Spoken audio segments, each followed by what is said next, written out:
If thou canst believe, all things are possible to him that believeth. Mark chapter 9, verse 23. Introduction. The fault, dear Brutus, is not in our stars, but in ourselves, that we are underlings. Shakespeare. Generally speaking, people are more interested in themselves and their success than anything else. For this reason, Claude M. Bristol's book, The Magic of Believing, ought to enjoy widest readership. In simple, straightforward language, Mr. Bristol has set forth some basic principles of the fuller use of the mind in achieving practical objectives. He has illumined these potential uses with a wealth of descriptive instances, many of them based on his own personal experiences and observations, embracing many years as a newspaper man and a successful business executive. He has traveled extensively over the world and has long investigated and studied what he calls mind stuff. Claude Bristol has been helping people to help themselves for 20 years, and I have been conversant with what the author has done and with his theme during the period. I am also conversant with persons mentioned in this interesting book and with various successes they have achieved. Mr. Bristol believes deeply that any person can achieve any given aim if he believes strongly enough, and he presents a well-documented case to prove his point. He makes no claim of being a mental healer, but his observations on the relationship of mind to health are of more than passing interest. The Magic of Believing does not delve into the occult. At the same time, it does not limit the possibilities that telepathy and the use of the subconscious present. The Magic of Believing should be an inspiration to anyone who reads it carefully, because, in its development and its documentation, it is a clear picture of how the great potential possibilities of the mind may be utilized to achieve the ambitions of anyone interested. Having served in World War I, as well as having had a part in the war effort where I came in close contact with service people of World War II, and being aware of potential post-war problems, I should like to see a copy of this book in the hands of every ex-service man and woman, as well as all others sincerely interested in making a place for themselves in the years to come. Palmer Hoyt, editor and publisher, The Denver Post, Denver, Colorado. Chapter 1. How I Came to Tap the Power of Belief. Is there a something, a force, a factor, a power, a science, call it what you will, which a few people understand and use to overcome their difficulties and achieve outstanding success? I firmly believe that there is, and it is my purpose in this first complete exposition of the subject to attempt to explain it so that you may use it if you desire. About 15 years ago, the financial editor of a great Los Angeles newspaper, after attending lectures I had given to financial men in that city, and after having read my brochure, TNT, It Rocks the Earth, wrote, "You have caught from the ether something that has a mystical quality, a something that explains the magic of coincidence, the mystery of what makes men lucky." I realized that I had run across something that was workable, but I didn't consider it then, neither do I now, as anything mystical, except in the sense that it is unknown to the majority of people. It is something that has always been known to a fortunate few down the centuries, but for some unknown reason is little understood by the average person. When I started out years ago to teach this science through the medium of lectures and my brochure, I wasn't certain that it could be or would be grasped by the ordinary individual. But now that I have seen those who have used it double and triple their incomes, build their own successful businesses, acquire homes in the country, and create sizable fortunes, I am convinced that any intelligent person who is sincere with himself can reach any heights he desires. I had no intention of writing a second book, although many urged me to do so, until a few months ago, when a woman in the book business, who had sold many copies of my first little book, literally read the riot act to me, declaring, "You have a duty to perform to the ex-service men and women and all others who seek places for themselves in a post-war world, to give them in easily understood form not only what you contained in your TNT It Rocks the Earth, but the new material that you have given in your lectures. Everyone of ambition wants to get ahead, and you have amply demonstrated you have something that will help anyone, and it's up to you to pass it along. It took time to sell myself on the idea, but having served as a soldier in World War I, mostly in France and Germany, and having been an active official for many years in ex-servicemen's organizations, as well as a member of a state commission to aid in the rehabilitation of ex-service men and women, I realized that it would be no easy task for many individuals to make outstanding places for themselves in a practical world from which they had long been separated. It is with them in mind, as well as all ambitious men and women, and with a sincere desire to help, that I write this full and detailed exposition of the power of belief. I am cognizant of the fact that there are powerful forces at work in this country that would dominate us, substituting a kind of regimentation for the competitive system which has made America great among nations. They would attempt to destroy individual thinking and initiative, cherished ever since our Pilgrim fathers established this country in defiance of old-world tyranny. I believe that we must continue to retain the wealth of spirit of our forefathers, for if we don't, we shall find ourselves dominated in everything we do by a mighty few, and shall become serfs in fact, if not in name. Thus, this work is written also to help develop individual thinking and doing. Since I am aware that this book may fall into the hands of some who may call me a crackpot or a screwball, let me say that I am past the half-century mark and have had many years of hard practical business experience, as well as a goodly number of years as a newspaper man. I started as a police reporter, and police reporters are trained to get facts and accept nothing for granted. For a 2-year period, I was church editor of a large metropolitan newspaper, during which I came in close contact with clergymen and leaders of all sects and denominations, mind healers, divine healers, spiritualists, Christian scientists, new thoughters, unity leaders, sun and idol worshippers, and yes, even a few infidels and pagans. Gypsy Smith, well-known English evangelist, was making an early tour of America at that time, and as I used to sit night after night on his platform, watching people stumble down the aisles, some sobbing, others shouting hysterically, I wondered. Again I wondered as I accompanied the police in answering a riot call when some holy rollers in a moment of hysteria knocked over a stove and set fire to their meeting hall. When I attended my first and only meeting of Shakers, I wondered as I did while attending various spiritualistic meetings. I wondered as I heard the testimonials at the Wednesday night meetings of Christian Scientists. I wondered when I witnessed a group of white people being immersed in the icy waters of a mountain stream and coming up shouting, "Hallelujah!" even though their teeth were chattering. I wondered at the ceremonial dances of the Indians and their rain-calling programs. Billy Sunday also caused me to wonder, as in later years did Amy Semple McPherson. In France, during the First War, I marveled at the simple faith of the peasants and the powers of their village padres.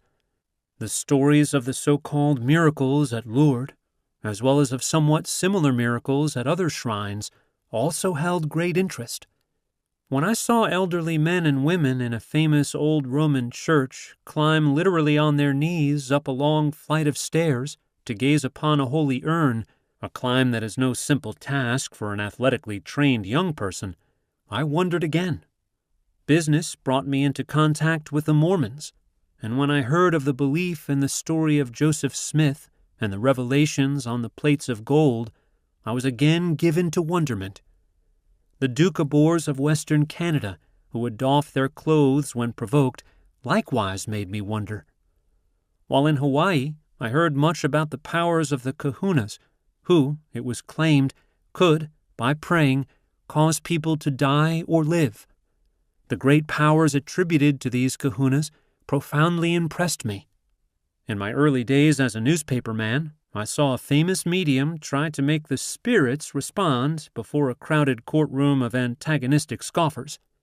The judge had promised the medium he would be freed if he could get the spirits to speak in the courtroom. They failed to materialize, and I wondered why, because the medium's followers had testified to remarkable prior seances. Many years later, I was commissioned to write a series of articles on what is known in police parlance as the fortune-telling racket. I visited everything from gypsy phrenologists to crystal ball gazers, from astrologers to spiritualistic mediums. I have heard what purported to be the voices of old Indian guides tell me the past, the present, and the future, and I heard from relatives I never knew existed. Several times I have been in a hospital room in which people around me died, while others with seemingly worse ailments were up and apparently fully recovered within a short time. I have known of partially paralyzed people who got over their condition in a matter of days. I have known people who claim to have cured their rheumatism or arthritis by wearing a copper band around their wrists, others by mental healing. From relatives and close friends, I have heard stories of how warts on hands have suddenly disappeared. I am familiar with the stories of those who permit rattlesnakes to bite them and still live, and with hundreds of other tales of mysterious healings and happenings. I have, moreover, made myself familiar with the lives of great men and women of history. I have met and interviewed many outstanding men and women in all lines of human endeavor, and I have often wondered just what it was that took them to the top. I have seen coaches take apparently inferior baseball and football teams and infuse them with something that caused them to win. In the Depression days, I saw sales organizations, badly whipped, do an abrupt about-face and bring in more business than ever before. Apparently, I was born with a huge bump of curiosity, for I have always had an insatiable yearning to seek explanations and answers. This yearning has taken me to many strange places, brought to light many peculiar cases, and has caused me to read every book I could get my hands on dealing with religions, cults, and both physical and mental sciences. I have read literally thousands of books on modern psychology, metaphysics, ancient magic, voodooism, yogism, theosophy, Christian Science, Unity, Truth, New Thought, Kueism, and many others dealing with what I call mind stuff, as well as the philosophies and teachings of the great masters of the past. Many were nonsensical, others strange, and many very profound. Gradually, I discovered that there is a golden thread that runs through all the teachings and makes them work for those who sincerely accept and apply them, and that thread can be named in a single word: belief. It is this same element or factor, belief, which causes people to be cured through mental healing, enables others to climb high the ladder of success, and gets phenomenal results for all who accept it. Why belief is a miracle worker is something that cannot be satisfactorily explained. But have no doubt about it, there's genuine magic in believing. The magic of believing became a phrase around which my thoughts steadily revolved. I am convinced that in the so-called secret fraternal organizations there is a real royal secret which very few members ever grasp, and the conclusion must be that no mind ever receives the truth until it is prepared to receive it. In one order, candidates are provided with a very profound book to be studied in connection with the degree work, which itself would be well nigh an open sesame to life if these candidates would understand and follow its tenets. But few read it, complaining that it is too deep for them. I am convinced also that some of these organizations, like many secret orders which have a knowledge and an understanding of life, use parables and misinterpretations to mislead. When TNT, It Rocks the Earth, was first published, I imagined that it would be easily understood, as I had written it simply. But as the years went by, I found that some readers protested that it was too much in digest form, while others said they couldn't understand it. I had assumed that most people knew something about the power of thought. I was mistaken, and I realized that those who had an understanding of the subject were comparatively few. Later, in my many years of lecturing before clubs, business, and sales organizations, I discovered that while most people were vitally interested in the subject, it had to be fully explained.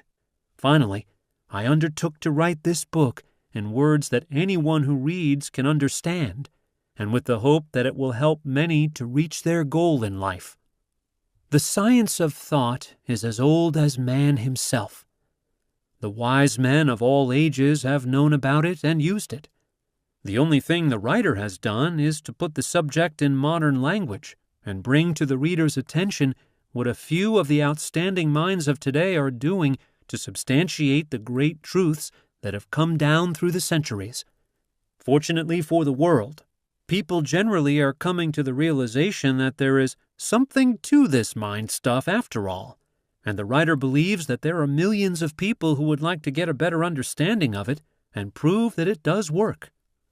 Therefore, I start with relating a few experiences of my own life, with the hope that by hearing them, you will gain a better understanding of the entire science. Early in 1918, I landed in France as a casual soldier, unattached to a regular company. As a result, it was several weeks before my service record, necessary for my pay, caught up with me. During that period, I was without money to buy gum, candy, cigarettes, and the like, as the few dollars I had before sailing had been spent at the transport's canteen to relieve the monotony of the ship's menu. Every time I saw a man light a cigarette or chew a stick of gum, the thought came that I was without money to spend on myself.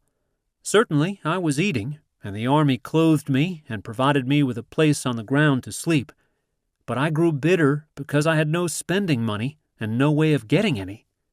One night, en route to the forward area on a crowded troop train, when sleep was out of the question, I made up my mind that when I returned to civilian life, I would have a lot of money. The whole pattern of my life was altered at that moment. True, I had been something of a reader in my youth. The Bible had been a must in our family.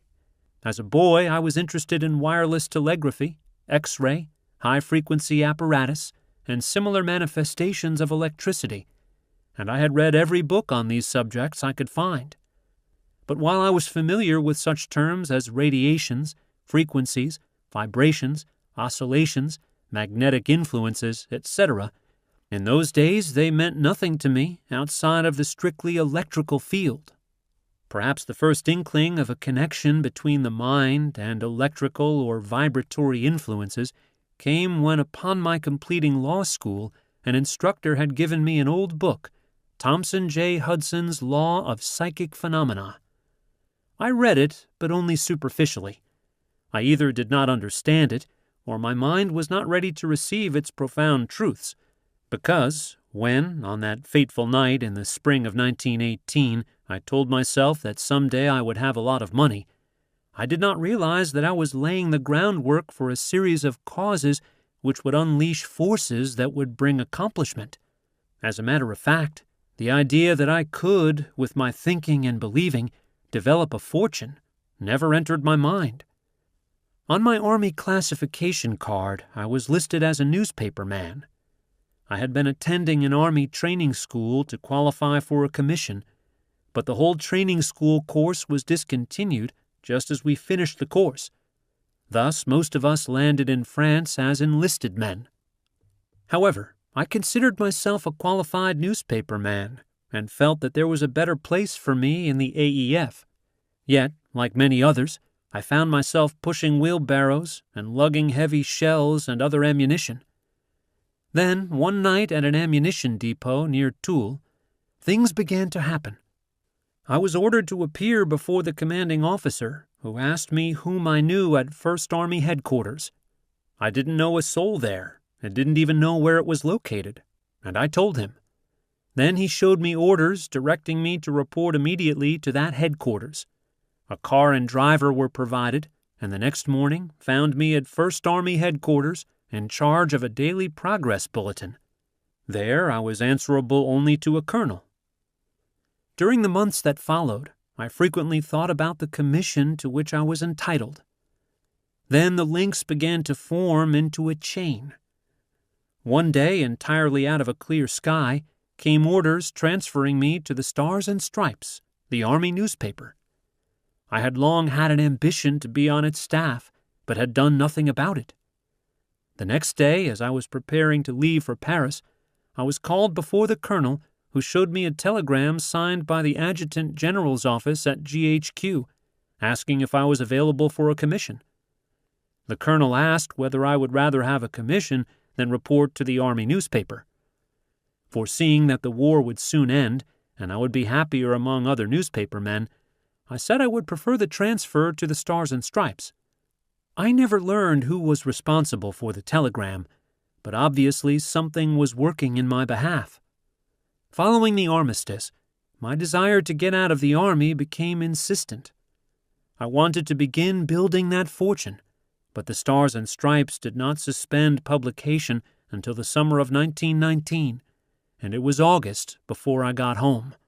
However, the forces I had unconsciously set in motion were already setting the stage for me and that fortune.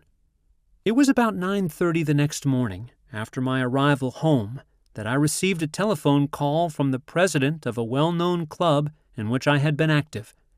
He told me to call a certain man prominent in the investment banking business who had read a newspaper item about my return and had expressed a wish to see me before I resumed newspaper work. I called the man, and 2 days later embarked upon a long career as an investment banker, which later led me to the vice presidency of a well-known Pacific Coast firm. While my salary was small at the start, I realized that I was in a business where there were many opportunities to make money. Just how I was to make it was then not revealed, but I just knew that I would have that fortune I had in mind. In less than 10 years, not only did I have it, and it was sizable, but I was a substantial stockholder in the company and had several outside profitable interests. During those years, I had constantly before me a mental picture of wealth. Many people, in moments of abstraction or while talking on the telephone, engage in what is known as doodling, drawing or sketching odd designs and patterns upon paper. My doodling was in the form of dollar signs on every paper that came across my desk. The cardboard covers of all the files placed before me daily were scrawled with these markings. So were the covers of telephone directories, scratch pads, and even the face of important correspondence. I want my readers to have this story because it suggests the mechanics to be used in applying this magic, which will be explained in detail later. During the past years, I have found that by far the greatest problems bothering most people are financial ones, and in the post-war days, with their intense competition, millions are facing the same kind of problems. However, it matters little to what ends this science is used. It will be effective in achieving the object of your desire. And in this connection, let me tell another experience. Shortly after the idea of TNT, It Rocks the Earth, came to me, and before I reduced it to writing, I decided on a trip to the Orient and sailed on the Empress of Japan, noted for its excellent cuisine. In my travels through Canada and in Europe, I had developed a fondness for Trappist cheese, made by the Trappist monks of Quebec, and when I couldn't find it on the ship's menus, I complained laughingly to the chief steward that I had sailed on his ship only to get some of the famous Trappist cheese. He replied that he was sorry, but there was none aboard. The more I thought about it, the more I hungered for some of that cheese. One night, a ship's party was held, and upon returning to my cabin quarters after midnight, I found that a big table had been set up in one of the rooms, and on it was the largest cheese I had ever seen. It was Trappist cheese. Later, I asked the chief steward where he found it, and he answered, "I was certain we had none aboard when you first mentioned it, but you seemed so set on having some, I made up my mind to search through all the ship's stores. We found it in the emergency storeroom in the bottom of the hold." Something was working for me on that trip, too, for I had no claim to anything but ordinary service. However, I sat at the executive officer's table and was frequently his personal guest in his quarters, as well as on inspection trips through the ship. Naturally, the treatment I received made a great impression on me, and in Honolulu, I often had the thought that it would be nice to receive comparable attention on my journey home on another ship. One afternoon, I got the sudden impulse to leave for the mainland. It was about closing time when I appeared at the ticket agency to ascertain what reservations I could get. I was told that a ship was leaving the next day at noon, and I could get the only remaining cabin ticket. I purchased it, and the next day, just a few minutes before noon, as I started up the gangplank, in an offhand manner I said to myself, "They treated you as a king on the Empress of Japan. The least you can do here is to sit at the captain's table. Sure, you'll sit at the captain's table." The ship got under way, and as we steamed out of the harbor, word was received from the dining room steward for passengers to appear in the dining room for assignment to tables. About half the assignments had been made when I came before him. He asked me for my ticket, which I placed on the table. He glanced at it and then at me, saying, "Oh yes, table A, seat number 5. It was the captain's table, and I was seated directly across from him. Many things happened aboard that ship which pertained to this subject, the most prominent being a party supposed to be in honor of my birthday, just an idea of the captain's, because my birthday was months off. Later, when I found myself lecturing, I thought it would be well to get a letter from the captain substantiating the story, and I wrote him. He replied, "You know, sometimes as we go through life, instinctively we get the idea to do this or that. That noon I was sitting in the doorway of my cabin watching the passengers come up the gangplank, and as you came aboard, something told me to seat you at my table. Beyond that I cannot explain, any more than I can explain how I can frequently stop my ship at the right spot at the pier at the first try.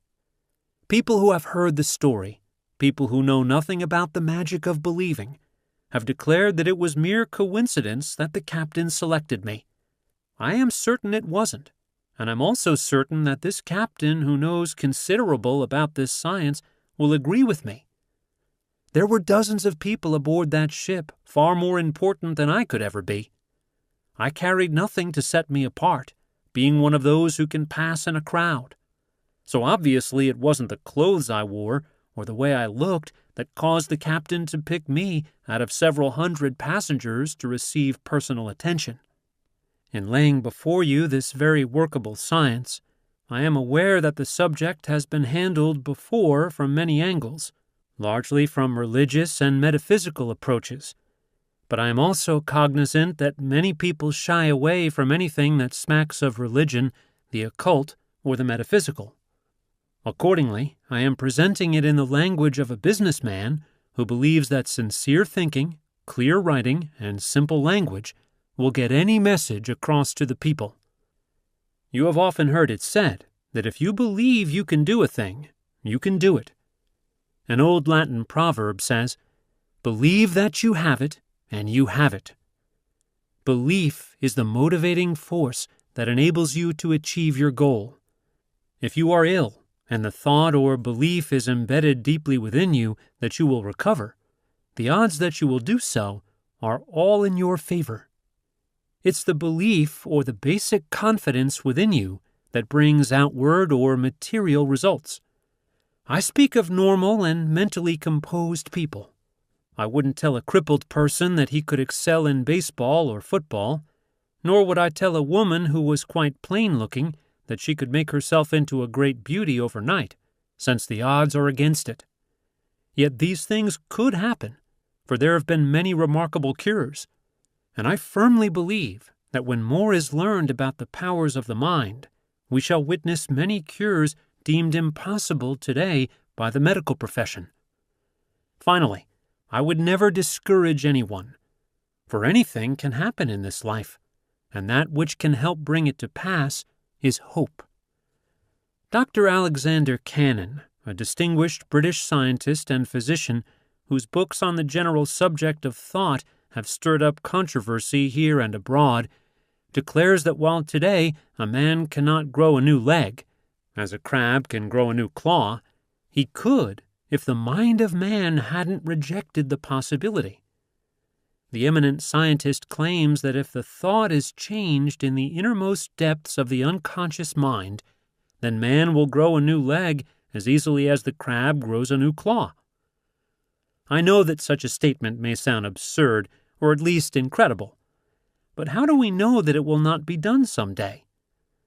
Frequently, I lunch with a group of medical men, all specialists in various branches of medicine and surgery, and I know that if I voiced such an idea to them, it would be suggested that I be examined by a lunacy commission. However, I find that some of these medical men, especially those more recently graduated from our better schools, are no longer closing their ears and minds to the part that thought plays, not only in causing functional disturbances in the body, but also in curing them. A few weeks before this was written, a neighbor came to me to explain how his warts happened to disappear. He said that while a patient at the hospital, he had wandered out on the porch where another convalescent patient was conversing with a friend. The friend was saying to the second patient, "So you would like to get rid of the warts on your hand? Well, just let me count them, and they'll disappear." My neighbor said he looked at the stranger for a moment, then said, "While you're about it, will you count mine too?" He did, and my neighbor thought no more about it until he happened to look at his hands one day after he had gone home. The mess of warts had entirely disappeared, he told me. I told this story to a group of doctors one day, and a personal friend, a well-known specialist, grunted, saying, "Preposterous!" However, across the table from him was another doctor who had recently been teaching in a medical school. He came to my aid, declaring that there were many authenticated cases of suggestion having been used to cure warts. While I was tempted to ask if any of them knew that in January 1945, the Columbia University's College of Physicians and Surgeons had set up the first psychoanalytic and psychosomatic clinic in this country for the purpose of studying the unconscious mind and the relationship between the mind and the body, I kept silent, for I felt that I was too outnumbered for an argument. I was certain, however, that none of them recalled that several years ago newspapers and medical journals had reported how Heim, a Swiss geologist, had removed warts by suggestion, and had also cited the procedure of Professor Bloch, another Swiss specialist, in his use of psychology and suggestion for the same purpose. Since this conversation, considerable publicity has been given to the findings of Dr. Frederick Kaltz, noted Canadian authority, who flatly states that suggestion works, in many cases, even to curing warts, which are infectious and caused by a virus. In an article appearing in the Canadian Medical Association Journal in 1945, Dr. Kaltz declared that, in every country in the world, some magic procedures to cure warts are known. It may be anything from covering the wart with spider webs to burying toad eggs on a crossroad at new moon. All these magic procedures are effective if the patient believes in them. In describing the treatment of patients with skin trouble, he says, "I have often prescribed the very same ointment, accompanied by some promising words, which has been tried unsuccessfully by some other medical man, and got credit for a quick cure." He also points out that especially suggestive is X-ray therapy, which works even when the technician fails to switch on the high power. Experiments with systematic fake irradiation bear out this observation. Here in Dr. Kaltz's work, we see examples of the magic of believing actually at work in the curing of warts and the treatment of skin trouble. Another time, my medical friends and I were discussing telepathy, and I remarked that some of our greatest students and scholars believed in it, mentioning that the late Dr. Alexis Carrel, member emeritus of the Rockefeller Institute for Medical Research, was not only a thorough believer in the phenomenon, but declared that there was definite scientific proof that man could project his thought, even at great distances, into other minds. This was a few months before the death of the famous scientist. "Oh, he's just a senile old man," remarked another specialist at the table, a nationally known member of the American Medical Association. I looked at him with astonishment, for when Dr. Carrel put forth his ideas in that remarkable book, Man the Unknown, published in 1935, he was regarded as one of the world's foremost medical scientists and investigators. It will be recalled that he was the holder of the Nobel Prize for his medical research. I have no quarrel with the medical fraternity. Quite the contrary, for generally its members are sincere, able, and open-minded men, and a number, whom I highly esteem, are among my closest friends. However, I have related these stories to emphasize the point that some medical specialists, especially those inclined to restrict their studies to their respective fields, refuse to accept anything that may upset their early teachings and dogmatic beliefs. This resistance is not confined to the medical profession, for there are countless specialists in other lines, including business, who know very little outside of their chosen fields, and whose minds are closed to any idea beyond their limited imagination. Frequently, I have offered to lend books to these various specialists, only to be told, upon informing them of the contents, that they were not interested. This is the paradox. Many apparently well-educated men and women in their respective fields will, in their broad ignorance, condemn the idea of thought power, and will make no endeavor to learn more about it. And yet every one of them, if successful, has unconsciously made use of it. Again, many people will believe only what they like to believe, or what fits into their own scheme of things, summarily rejecting anything to the contrary. Countless men whose ideas developed the very civilization in which we live today have been hooted at, slandered, and even crucified by the ignoramuses of their times. As I write this book, I think of the words of Marie Corelli, the English novelist, who became world famous in the last century. The very idea that any one creature, human, should be fortunate enough to secure some peculiar advantage which others, through their own indolence or indifference, have missed, is sufficient to excite the envy of the weak or the anger of the ignorant. It is impossible that an outsider should enter into a clear understanding of the mystical, spiritual nature world around him, and it follows that the teachings and tenets of that spiritual nature world must be more or less a closed book to such a one, a book, moreover, which he seldom cares or dares to try and open. For this reason, the sages concealed much of their profound knowledge from the multitude, because they rightly recognized the limitations of narrow minds and prejudiced opinions. What the fool cannot learn he laughs at, thinking that by his laughter he shows superiority instead of latent idiocy. However, great investigators and thinkers of the world, including many famous scientists, are in the open today, freely discussing the subject and giving the results of their experiments. The late Charles P. Steinmetz, famous engineer of the General Electric Company, shortly before his death declared, "The most important advance in the next 50 years will be in the realm of the spiritual, dealing with the spirit thought." Dr. Robert Galt, while professor of psychology at Northwestern University, was credited with the statement, "We are at the threshold of our knowledge of the latent psychic powers of man."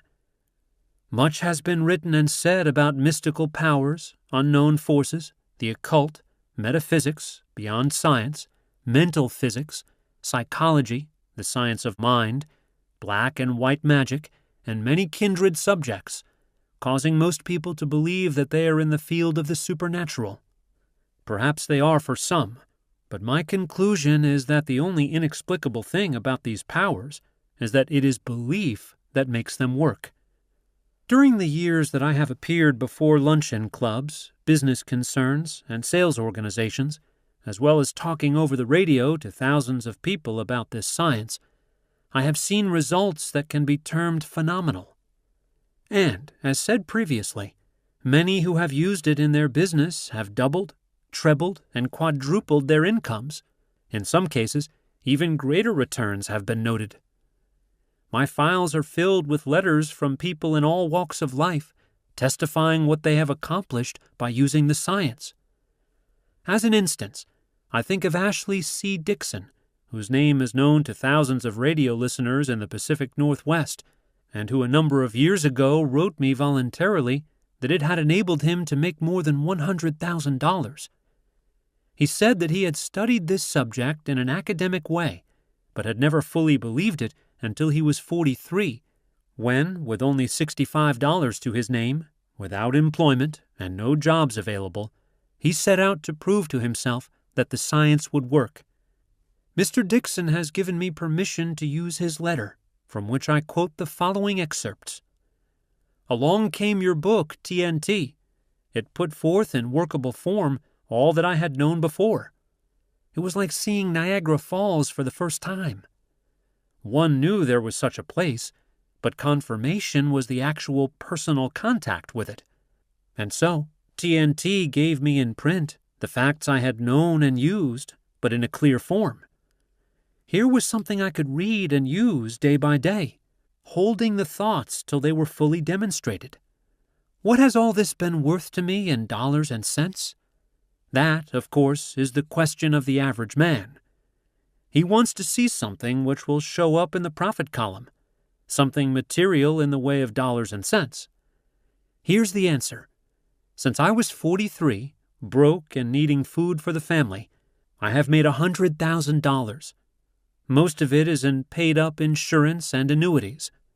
I have sold my business, which cost me $5,000, originally borrowed, for $30,000, and am now working on a contract to run for the next 10 years, which will net me $50,000 if I loaf, and more if I care to work. This is not a boast. It is a factual statement of what has actually happened in the past 10 years. It cannot be done in a moment, or a day, or a month, but it can be done. In 1934, during the lowest point of the so-called Depression, the head of the Better Business Bureau in one of the large Pacific Coast cities heard of what was happening to firms and individuals who were following my teachings. He decided to investigate my work. Later, he congratulated me publicly and subsequently wrote me as follows. My statement that the teachings have done more to stimulate business here during the past year than any other single factor or agency is based upon statements to me by numerous executives who have been using the theme successfully in their business. When I first heard of the phenomenal results you were obtaining, I was inclined to question the facts. They seemed too preposterous to be true.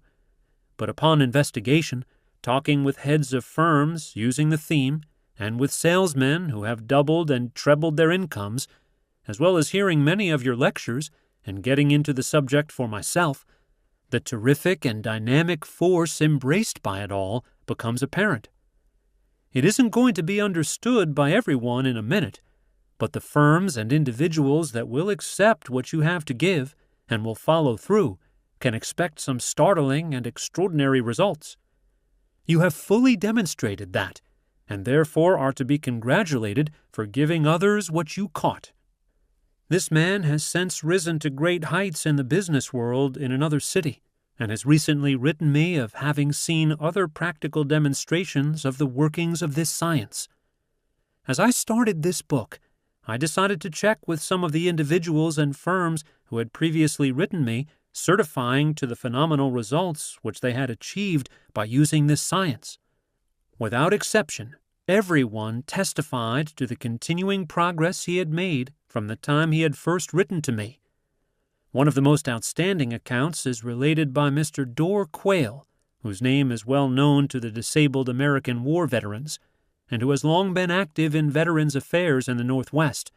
In 1937, he wrote me, "It was no easy matter, at first, to completely accept your ideas, but my circumstances and physical condition forced me to keep at it continuously until understanding came.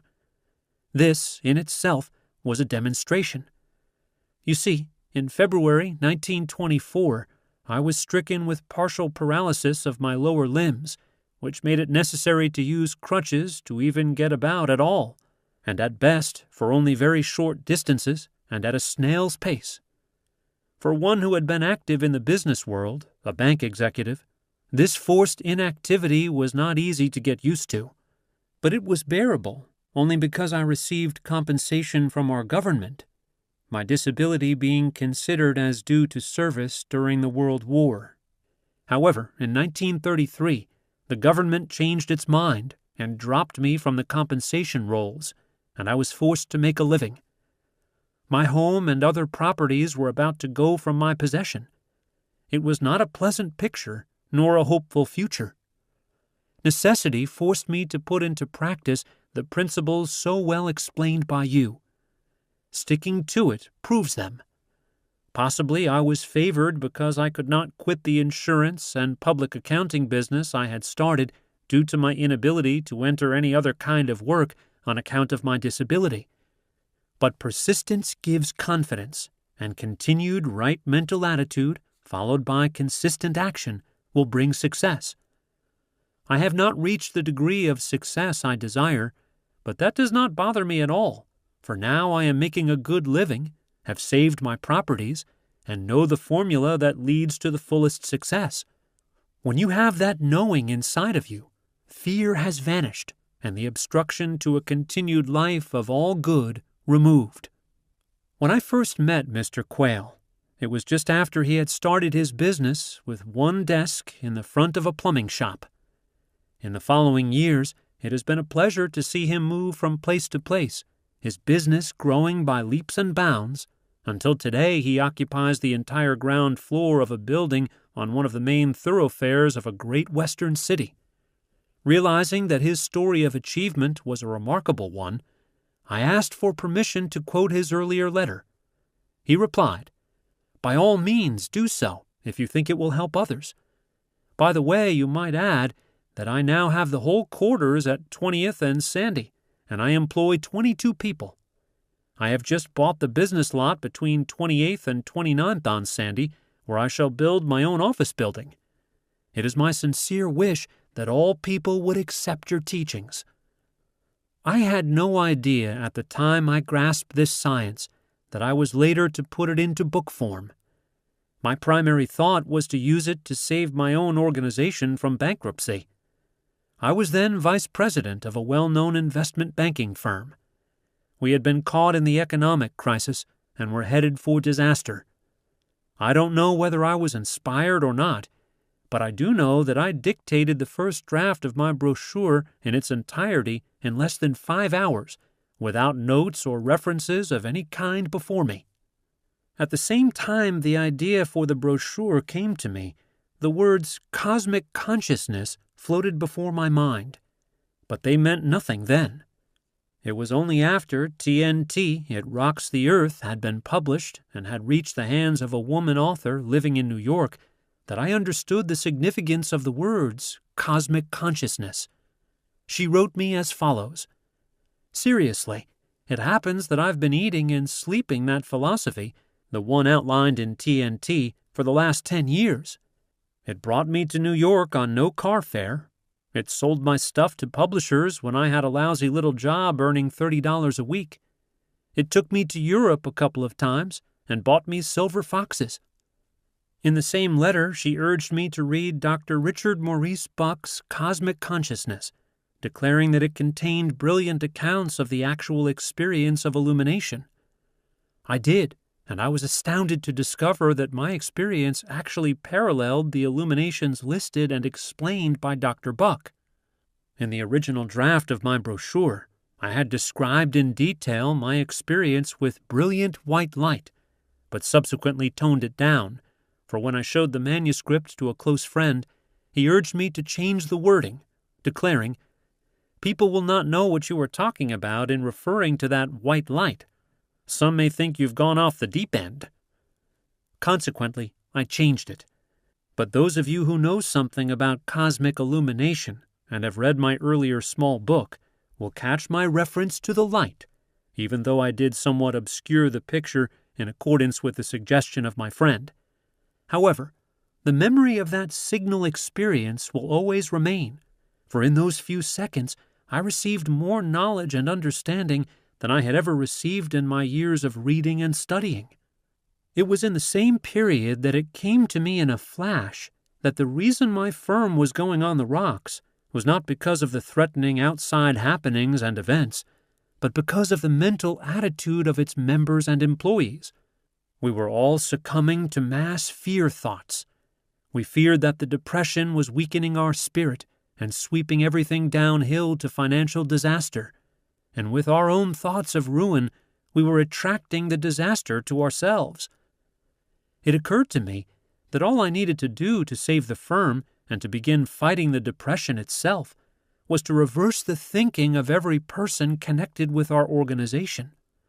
I set about doing that very thing, and, as Frank W. Camp, who wrote the introduction to my brochure, declared, it was followed by the most remarkable transformation of individuals and organization as well.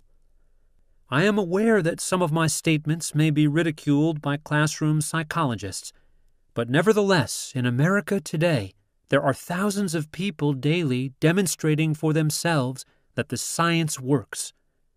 As for you, the reader, the main point to consider is whether or not it will work for you, and the only way you can demonstrate it is to try it yourself.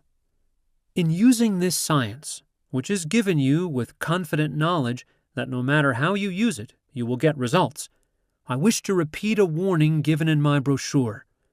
Never use it for harmful or evil purposes. Since the beginning of man, there have been two great subtle forces in the world, good and evil. Both are terrifically powerful in their respective scopes and cycles. The basic principle operating both is mind power, massed mind power. Sometimes evil appears to have the upper hand, and at other times good is at the controls. It is mind power that has built empires, and now we have seen how it can be used to destroy them. History is recording the facts. If you read this book reflectively, you will understand how the science can be used with terribly destructive force, as well as for good and constructive results. It is like many natural forces, for example, water and fire, which are among men's greatest benefactors. Yet both can be hideously catastrophic, depending upon whether they are used for constructive or destructive purposes. Therefore, take great care that you do not misuse the science of mind stuff. I cannot emphasize this too strongly, for if you employ it for harmful or evil purposes, it will boomerang and destroy you, just as it has others down through the centuries. These are not idle words, but solemn words of warning. Chapter 2. Mind Stuff Experiments. In order to get a clearer understanding of our subject, the reader should give thought to thought itself and to its phenomena. No one knows what thought really is, other than it is some sort of mental action. But, like the unknown element, electricity, we see its manifestations everywhere.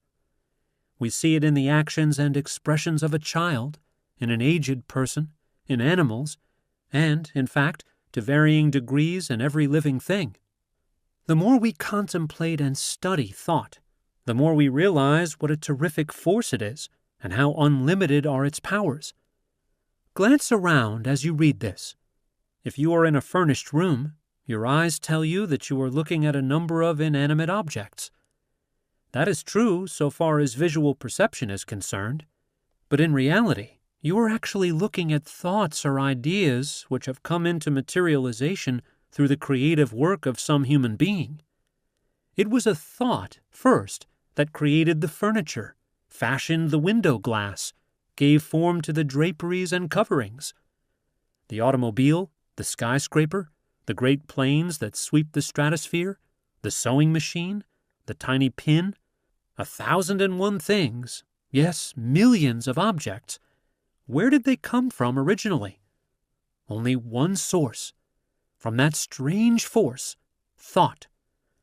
As we analyze further, we realize that these achievements, and in fact all of our possessions, came as a result of creative thinking. Ralph Waldo Emerson declared that the ancestor of every action is thought. When we understand that, we begin to comprehend that our world is governed by thought, and that everything without had its counterpart originally within the mind. It is just as Buddha said many centuries ago, all that we are is the result of what we have thought. Your very life is your thinking, and the result of your thinking processes. Your flesh, bones, and muscles can be reduced to 70% water and a few chemicals of small value. But it is your mind and what you think that makes you what you are. The secret of success lies not without, but within the thoughts of man. Figuratively, thought makes giants out of pygmies, and often turns giants into pygmies. History is filled with accounts of how thought has made weak men strong and strong men weak, and we see evidence of its working around us constantly. You do not eat, wear clothes, run for a bus, drive your automobile, go for a walk, or read a newspaper. You don't even raise your arm without a preceding thought impulse. While you may consider the motions you make as more or less automatic, perhaps caused by some physical reflexes, behind every single step you take in life, regardless of its direction, is that formidable and powerful force, thought. The very way you walk, the way you carry yourself, your talk, your manner of dress, all reflect your way of thinking. A slovenly carriage is an indication of slovenly thinking, whereas an alert, upright carriage is the outward sign of inward strength and confidence. What you exhibit outwardly, you are inwardly. You are the product of your own thought. What you believe yourself to be, you are. Thought is the original source of all wealth, all success, all material gain, all great discoveries and inventions, and of all achievement. Without it, there would be no great empires, no great fortunes, no great transcontinental rail lines, no modern conveniences. In fact, there would be no advance over life in the most primitive ages. Your thoughts, those that predominate, determine your character, your career, indeed your everyday life. Thus, it becomes easy to understand what is meant by the statement that a man's thoughts make or break him.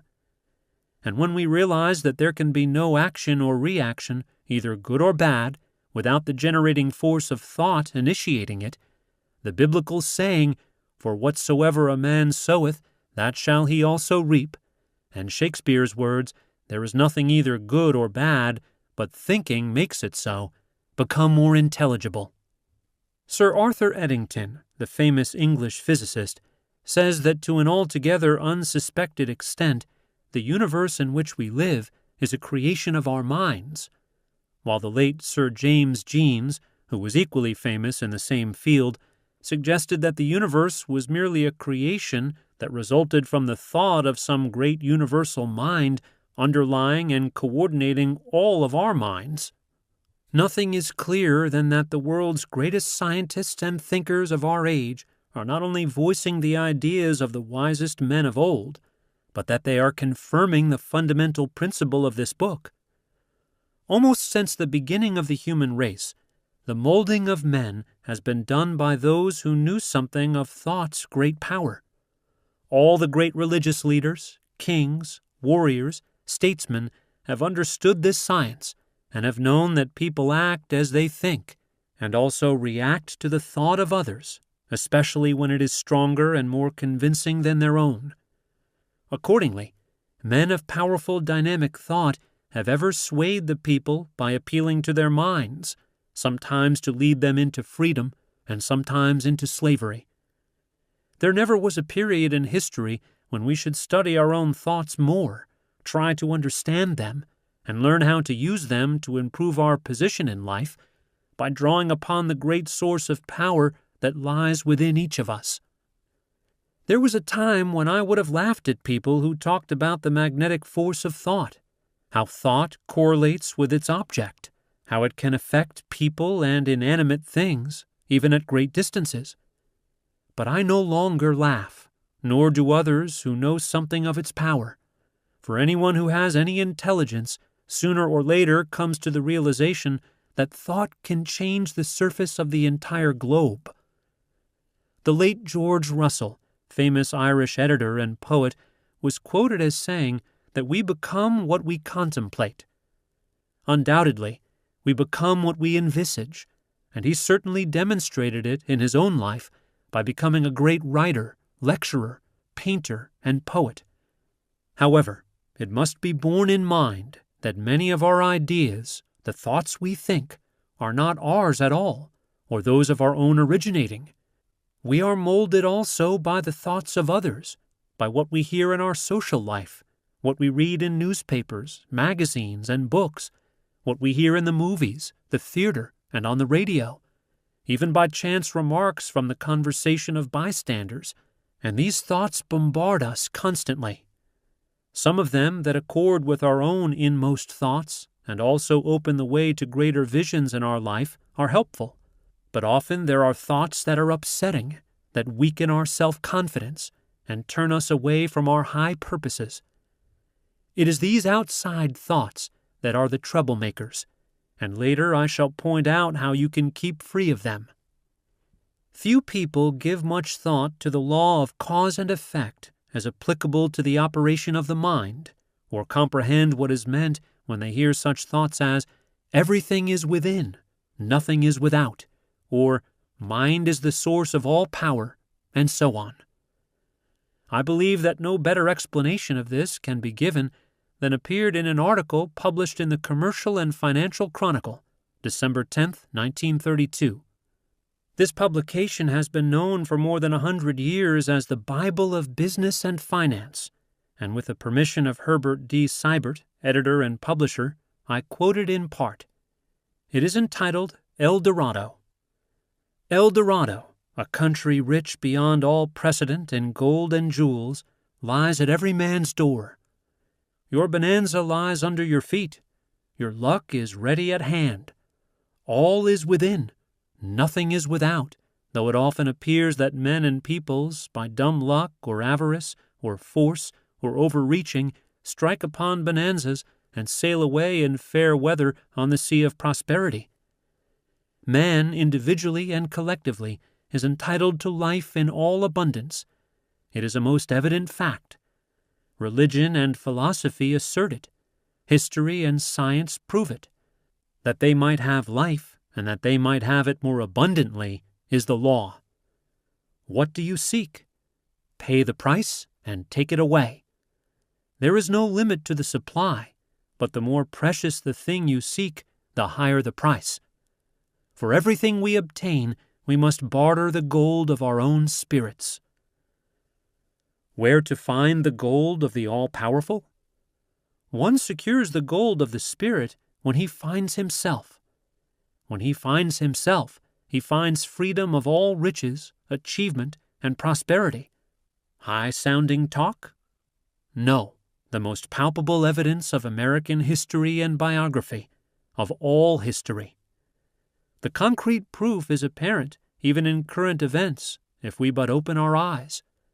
Nothing substantial, lasting, powerful, or moving was ever accomplished, nor ever can be, except by men discoverers in themselves of the gold of the Spirit, which commands dominion, power, and accomplishment.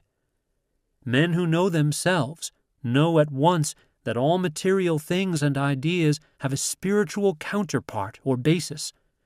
They see it in money, in credit. The law of supply and demand is not to an awakened man merely an economic principle, but the material manifestation of spiritual law. Such freedom-seeking men see the same principle operating in gravitation, in chemical affinities, in macrocosm, and in microcosm. America has long been the greatest of El Dorados, the stage upon which the most numerous of self-found men worked their bonanzas and their miracles of thought to the enrichment of themselves and mankind at large. There is no exploitation, only a showering of gifts, easily bought by free spirits and generously scattered on all hands according to the expressed law of bargain of the original permanent owner and first producer. To the self-found man of action, all the money, credit, and capital goods he can use. Mackay, O'Brien, Hearst, and Fair, brave young Americans of 1849, found gold in themselves before they struck it rich in California. They had to.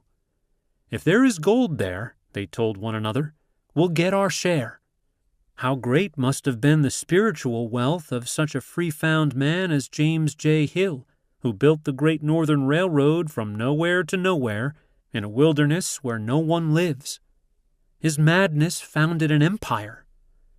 By spiritual force, he turned forests and plains into 1,000 Eldorados, and by the same force commanded all the gold and credit needed for the markets of Amsterdam and London, and enabled millions of Americans to discover for themselves great bonanzas in the cold Northwest. Thomas A. Edison said a few years before he died, "Ideas come from space." This may seem astonishing and impossible to believe, but it is true. Ideas come from out of space. Surely Edison should have known, for few men ever received or gave forth more ideas. Let each man seek the El Dorado within himself. Power is plentiful. The source is inexhaustible. As the canonical fathers of the Church expressed it, that which is received is according to the measure of the recipient. It is not the power that is lacking, it is the will. When one finds oneself, the will becomes automatically set toward El Dorado. By a full and powerful imagination, anything can be brought into concrete form. The great physician, Paracelsus, said, "The human spirit is so great a thing that no man can express it. Could we rightly comprehend the mind of man, nothing would be impossible to us upon the earth. Through faith, the imagination is invigorated and completed, for it really happens that every doubt mars its perfection. Faith must strengthen the imagination, for faith establishes the will. Faith is personal, individual. Salvation, any way you take it, is personal. Faith comes in the finding of oneself. This self-finding establishes a clear realization of one's identity with the eternal. Strong, self-assertive men built up this El Dorado of America. Man, know thyself. Thine own individual self is everlastingly the supreme command. Self-knowers always dwell in El Dorado. They drink from the fountain of youth and are at all times owners of all they wish to enjoy. The words of Paracelsus just quoted are well worth rereading and further study, for once you grasp their meaning and discover how to apply the principle, you will certainly have more light on how to succeed in your undertakings. However, I would like to point out that hard work alone will not bring success. The world is filled with people who have worked hard but have little to show for it. Something more than hard work is necessary. It is creative thinking and firm belief in your ability to execute your ideas. The successful people in history have succeeded through their thinking. Their hands were merely helpers to their brains. Another important point is that one essential to success is that your desire be an all-obsessing one, your thoughts and aims be coordinated, and your energy be concentrated and applied without let-up. It may be riches or fame or position or knowledge that you want, for each person has his own idea of what success means to him. But whatever you consider it to be, you can have it, provided you are willing to make the objective the burning desire of your life. A big order, you say? Not at all. By using the dynamic force of believing, you can set all your inner forces in motion, and they in turn will help you to reach your goal. If you are married, you remember the stimulating and emotional experience of courting the girl you wanted for your wife. Certainly, it wasn't nerve-wracking work. Quite the contrary, you'll admit. But what were you using, if not this very same science, even though unconsciously? The desire to win a helpmate was uppermost in your mind from the time you got the idea until your marriage. The thought, the belief, was with you every minute of the day, and perhaps it was with you in your dreams.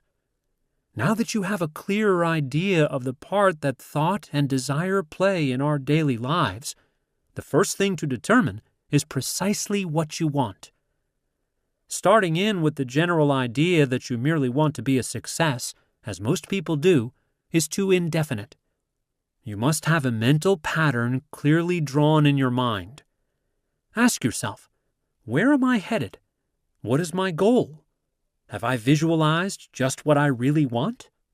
If success is to be measured in terms of wealth, can you fix the amount in figures?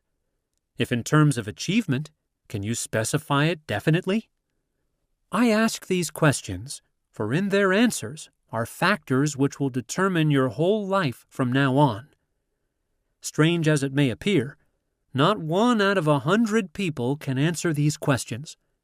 Most people have a general idea that they would like to be a success, but beyond that, everything is vague.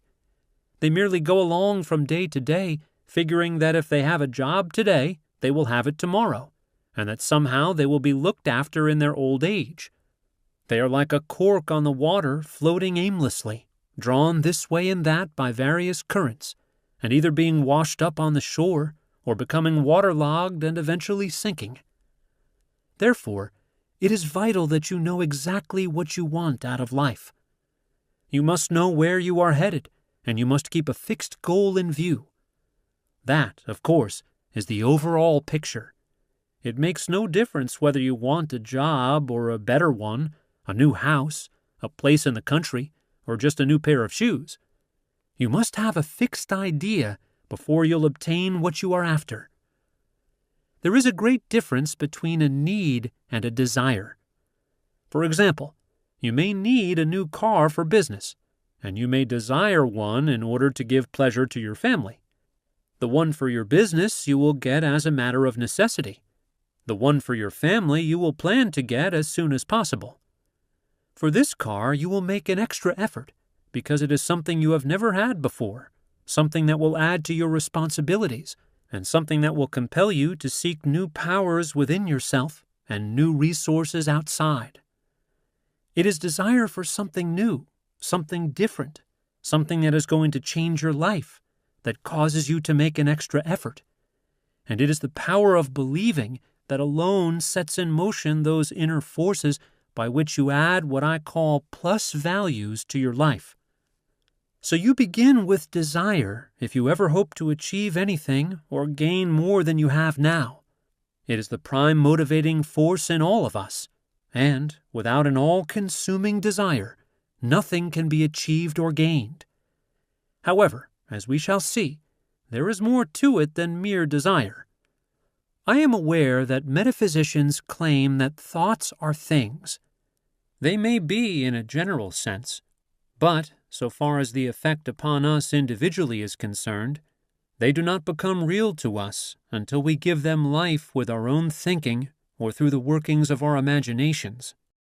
At first reading, this may appear a little strange, but it will perhaps become clearer if I cite a few examples. For instance, you are advised to wear rubbers when you go out in the rain. We've all heard the remark, if you don't, you'll catch your death of cold. That thought has never had the slightest effect upon me.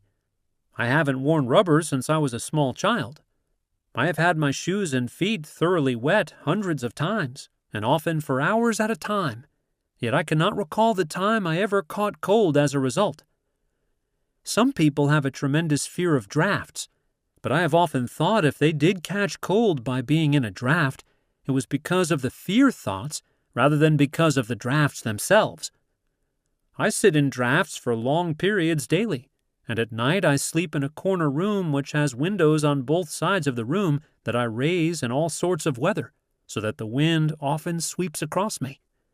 Yet I've never had a cold as a result, because I never give it a thought. However, I do not advise anyone accustomed to wearing rubbers to go without them. Neither do I suggest to anyone afraid of drafts to stay in them. For lifelong habits and beliefs, with their consequences, are not going to change overnight. For centuries, outstanding thinkers have claimed that man, through his mind, could shape events and control matter, and the more you study this science, the more you will realize the amazing powers of your own mind. A. Conan Doyle, creator of Sherlock Holmes, and for many years a member of the British Society for Psychic Research, declared that he believed there was a constructive and destructive power in thought alone, which was akin to the faith that can move mountains. He said that while the results themselves were conclusive, he had no idea what power it was that came from a man's mind and that could separate the molecules of a solid object toward which it was directed. I know that materialists will scoff at such a statement, but just remember what is being done with radar and how radio waves go through wood, brick, steel, and other so-called solid objects. If thought waves, or whatever they are, can be tuned to even higher oscillations, why can't they affect the molecules of solid objects? There are many professional gamblers who contend that a strong mental influence has much to do with achieving so-called lucky results in games of chance, such as card playing, the calling of dice, the operation of a roulette wheel, etc. The writer knows one man who can step up to a cigar store punch board and with a few punches grab off the best prizes. Once I asked him about it, and he said, "I never go near a punch board unless I am in the mood for it, and that means that I must be in the frame of mind that I'm going to win. I've noticed that if there's the slightest doubt in my mind, I don't win. But I can't recall the time that I didn't get winning numbers when the winning idea was firmly fixed in my mind before I started to play." Hooey, you say. But wait. Do you know that departments of psychology in great universities have already undertaken experiments to determine whether the mind possesses the power to influence material objects, and that the experiments have already demonstrated the existence of such a power? While the experiments have not been too widely publicized, there have been stories appearing from time to time giving the general facts.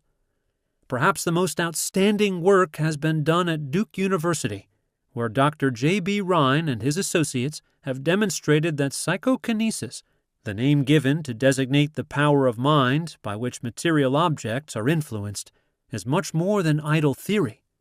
Dice, yes, the old army type of dice used in crap games, were thrown by a mechanical device to eliminate all possibility of personal influence and trickery. Since 1934, when experiments of this type were started, there have been many tests in which millions of throws of the dice have been made. The results were such as to cause Dr. Rhine to declare that there is no better explanation than the subjects influence the fall of the dice without any recognized physical contacts with them. By mentally concentrating upon the appearance of certain numbers, while at the same time they stood at a distance to avoid all physical contact with the mechanical thrower and with the dice, the experimenters were frequently able to control the dice. In a number of the experiments, the scores made under psychokinesis refuted some of the traditional mathematical odds of millions to one against the reappearance of certain combinations of numbers in repeated succession. Meditate over this for a few minutes, and then realize what it means to you. Those experiments give you some idea of what is meant by thought creates after its kind. Thought correlates with its object. Thought attracts that upon which it is directed, and similar statements that we have heard for years. Recall that it was Job who said, "For the thing which I greatly feared is come upon me." Our fear thoughts are just as creative or just as magnetic in attracting troubles to us as are the constructive and positive thoughts in attracting positive results. So no matter what the character of the thought, it does create after its kind. When this sinks into a man's consciousness, he gets some inkling of the awe-inspiring power which is his to use. However, I cling to the theory that while thoughts do create and exercise control far beyond any limits yet known to man, they create only according to their pitch, intensity, emotional quality, depth of feeling, or vibratory plane. In other words, comparable to the wavelength and wattage of a radio station, thoughts have a creative or controlling force in the exact ratio of their constancy, intensity, and power. While many explanations have been offered, no one knows whether thought is a form of electrical energy or something else yet to be defined. But having been an experimenter in that branch of electricity known as high frequency, in which the great electrical genius Nikola Tesla pioneered, whenever I think of thought and its radiations or vibrations, I instinctively link them up with electricity and its phenomena. In this manner, they become more understandable to me. I find that I am far from being alone in holding this idea, for scientists have perfected apparatus that actually charts the oscillations of the vibration emanating from the human brain. The apparatus up to this time has been used primarily to indicate a person's mental health, but investigators declare that shadings of emotions, dreams, and remote disease are also considered and studied. In 1944, Dr. H.S. Burr and his co-workers at Yale University, after experimenting for 12 years, reached the conclusion that an electrical aura of their own making surrounds all living things, and that life is connected electrically to the whole pattern of the universe. For years, mystics, occultists, and metaphysicians have claimed that each individual possesses such an aura, and there are countless cases in which these auras have been recorded as actually seen. However, in no instance, until the results at Yale were published, have I found an explanation in which these are linked with electrical phenomena. Hermes Trismegistus and the ancient Hermetic philosophers all taught the theory of vibration, while Pythagoras, the great geometrician and philosopher who lived in the 6th century before Christ, held that everything that exists is a vibration. This is the very essence of our scientific electronic theory of today, that all matter consists of electrons, negative, and protons, positive, that is, of particles or charges of electricity which are constantly acting and reacting upon each other. For lack of a better term, I use the word vibration or oscillation, and when the frequency of the electrical particles is changed, the form of material object changes. The difference in matter and the so-called solids as we know them is the difference in the composition of the vibrations, the electrons and the protons. Herein we have a possible explanation of the forces used by the ancient alchemists who claimed to be able to transmute the lesser elements and metals into those of greater value, for example, iron and lead into silver and gold. They claimed also to be able to heal all disease by the same forces. Rutherford, an English physicist, well known for his research into radioactivity, has thrown some light on this theory of transmutation of the elements and the lesser metals in connection with the theory of electronics. When we realize that our nervous system is reached only through vibration, in other words, that our 5 known and defined senses record seeing, hearing, feeling, tasting, and smelling by means of the vibrations given off by the external things themselves, we get a better understanding of the nature of vibrations. For example, we hear a loud noise. It comes to us only via the sound vibration. We see a green leaf, but it is merely the color vibration as gathered by the eyes and later transmitted to the brain. There are, however, many vibrations which are pitched at a much greater frequency than our 5 senses are attuned to, and of which we never have any conscious knowledge. By way of illustration, there is a dog whistle pitched so high that only a dog can hear it. We have all heard of the power of the laying on of hands, and most of us know how soothing hands stroking our temples can lessen the intensity of a headache. Can this be due to some form of electrical energy flowing from our finger ends? The Bible tells of numerous instances where healing was accomplished by the touch of Jesus' hand. Does the explanation lie in this little-known field of electricity, the science of vibration? And does this electrical atmosphere, which Dr. Burr claims is of our own making, and which surrounds all living things, enable us to cause certain impulses to pour forth literally from our fingers or from our minds? Vibratory forces that can act upon others and upon so-called material objects? All persons living in high altitudes have felt and sometimes observed the electrical spark resulted from walking across the room and then touching some metallic substance. That, of course, is a form of static electricity generated by friction, but it gives an idea of how one kind of electricity can be developed through the body. Among pictures descriptive of the experiments of Yale investigators is one showing that when intact forefingers, that is, without cuts or other injuries, were dipped in saltwater cups connected with a galvanometer, there was a flow of electricity between the positive left hand and the negative right hand, measuring 1.5 millivolts. In another picture, two middle fingers, one with a slight cut at the tip, were partially immersed in the cups, but this time the polarity of the hands changed, the left hand changing from positive to negative, and the right becoming positive, with the current stepping up to 12 millivolts. As I looked at those pictures, I recalled an instrument known as a biometre, perfected many years ago by a French scientist, Dr. Hippolyte Beraduc, consisting of a bell-shaped glass in which was suspended a copper needle fastened to a fine silk thread. Below the needle, but inside the glass, was a circular piece of cardboard marked off into degrees. Two of these instruments were placed side by side, and the fingers of both hands of the operator were held within half an inch of the glasses, his mind concentrated on the delicately balanced needle. By changing his mental attitude, or the polarity of his thinking, the operator could cause corresponding changes in the direction of the needle, now in one direction and now in another, the needle following absolutely his changing directive thought currents. Here is a simple experiment embodying similar principles. Take a piece of medium-weight paper about 3 inches square and fold it diagonally from corner to corner. Then open it and make another diagonal fold so that there will be 2 folds or creases forming intersecting diagonals.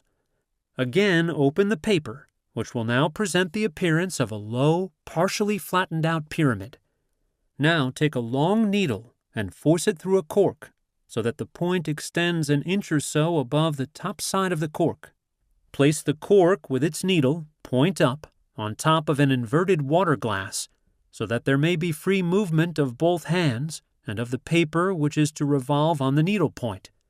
Then take the piece of paper and balance it where the creases intersect on the point of the needle, placing it so that the 4 sides of the pyramid point downward. Place the glass with the cork, needle, and paper on a table or desk in a room free from drafts, keeping away from heat registers or windows, thus avoiding possible heat waves or air currents.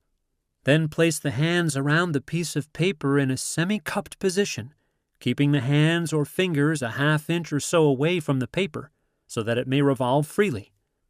Now order it to revolve upon the needle point. At first it will wobble, perhaps revolving slowly at first and in one direction or the other.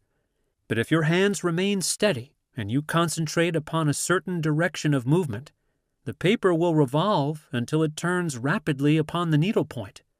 If you mentally order a change in direction, the one-way movement will cease and the paper will start revolving in the opposite direction. Of course, it is essential that you do not breathe or exhale in the direction of the paper. Many explanations of what causes the paper to revolve have been offered, such as heat waves from the hands, a body reflex of some kind, and the like. If the paper revolved in only one direction, then one of these explanations could be accepted. But when a person, with a little practice and confident and concentrated thinking, can cause the paper to revolve first in one direction and then in another by reversing the polarity of his thinking, it is clear that the principle is the same as that which governs the experiments with the biometre. In carrying out another similar experiment, a small disc of cardboard known as the dialette, bearing the facsimile of the face of a clock with numbers from 1 to 12, is used. This is better known as the Rosicrucian dialette, and is issued by AMORC, Rosicrucian Brotherhood. A sharp needle is pushed through its center, and on top of it is balanced a sliver of thin cardboard fashioned in the shape of an arrow. The disc is placed on top of a glass filled with water in which the lower part of the needle is submerged. The operator places his hands around the top of the glass, the disc, and arrow, then orders the arrow to revolve, change its position, or stop at any desired position or number. However, it must be recognized in all these experiments that not everyone can immediately get satisfactory results, because the power of mind or thought concentration and projective influence varies in individuals. If there is a form of electricity which emanates from our hands, or fingers in particular, and if there are waves, either dynamic or magnetic, caused by vibrations, set up either consciously or unconsciously by our thinking, do we not then have an explanation of table lifting, automatic writing, the performances of the planchette or Ouija board, and many of the mediumistic or occult operations? Now that the Yale experimenters have concluded that all living things are surrounded by an electrical atmosphere of their own making, and the Duke experimenters are still exploring the field for further proof that thought or some similar force can affect material objects, we are beginning to receive verification of the idea expressed by Dr. Phillips Thomas, research engineer for the Westinghouse Electric Company. In 1937, according to newspaper dispatches, Dr. Thomas told the Utah session of the American Electrical Institute, "We feel certain that whatever we do, say, or think is accomplished by some type of radiation. We think such radiations are electricity. In the near future, we may be able to capture and interpret these radiations of personality and thought through electrical impulses. Prospects of an early solution are bright." Since some of my readers may not have a clear understanding of the radiation of thought, I offer a simple explanation. A pebble tossed into a pond immediately upon striking the surface of the water sets up a series of ripples or small waves which spread out circle-like and ultimately reach the shoreline where they appear to stop. The larger the pebble, the higher the waves. Two stones of different sizes and weights tossed in simultaneously at different places, but in close proximity, will both set up a series of waves, converging upon each other. Where the two sets meet, there appears to be a struggle as to which is to overcome or pass the other. As far as our physical vision is concerned, if the waves are of the same size, both seem to stop or merge at their meeting point. But if one is larger than the other, the larger sweeps over the smaller and creates waves in the wake of the smaller ripples. Think about this in connection with your own mental impulses.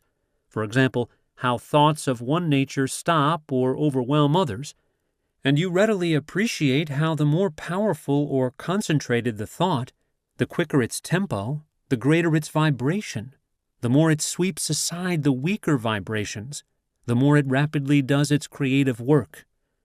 We hear and read much about various stages of thought, degrees of consciousness, thought concentration, the strength of our faith, all of which deals with the intensity or the degree of power we send forth.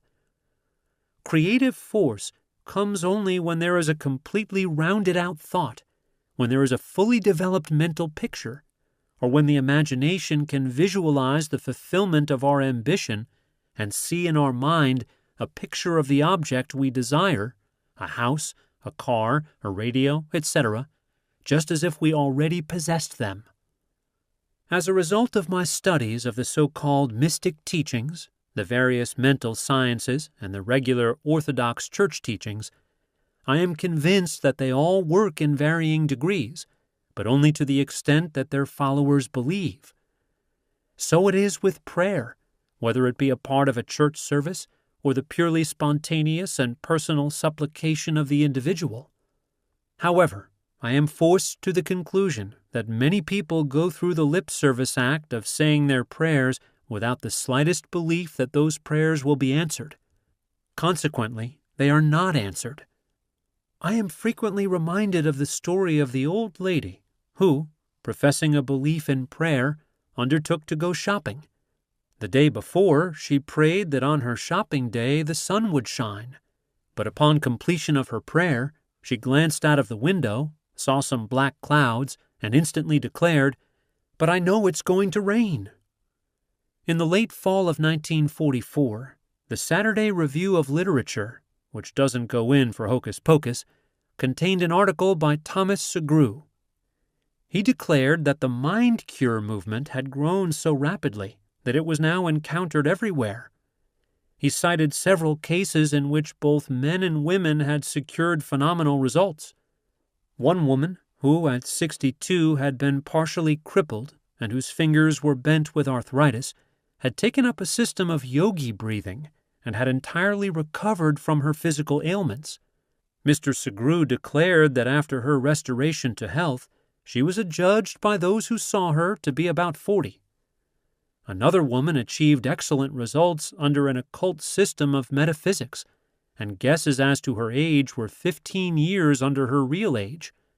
He told also of a retired missionary who, for the past 12 years, had experimented with psychic phenomena and had obtained most startling results. We can come to only one conclusion, and that is that all the systems, creeds, and cults work as a result of the firm beliefs of the individual, and that brings us to the magic of believing. Sigmund Freud, the famous Austrian psychoanalyst, whose works are today standard for psychiatrists, brought the world's attention to the hypothesis that there was a powerful force within us, an unilluminated part of the mind, separate from the conscious mind, that is constantly at work molding our thoughts, feelings, and actions. Others have called this division of our mental existence the soul, and some metaphysical teachers claim that it is located in the solar plexus. Others call it the superego, the inner power, the superconsciousness, the unconscious, the subconscious, and various other names. It isn't an organ or so-called physical matter, such as we know the brain to be, and science hasn't located its tangible position in the human body. Nevertheless, it is there, and from the beginning of recorded time, man has known that it exists. The ancients often referred to it as the spirit. Paracelsus called it the will. Others have called it the mind, an adjunct of the brain. Some have referred to it as conscience, the creator of the still, small voice within. Still others have called it intelligence, and have asserted that it is a part of the supreme intelligence to which we are all linked. Hence the name universal mind, that which embraces every living thing, all human as well as plant and animal life. No matter what we call it, the writer prefers the word subconscious, it is recognized as the essence of life, and the limits of its power are unknown. It never sleeps. It comes to our support in times of great trouble. It warns us of impending danger. Often it aids us to do that which seems impossible. It guides us in many ways, and when properly employed, performs so-called miracles. Objectively, it does as it is told, that is, when it is commanded or besought by the conscious mind. Subjectively, it acts primarily upon its own initiative, or appears to, although there are times when its activity appears to be the result of influences from the outside. Sir Arthur Eddington is quoted as saying, "I believe that the mind has the power to affect groups of atoms and even tamper with the odds of atomic behavior, and that even the course of the world is not predetermined by physical laws, but may be altered by the uncaused volition of human beings." When this idea is fully comprehended, it becomes breathtaking. It is more understandable in the light of the electronic or vibratory theory. Every student of the subject knows what may be accomplished by getting into direct contact with the subconscious mind. Thousands have employed it to achieve wealth, power, and fame in this world, as well as to cure physical ailments and solve countless human problems. and its power is there for you to use. The only steps you have to take are to believe in its power and to use the technique set forth in this book, or else to devise a system of your own that will put it to work for you. The late Dana Sleeth, whose syndicated column covering the observations of a hillbilly was well known to newspaper readers 20 years ago, once told me that he considered the subconscious mind one of his greatest aids, not only in furnishing him with ideas, but in assisting him to find lost tools and other articles. Mr. Sleeth at the time was living in the hills remote from cities and towns, alternating as a columnist and farmer. He had made an extensive study of this subject, and we often discussed it, as well as exchanged letters covering our ideas. "It's a wonderful thing, the subconscious mind," said Mr. Sleeth, "and for the life of me I can't see why more people don't learn about it and its use. I don't know how many thousands of times it has helped me with my problems. Ideas for feature stories have often come to me when I was engaged in such lowly tasks as stump grubbing. And as for locating lost tools, it's a knockout. You know, nothing is ever lost. It's just misplaced. It's right there to be found in the exact place where you left it or dropped it. I have found dozens of misplaced tools in the identical spot where my subconscious mind told me to look. This is the way it would work. Say, for example, it was a pocket knife, mine's a good-sized one, that I had misplaced or dropped. I would say, "Pocket knife, where are you?" Then I would close my eyes for a moment, or I might gaze off into space. The answer might not always come immediately, but when it did, it would come in a flash, and I would be led right to the spot where lay the knife. It always seemed to work unfailingly, even to such things as axes, rakes, and other tools that I was constantly leaving around somewhere. You know, we newspaper people are not very methodical. I used to have a great deal of difficulty in remembering names, but I have found that if I could visualize the man or woman whose name I had temporarily forgotten, and see an outline of his or her features, the color of the eyes, hair, manner of dress, etc., the subconscious would bring me the name without difficulty. I don't know where I learned this, but in trying to recall something, a certain story or certain fact that appeared at the moment to escape me, I would relax, elevate my head, put my right hand a couple of inches above my forehead. Sometimes I might close my eyes or gaze off into space. But this little trick always seemed to get results. Never forget, inventions, great musical compositions, poetry, fiction, and all other ideas for original accomplishment come from the subconscious. Give it the thought or the material and keep it going with a deep-rooted desire for performance, and you will get results. There is an old saying that once we start weaving, the gods will furnish the skein, and how true that is. When you start to operate with the aid of this power, the bricks automatically fall into place, as though a magical hand had touched them. Results will certainly follow in a most astounding manner. Ideas for accomplishment will pop here and they will pop there. What may appear as coincidences are not coincidences at all, but simply the working out of the pattern which you started with your own weaving. I am certain that thousands of successful men and women reach great heights and accomplish marvelous results without knowing anything about the subconscious mind and with no knowledge that it was the power which made for accomplishments. Living here in the hills away from people and everyday influences, I have often felt that those who live close to nature were in a much better position to utilize the subconscious than others. I believe that day will come when science will prove that the great power of the subconscious is one of the most formidable forces in shaping and controlling our lives. A passing or momentary thought flicker dies almost a borning, although it may later reveal cumulative power. But the force that brings into play the great system of the subconscious is a sustained thought, or, as previously stated, a fixed mental picture. There are many methods for stepping up the tempo of the vibrations of conscious thought in order to bring into action the subconscious forces, although sometimes just a single utterance, a momentary glance accompanying a word or two traveling from one person to another, has brought the subconscious into immediate play. So have catastrophic danger, moments of great peril, and times of great stress, when, alone or in the company of others, a person is suddenly confronted with the necessity for immediate action.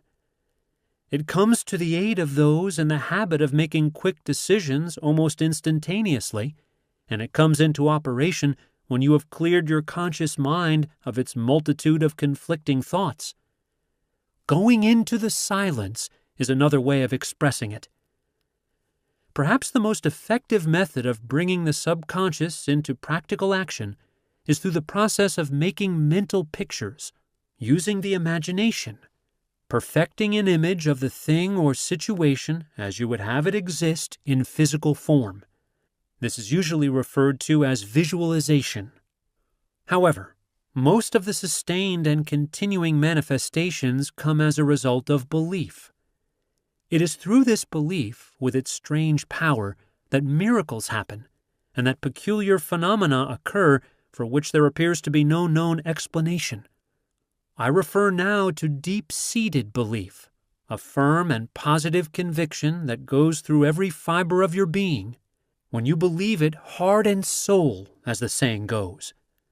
Call it a phase of emotion, a spiritual force, a type of electrical vibration, anything you please, but that's the force that brings outstanding results, sets the law of attraction into operation, and enables sustained thought to correlate with its object. This belief changes the tempo of the mind or thought frequency, and, like a huge magnet, draws the subconscious forces into play, changing your whole aura and affecting everything about you, and often people and objects at great distances. It brings into your individual sphere of life results that are sometimes startling, often results you never dreamed possible. There are countless references to it in the Bible. It is the first condition for membership in many religious, fraternal, and political organizations. Everywhere, men are looking for people who have the kind of belief they will fight for, because it is the people who are charged with the vibrations of strong beliefs that sometimes do the miraculous. The things we so often say are unbelievable. That kind of belief has the magic touch. It is also the basic principle in both white and black magic. Chapter 3. What the Subconscious Is. There is no artist, man of science, or writer of any distinction, however little disposed to self-analysis, who is not aware by personal experience of the unequaled importance of the subconscious, wrote Gustave Jallet, distinguished French psychologist and author of From the Unconscious to the Conscious. He said also that the best results in life were obtained by close harmony and cooperation between the conscious and subconscious minds, and he pointed out that up to the 19th century, the psychology of the subconscious was completely ignored, and it was then considered only as the abnormal outcome of disease or accident. As the subconscious plays a very important part in the magic of believing, it will bring you to a quicker understanding of this science if you have a clear and detailed picture of what the subconscious mind is, where it is located, and how it functions, both by itself and in collaboration with the conscious mind. Some of the material in this chapter you will find referred to or even repeated in succeeding chapters. But as repetition is an essential part of the technique of this science, it will be equally effective in presenting the knowledge of the science itself. And furthermore, the quicker you get an understanding of it, the quicker you will be on your way to getting what you desire. In giving you this picture of the subconscious mind, it is necessary for me to use scientific terms here and there, for practically all the knowledge of the subconscious has come as a result of the study and experimentation of some of the world's greatest psychologists.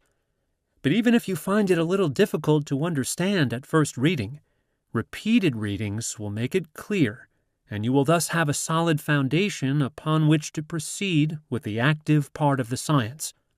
In the first chapter, I told you that it was the law of psychic phenomena by Thomson J. Hudson that first got me to thinking about the subconscious mind and its great possibilities for helping individuals in their everyday life.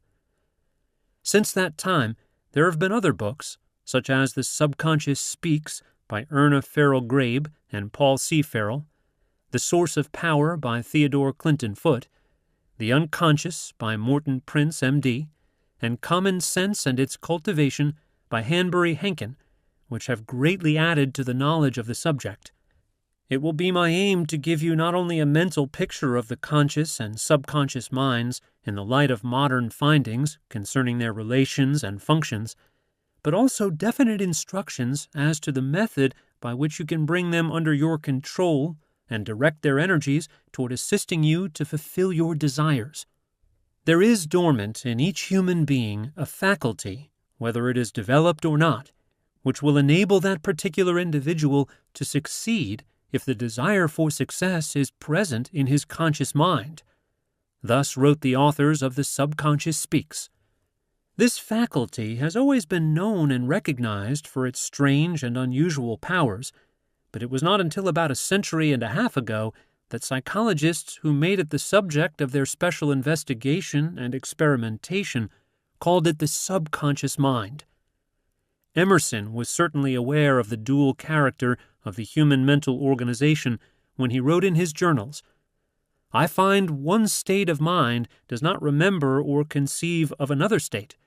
Thus I have written within a 12-month verses, days, which I do not remember the composition or correction of, and could not write the like today, and have only for proof of their being mine various external evidences, as the manuscript in which I find them, and the circumstances that I have sent copies of them to friends, etc., etc."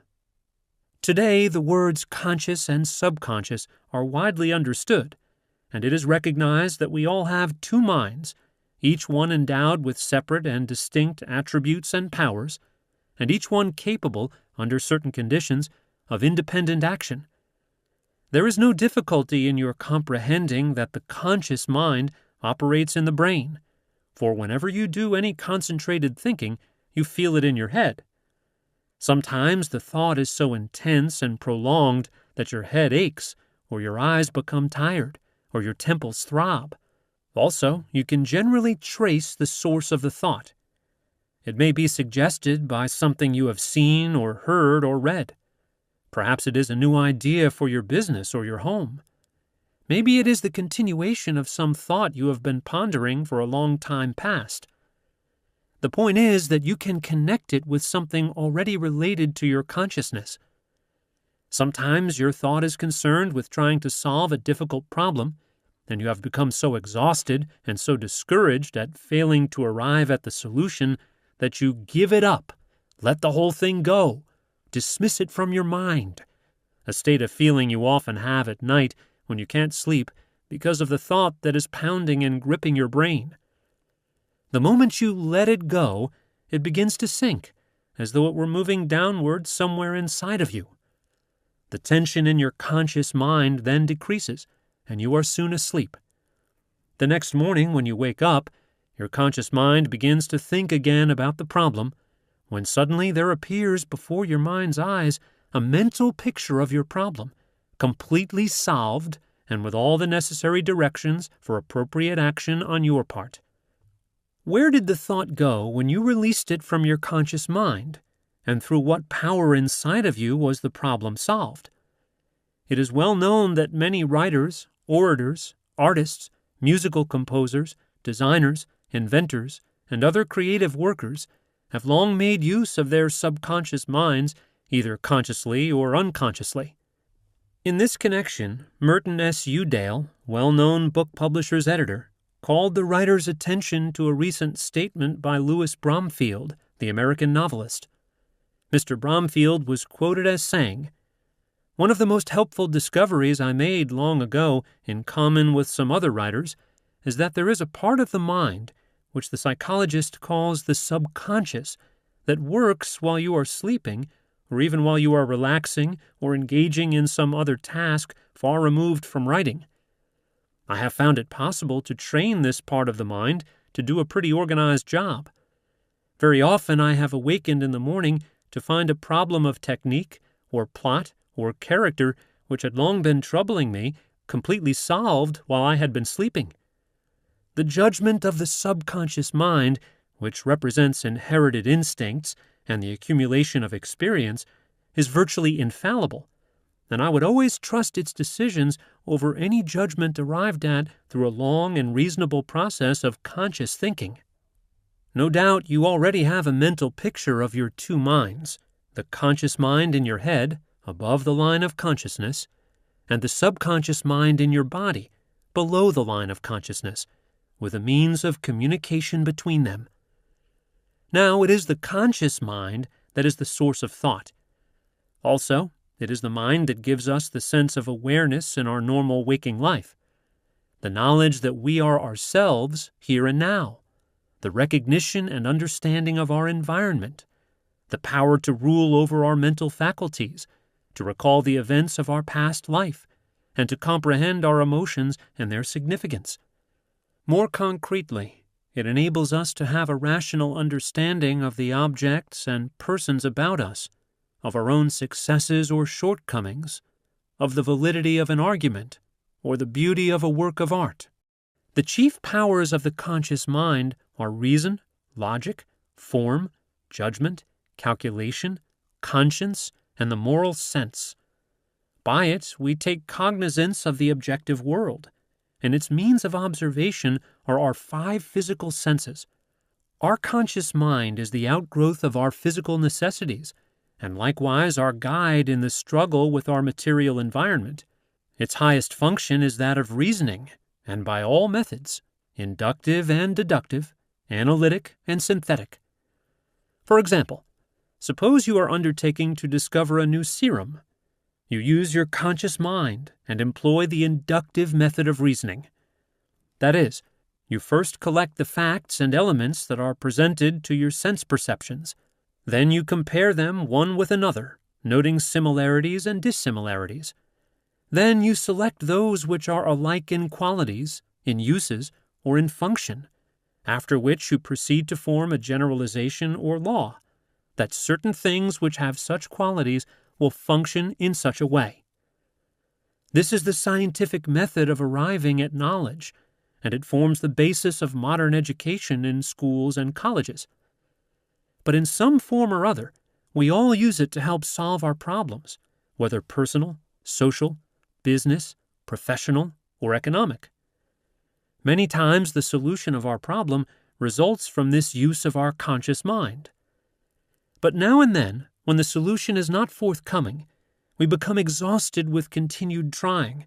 We begin to lose confidence in ourselves, and we often resign ourselves to the idea that we have failed and that nothing can be done about it. Here is where the subconscious mind comes in, to help us to renew our belief in ourselves, to assist us to overcome our difficulty, and to put us on the road to achievement and success.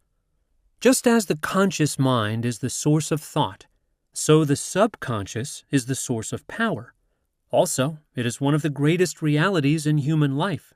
It is rooted in instinct and is aware of the most elemental desires of the individual, yet it is always pressing upward into conscious existence. It is a repository of spontaneous impressions of men and nature, and a memory vault in which are kept the records of facts and experiences that are sent down to it from time to time by the conscious mind for safekeeping and future use. Thus, the subconscious mind is not only a mighty storehouse of ever-ready material which can be placed at the disposal of the conscious mind, but also a powerhouse of energy with which the individual can be charged, thus enabling him to recover his strength and courage, and also his faith in himself. The subconscious mind is beyond space and time, and it is fundamentally a powerful sending and receiving station with a universal hookup, whereby it can communicate with the physical, mental, psychic, and, according to many investigators, spiritual worlds, past, present, and future as well. Such is the power of your subconscious mind. In brief, the subconscious embodies the feeling and wisdom of the past, the awareness and knowledge of the present, and the thought and vision of the future. Emerson, though he wrote of instinct, endowed it with so many superior attributes that he undoubtedly was thinking of the subconscious mind when he wrote, "All true wisdom of thought and of action comes of deference to this instinct, patience with its delays. To make a practical use of this instinct in every part of life constitutes true wisdom, and we must form the habit of preferring in all cases its guidance, which is given as it is used." The powers of the subconscious are many, the chief of which are intuition, emotion, certitude, inspiration, suggestion, deduction, imagination, organization, and, of course, memory and dynamic energy. It takes cognizance of its environment by means independent of the physical senses. It perceives by intuition. It operates most successfully and performs its highest function when the objective senses are quiescent. But it can function during the waking hours as well as during sleep. It is a distinct entity. It possesses independent powers and functions with a unique mental organization all its own, and it sustains an existence that is closely allied to the physical body and the life of the individual, and yet that also operates independently of the body. Now, the subconscious mind has three primary functions. First, with its intuitive understanding of the bodily needs, it maintains and preserves, unaided by the conscious mind, the well-being and indeed the very life of the body. Second, as pointed out in the previous chapter, in times of great emergency, it springs into immediate action, again independently of the conscious mind, and takes supreme command, acting with incredible certitude, rapidity, accuracy, and understanding in the saving of the life of the individual. Third, it is operative in the psychic world, in which the psychic powers of the subconscious are manifested in such phenomena as telepathy, clairvoyance, and psychokinesis. But also, it can be summoned to help the conscious mind in time of great personal necessity, when the conscious calls upon the subconscious to use its powers and resources to solve a vital problem or bring to pass that which is sought or desired by the individual. In this book, we are concerned particularly with the last part of the third primary function of the subconscious mind, and especially with the technique by which it operates for your benefit. Accordingly, to draw upon the resources and powers of the subconscious and awaken it into action, you must first be sure that you are asking for something that is rightfully yours to have and is within your ability to handle, for the subconscious manifests itself only according to the capabilities of the person. Then you must have patience and absolute faith, for, as Théodore Simon Jouffroy, the French philosopher, said, "The subconscious mind will not take the trouble to work for those who do not believe in it." Next, in conveying your need to the subconscious, it must be in the spirit that the work has already been done. Thus, while it is necessary for you to feel and think yourself successful, it is important for you to go one step further and actually see yourself as already successful, either in the performance of some selected task or as actually occupying the position to which you are aspiring. For the next and final step, you must wait patiently while the subconscious is assimilating the elements of your problem and then goes about its own way to work it out for you. In due course, with the flowing of the ideas and plans of the subconscious into your waiting conscious mind, the solution of your problem will be revealed to you and the correct course of action indicated, which you must follow immediately and unquestioningly. There must be no hesitation on your part, no mental reservation, no deliberation. You must receive the message from the subconscious freely, and after understanding it, you must act on it at once. Only by so doing will you make your subconscious serve you and continue to respond whenever you call upon it. However, your problem may be one that cannot be solved in the above manner. Instead of receiving the solution in the form of a blueprint, as it were, to guide your steps to the final fulfillment, you may, instead, feel some mysterious force urging you at intervals to do certain things that seem to have no special significance or logical connection. Nevertheless, you must continue to believe in the power and wisdom of the subconscious and obediently perform the seemingly irrelevant things. One day you will find yourself in the position you sought through the aid of the subconscious and doing the work you envisioned for yourself. Then, when you look back, you will see how the things you were called upon to do all formed a logical line of events, the last one of which was your final arriving, the reward of your sincerest hopes and desires, your own triumphant personal success. Chapter 4. Suggestion is Power. How many times have you heard it said, "Just believe you can do it, and you can"?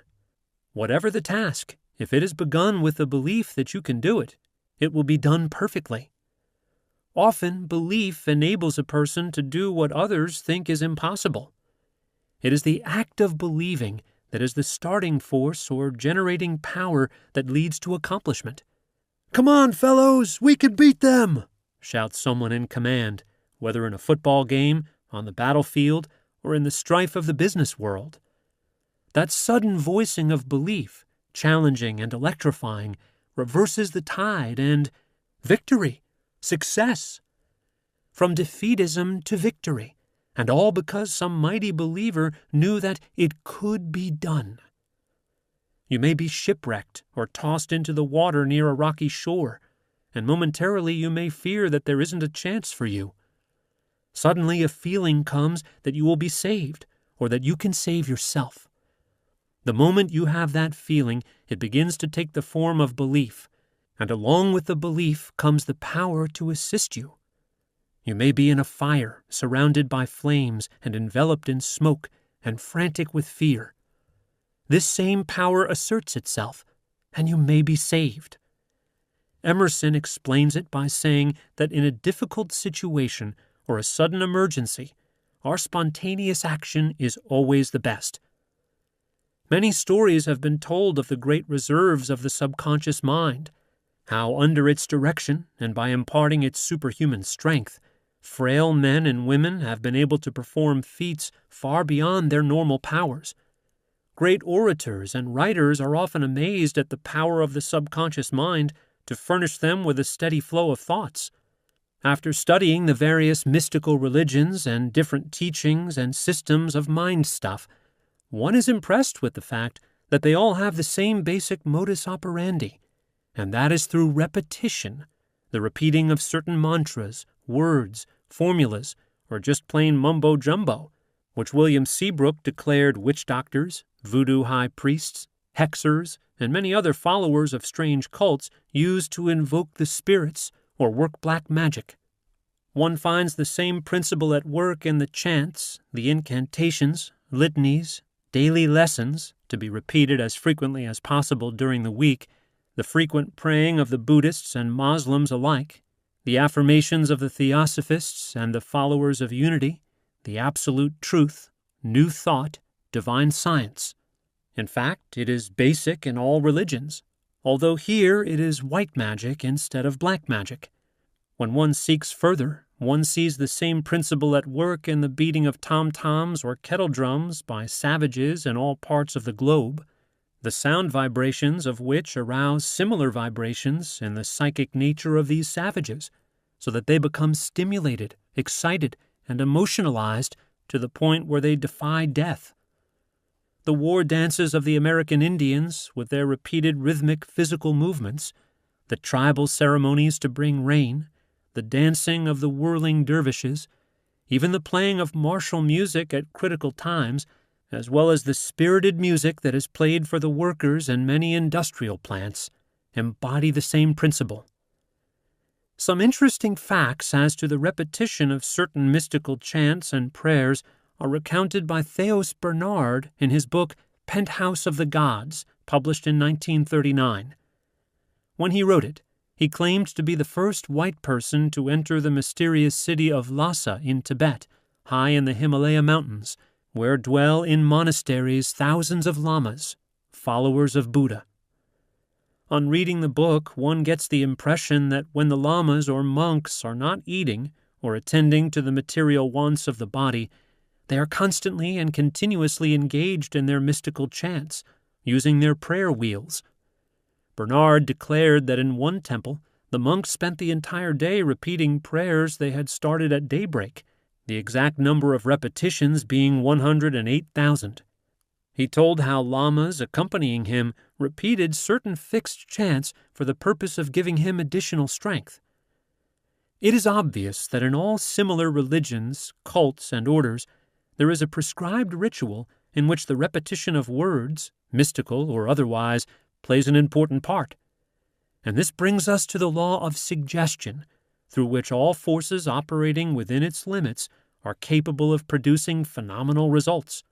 That is, it is the power of suggestion, and autosuggestion, your own to yourself, or heterosuggestion, coming to you from outside sources, that starts the machinery into operation or causes the subconscious mind to begin its creative work. And right here is where the affirmations and repetitions play their part. It's the repetition of the same chant, the same incantations, the same affirmations, that leads to belief. And once that belief becomes a deep conviction, things begin to happen. A builder or contractor looks over a set of plans and specifications for a bridge or a building, and, urged by a desire to get the contract for the work, declares to himself, "I can do that. Yes, I can do that."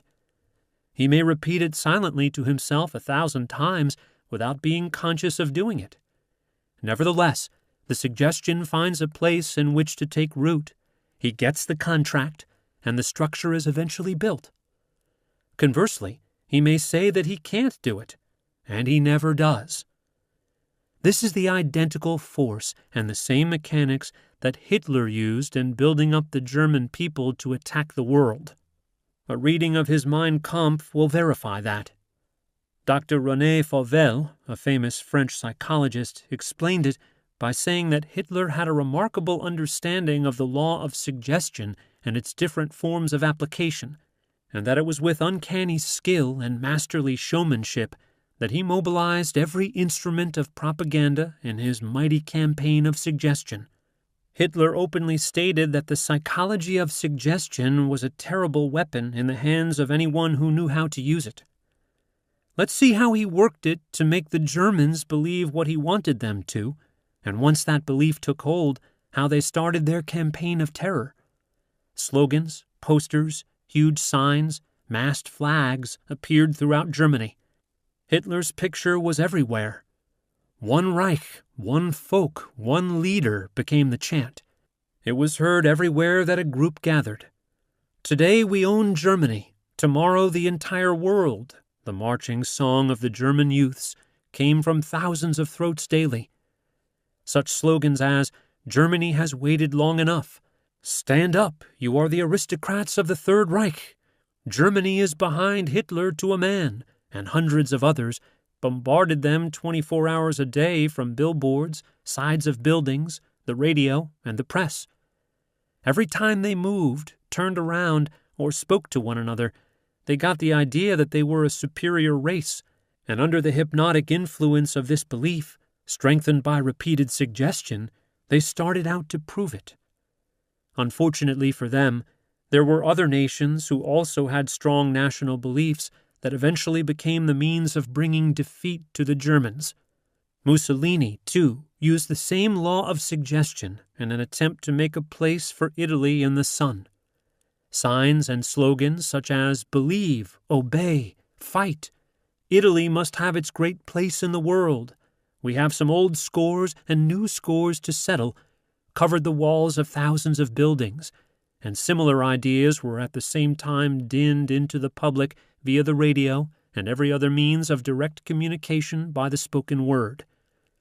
Stalin, too, used the same science to build Russia into what she is today. The Institute of Modern Hypnotism, in November 1946, recognizing that Joseph Stalin had been using the great power of the repeated suggestion upon the Russian people in order to make them believe in their strength and power, named him as one of the 10 persons with the most hypnotic eyes in the world, rating him as a mass hypnotist. The Japanese warlords used it to make fanatical fighters out of their people. From the very day of their birth, Japanese children were fed the suggestion that they were direct descendants of heaven and destined to rule the world. They prayed it, chanted it, and believed it. But here again it was used wrongly. For 44 years, ever since the Russo-Japanese War, the Japs immortalized naval warrant officer Magoshichi Sugino, fabled as one of Japan's early suicide fighters and greatest heroes. Thousands of statues were erected to his memory, and in repeated song and story, young Nipponese were taught to believe that by following his example, they could die in no more heroic manner than as a suicide fighter. Millions of them believed it, and during the war thousands of them did die as suicide fighters. Yet Sugino, who was supposed to have gone to his death while scuttling a ship to bottle up the Russian fleet at Port Arthur, didn't die. He was picked up by a Chinese boat, and upon learning that he was being lauded by his people as a great suicide fighter, decided to remain forever obscure and became an exile in Manchuria. Associated Press dispatches from Tokyo in November 1946 tell how he was discovered after all these years and was being returned home. Although he was alive and well, it continued to be dinned into the ears of young Nipponese that there was no greater heroic act than to die as Sugino had. This terrible and persistent, deeply founded belief, though based entirely on a fable, caused thousands of Japanese to throw away their lives during the war.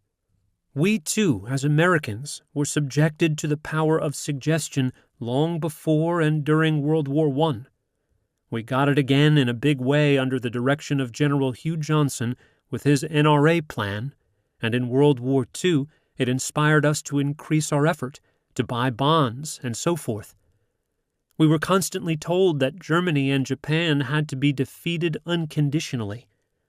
Under the constant repetition of the same thought, all individual thinking was paralyzed, and the mass mind became grooved to a certain pattern: win the war unconditionally. As one writer so ably said, "In war, the voice of dissension becomes the voice of treason." So again, we see the terrific force of thought repetition. It is our master, and we do as we are ordered. This subtle force of the repeated suggestion overcomes our reason, acting directly on our emotions and our feelings, and finally penetrating to the very depths of our subconscious minds. It is the basic principle of all successful advertising, the continued and repeated suggestion that first makes you believe, after which you are eager to buy. In recent years, we have enjoyed a vitamin spree. Vitamins for this and vitamins for that have come to us from all sides, and millions buy them in capsule form, so potent is the repeated suggestion of their value. For centuries, tomatoes were looked upon as poisonous. People dared not eat them until some fearless person tried them and lived. Today, millions of people eat them, not knowing that less than 100 years ago they were considered unfit for human consumption. Conversely, the lowly spinach may go into the discard because our own United States government declares that it does not contain the food values attributed to it for centuries.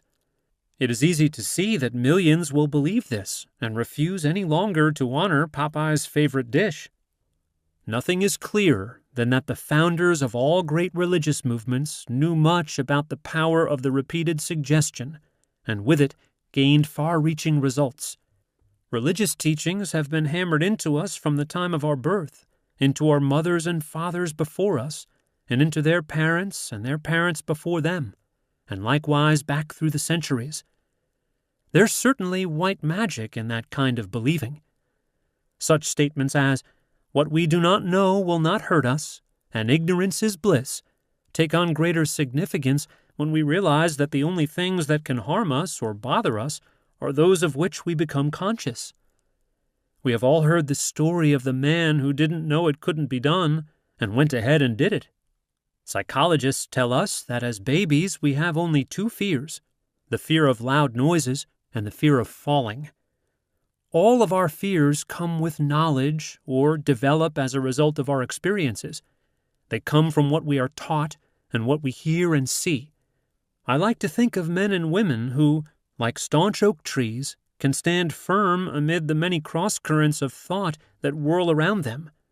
But far too many people are like saplings that are swayed by every little breeze and ultimately grow in the direction of some strong wind of thought that blows against them. The Bible is filled with examples of the power of thought and suggestion.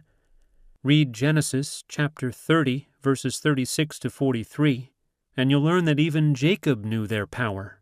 The Bible tells how he developed spotted and speckled cattle, sheep, and goats by placing rods from trees, partially stripping them of their bark so they would appear spotted and marked, in the watering troughs where the animals came to drink. As you may have guessed, the flocks conceived before the spotted rods and brought forth cattle ring-straked, speckled, and spotted, and incidentally, Jacob waxed exceedingly rich. Moses, too, was a master at suggestion. For 40 years he used it on the Israelites, and it took them to the promised land of milk and honey. David, following the suggestive forces operating on him, slew the mighty, heavily armed Goliath with a pebble from a slingshot. The frail little maid of Orleans, Joan of Arc, heard voices, and under their suggestive influences became imbued with the idea that she had a mission to save France. She was able to transmit her indomitable spirit to the hearts of her soldiers, and she defeated the superior forces of the British at Orleans. William James, father of modern psychology in America, declared that often our faith, belief, in advance of a doubtful undertaking is the only thing that can assure its successful conclusion. Man's faith, according to James, acts on the powers above him as a claim and creates its own verification. In other words, the thought becomes literally father to the fact. For further illumination of faith and its power, I suggest that you read the general epistle of James in the New Testament. Let us go into the field of sports, where everyone who has ever witnessed a football or baseball game has actually seen this power of suggestion at work. The late Knute Rockne, famous coach at Notre Dame, knew the value of suggestion and used it repeatedly. But he always suited his method of applying it to the temperament of the individual team. A story is told that on one Saturday afternoon, Notre Dame was playing in a particularly grueling game, and at the end of the first half was trailing badly. The players were in their dressing room nervously awaiting the arrival of Rockne. Finally, the door opened, and Rockne's head came in slowly. His eyes swept inquiringly over the squad. "Oh, excuse me, I made a mistake. I thought these were the quarters of the Notre Dame team." The door closed, and Rockne was gone. Puzzled and then stung with fury, the team went out for the second half and won the game. Other writers, too, have explained the psychological methods used by Rockne and have told how the late Fielding Yost of Michigan, Dan McGugin of Vanderbilt, Herbert Chrysler of Princeton, and dozens of others used the magic of suggestion to arouse their teams to great emotional heights. Before the Rose Bowl game of 1934, the wise tipsters rated the Columbia team as underdogs. They reckoned without Coach Lou Little and his stirring talks to his players day after day. The game started, and everyone knew that Columbia was in there. When the whistle blew for the end of the game, the Columbia men were the top dogs over the superior Stanford team. In 1935, Gonzaga University beat powerful Washington State 13-6 in one of the most upsetting games ever seen in the West. Gonzaga was a non-conference team, while the Washington State team, because of its great record, was thought to be unbeatable.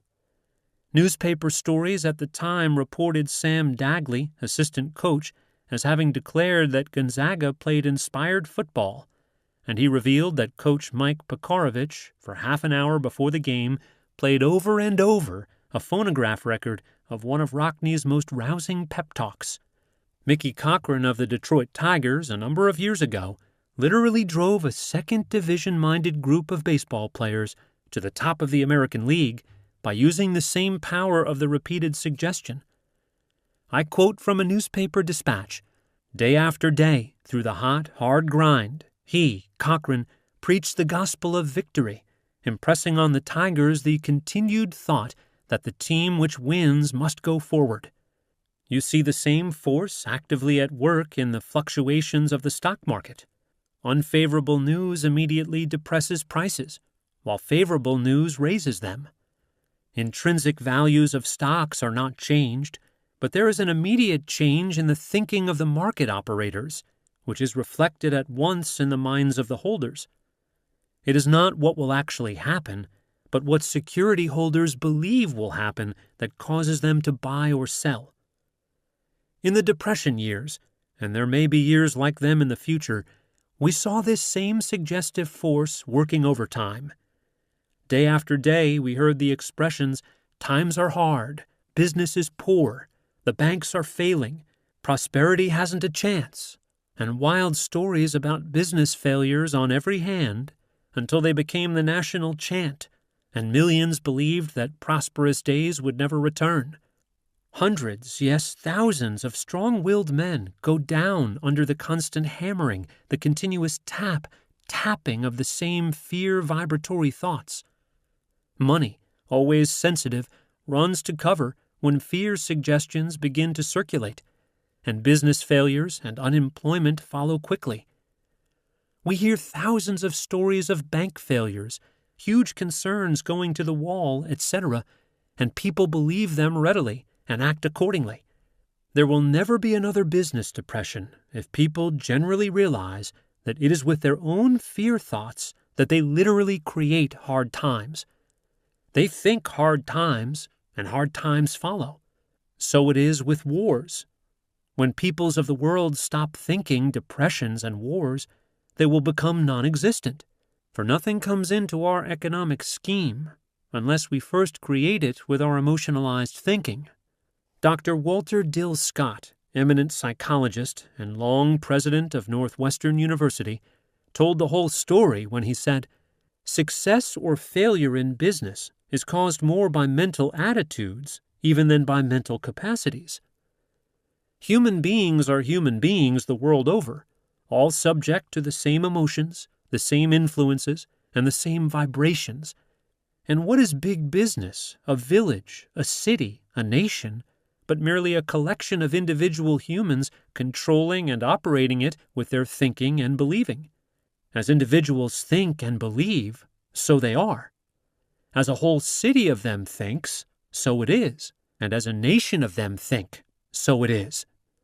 This is an inescapable conclusion. Every person is the creation of himself, the image of his own thinking and believing. As King Solomon put it, "For as he thinketh in his heart, so is he." Recall the panic on the night of October 20th, 1938, when Orson Welles and his Mercury Theatre players put on the air a dramatization of H.G. Wells's novel The War of the Worlds. It was a story of an invasion by some strange warriors from the planet Mars, but it caused fright among millions of people. Some rushed out of doors, police stations were besieged, Eastern telephone exchanges were blocked, New Jersey highways were clogged. In fact, for a few hours following the broadcast, there was genuine panic among millions of listeners because they believed our Earth was being attacked by invaders from Mars. Yes, indeed, belief can and does cause some strange and unusual happenings. Rallies held in schools and colleges just before important athletic contests are based on the same principles. Speeches, songs, and yells become the means of creating suggestion and arousing the will to win. Many sales managers employ the same principle in their morning sales meetings, when frequently music from an orchestra, radio, or phonograph is used to emotionalize the salesmen and to get the idea over to them that they can beat all their previous sales records. The same principle, with varying technique, is basic in the Army. In fact, in all armies. The commands and formations constantly repeated in close-order drill develop in the men instant obedience, which ultimately becomes instinctive. The commands and formations become so fixed in their minds and bodies that their movements are almost automatic, all of which, in turn, creates that self-confidence which is absolutely necessary in active conflict. It is very important to remember that while the subconscious will get into action at once under the impetus of the commands or suggestions which it receives from the conscious mind, or which come from outside sources and are transmitted to it via the conscious mind, it gets results quicker if the conscious mind accompanies its message with a mental picture of the desired goal. It may be faint, sketchy, or even unfinished, but even if it is only an outline, it will be sufficient for the subconscious to act upon.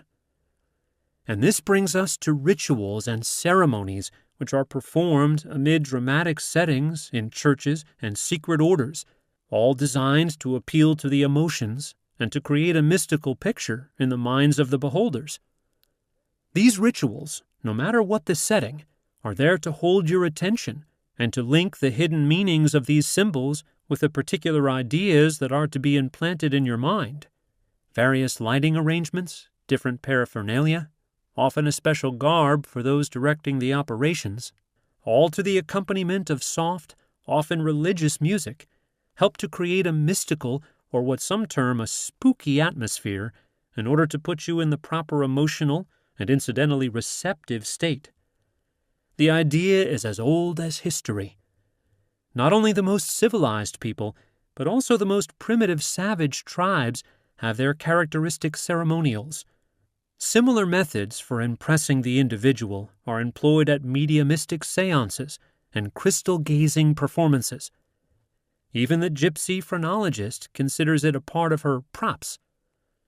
Without this atmosphere, which tends to make our conscious mind drowsy and even temporarily puts it to sleep, we would not be so easily convinced, for the desire to satisfy completely our longings for the mystical and miraculous is often not sufficient by itself to permit conviction. This is not said with any idea of being sacrilegious, but to present a picture of the historic method of appealing to the masses, and to point out how awakening and stirring their emotional interest prepares the way to approach their reasoning mind. Appeal by drama is the first step in arousing the emotions of the people, no matter for what purpose. Could the late Amy Semple McPherson, she with the long flowing white robe and picturesque auburn hairdo, have put over her great act of saving souls as well as achieving healings, without her superb understanding of the power of the dramatic? It's something to wonder about, because Billy Sunday, in his best table-sliding act, was a novice compared to Amy when it came to showmanship or a matter of plain impressiveness. She, with her many artifices and stage settings, put on a most solemn performance, and her followers, on the Pacific coast at least, declare that the results she got were real and lasting. This is no reflection on the memory of Mrs. McPherson, for her followers were very sincere and believed in her work, her teachings, and the results, and that's all that matters. However, there are men and women with strong personal magnetism and great orators who can get the same emotional effect without props or stage setting to aid them. They are masters of tone effects, emotional appeal, gesticulations, bodily movements, eye magnetism, etc., by which your attention is held, and you yourself are thrown wide open to their driving appeal. Let's consider charms, talismans, amulets, good luck pieces, four-leaf clovers, old horseshoes, a rabbit's foot, and countless other trinkets which thousands of people believe in. By themselves, they are inanimate, harmless objects without power, but when people breathe life into them by their thinking, they do have power, even though the power isn't in them per se. The power comes only with the believing, which alone makes them effective.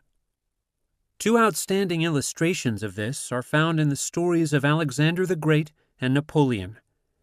In Alexander's day, an oracle proclaimed that whoever unloosened the Gordian knot would become ruler of all Asia. Alexander, as you may remember, with one stroke of his sword cut the knot and rose to tremendous heights and power. Napoleon was given a star sapphire when a child, with the prophecy that it would bring him luck and someday make him Emperor of France.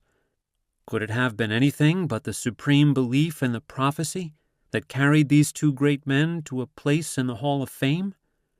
They became supermen because they had supernormal beliefs.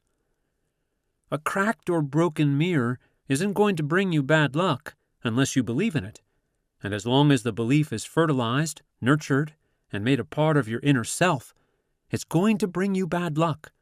Believe it or not, because the subconscious mind always brings to reality what it is led to believe. One of our presidential candidates of a few years back, a man of high attainment and regarded by many as a man of great intelligence, was pictured as standing before the door of his barn, above which was nailed an old good-luck horseshoe.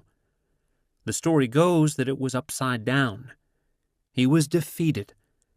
However, I mention this chiefly to show that beliefs in charms and symbols are not confined to simple, naturally superstitious people, but are frequently held by even the most enlightened.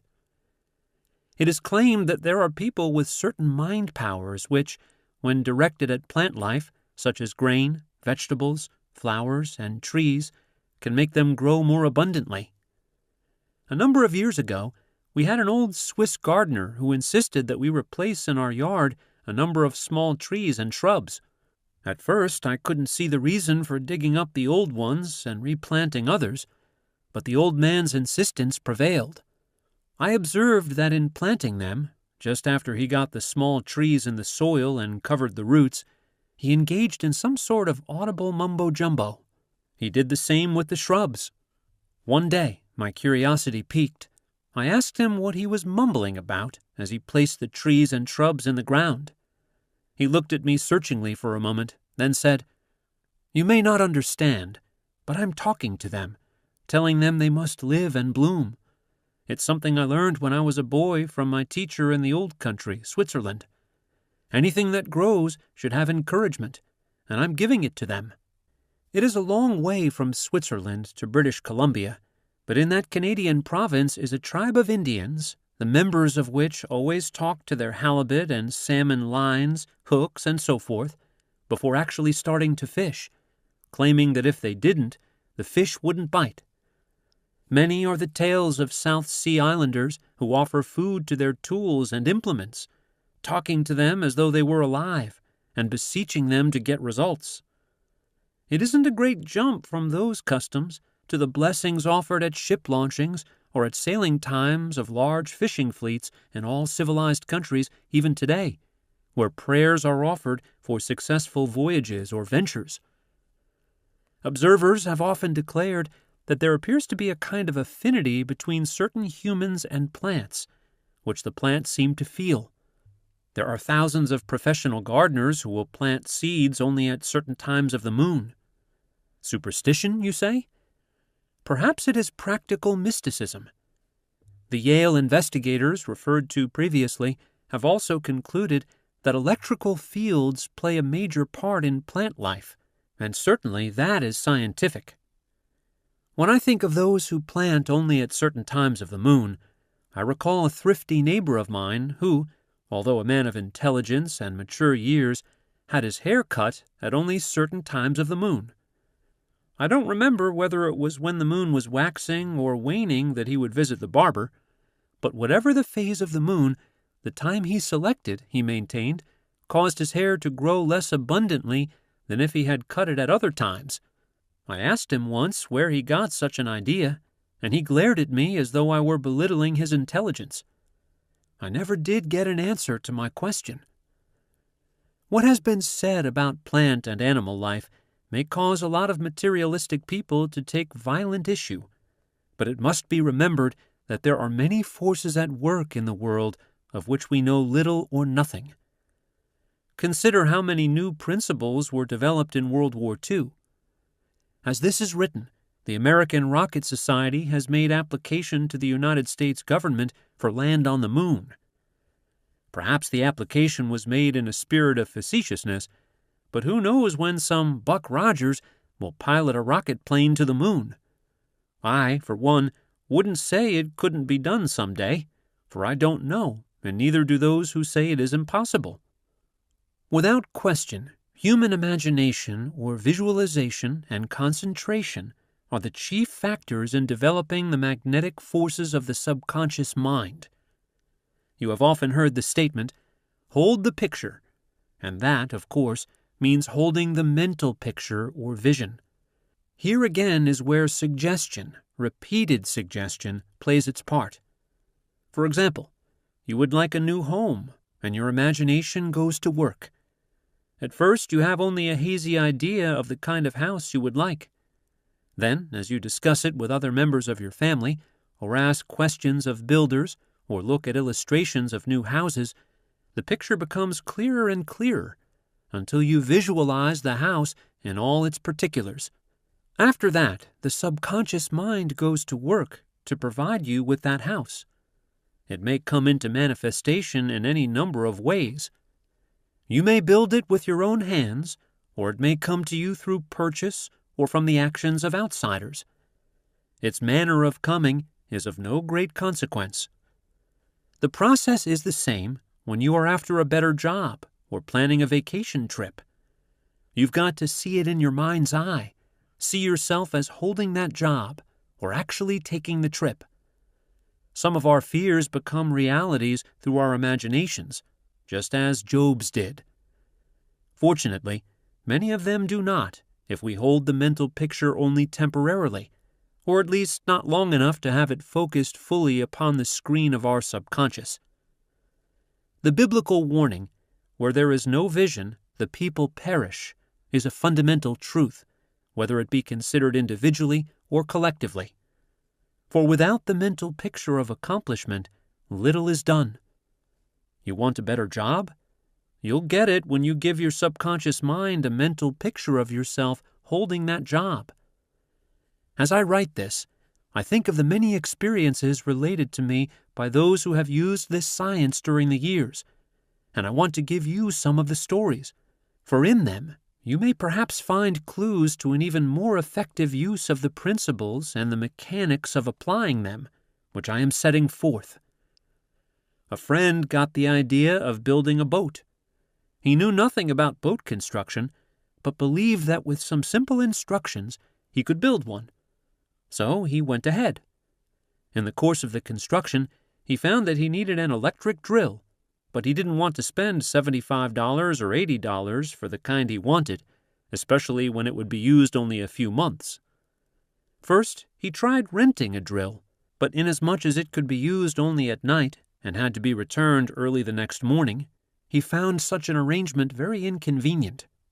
Then he told me, "I got thinking one night that somewhere there was a drill for me, and I would have it placed in my hands. The more I thought about it, the more I thought it possible. However, nothing happened for several days. Then one evening, a friend who owned a sizable garage, a man I hadn't seen for a couple of years, came to see me. He, too, was interested in boats, and hearing that I was building one, said he'd like to look it over. He saw me floundering around with the heavy half-inch drill I was using and asked me where I got it. I told him I had rented it, and he laughed, saying, 'Come over to the shop tomorrow, and I'll lend you a smaller one which you can handle much easier.' Needless to say, I got it and kept it during all the period I was constructing the boat. A somewhat similar experience happened when I was cutting the ribs. I had a small jigsaw, but found that it wouldn't cut through 3/4-inch lumber. Then I found myself wishing for a bandsaw. That thought led me to a place a few blocks away from my house where I knew there was a woodworking shop. I could use the bandsaw if I paid the owner 50 cents an hour for its use. However, I found that I was running to and from my home, first to fit the ribs and then to shape them, and losing too much time in the process.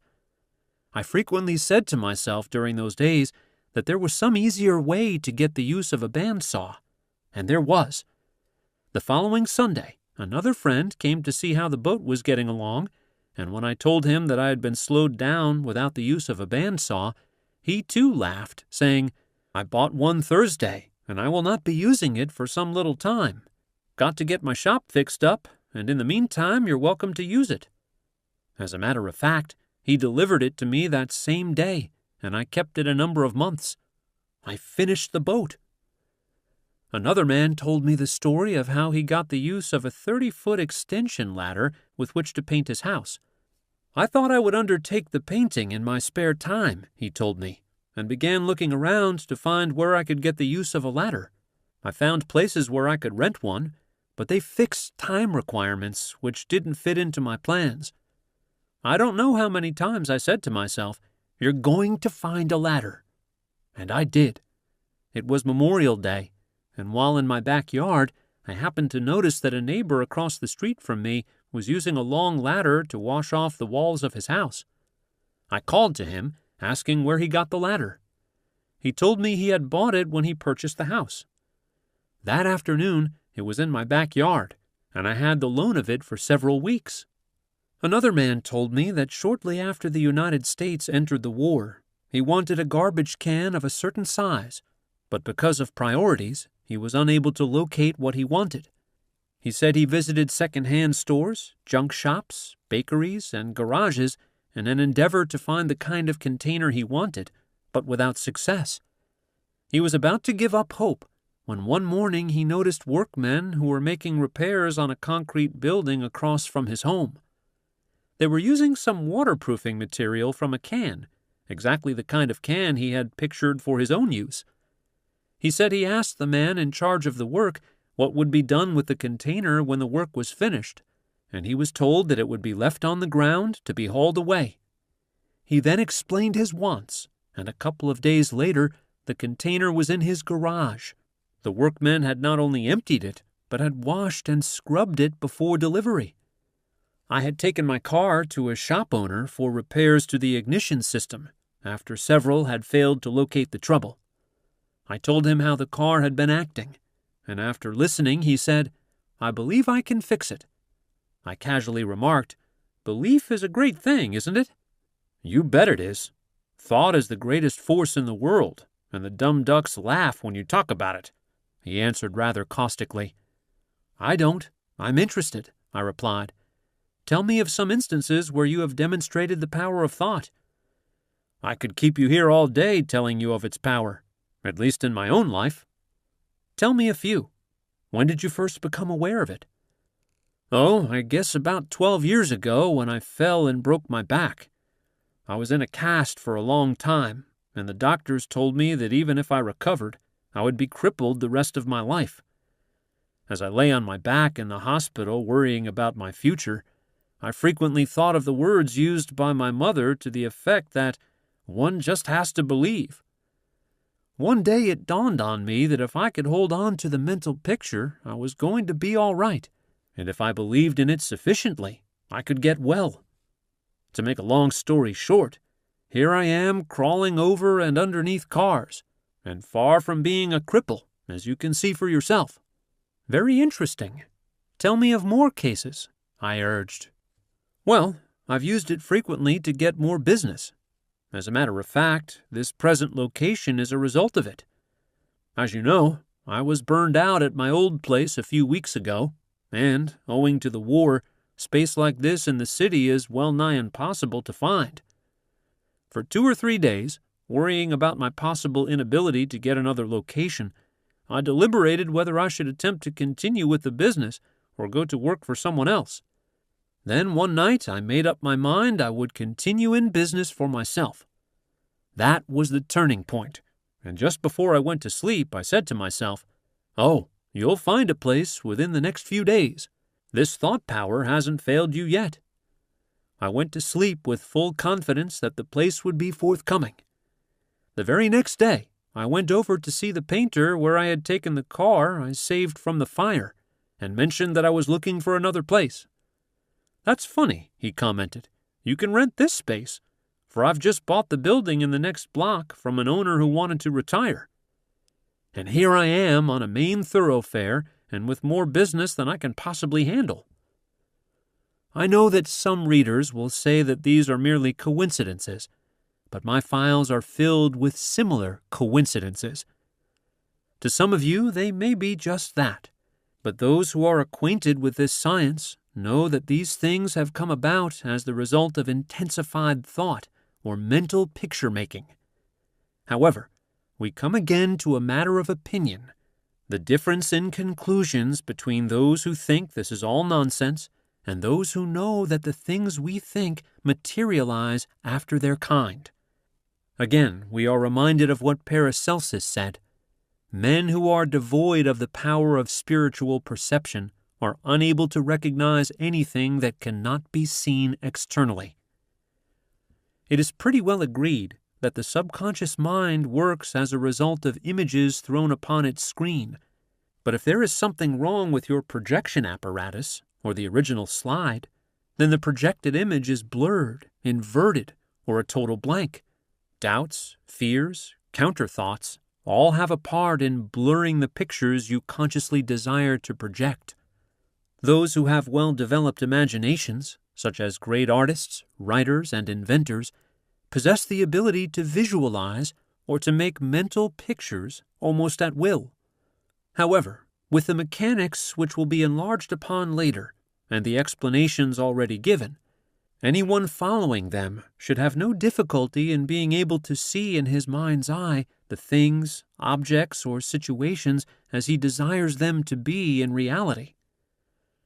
One of the greatest fishermen I ever knew used this visualizing method.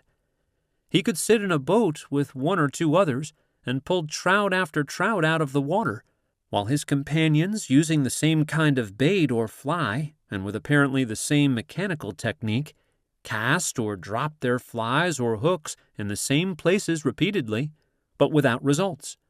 I asked him about it one time, and he laughingly replied, "I put the old squeezamagentum," his word for magic, on them. I figuratively or mentally get down there where they are and tell them to hook the bait or fly. In other words, I see them snapping at the hook and believe that it will work. That's all I can give you in the way of an explanation. This story was told to another fisherman not blessed with the first fisherman's luck, and he scoffed at it. "Ridiculous," he declared. "Any good fisherman must know the stream, the holes, the habits of fish, the type of bait or flies to use, and he'll catch them if they are there." However, he couldn't explain how others skilled in fishing technique could fish in an identical spot and still not catch them like the man who used the old squeezamagentum. The writer is not a fisherman, but surely if this law of attraction works in other ways, there is no reason why it could not be used advantageously in fishing. Footnote: Ben-Hur Lampman, associate editor of the Oregonian, author of many articles and books on fishing and kindred subjects, twice an O. Henry Memorial Award winner, and a recognized naturalist, upon reading the foregoing, said, "The man who says that it is ridiculous to consider your fishing friend as claiming there's some sort of magic or attraction at work when he catches fish when others fishing in the same spot get mediocre results, merely makes himself ridiculous by displaying his ignorance. I can't explain how your friend is always so fortunate in making his catches beyond saying that there is decidedly something psychic about successful fishing. Anyone who has studied the habits of fish and tried to catch them sooner or later realizes that there is more to successful fishing than merely throwing a lure or bait into a place where the fish are supposed to be. Just what the relationship is between mind and fish, if any, I cannot explain, but having been a student of fish, their ways and habits practically all my life, I do know that in successful fishing there is an unexplainable element or factor at work. Call it what you please. I say it is something psychic, and undoubtedly in the realm of psychic phenomena lies the explanation of the so-called fisherman's luck or the squeezamagentum or magic of your successful fisherman friend. End footnote. Now let's go into the field of golf. For many years I was interested in the game and was a member of several clubs.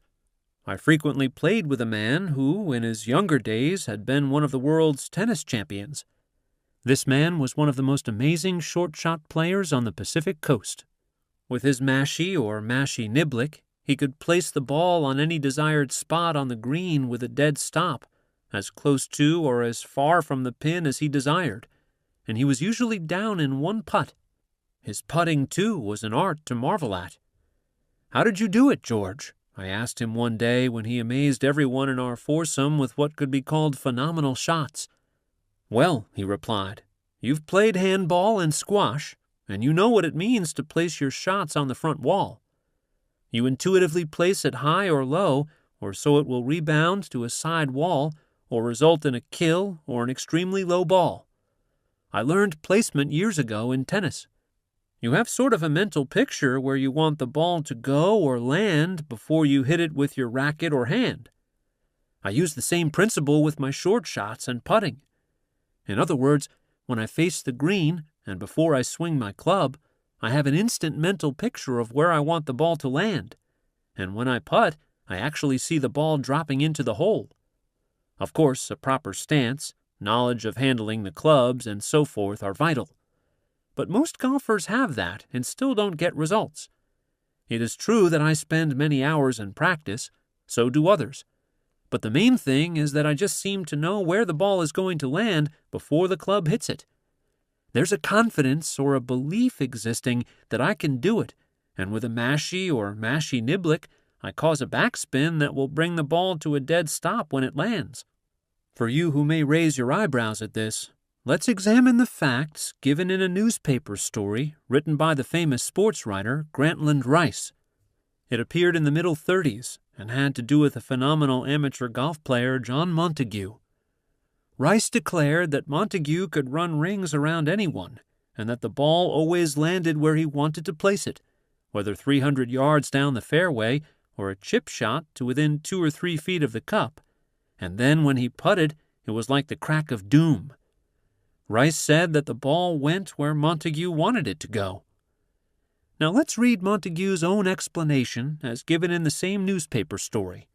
He said, "Golf to me is played with the head, mind, or brain, or whatever you wish to call it.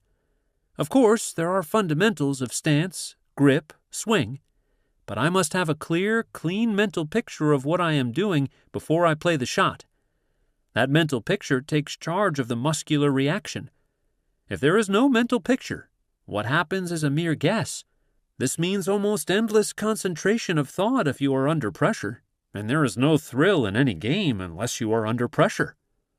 Gene Sarazen, who was one of the greatest golf professionals of all times, used similar methods in his matches, and if you read his little book, Golf Tips, you will find that he has much to say about mental pictures, objectives, concentration, and confidence. All golfers have heard of mental hazards. In reality, they are bunkers, traps, water hazards, etc. But in the imaginations of many players, they are formidable handicaps to put fear into the hearts of the players. On one course, where the writer often played, there was a water hole. The distance from the tee to the hole was about 100 feet, spanning a small lake or pond approximately 50 feet wide, an easy shot with a mashie or a mashie niblick for the average player. One member of the club who had been a great baseball and football player in his younger days, for a long time could never get over this water hazard. Invariably, with his irons, he would put ball after ball into the water, to the accompaniment of profanity on his part and laughter on ours. Finally, as the months went by, he took to using his spoon and hitting the ball far beyond the green.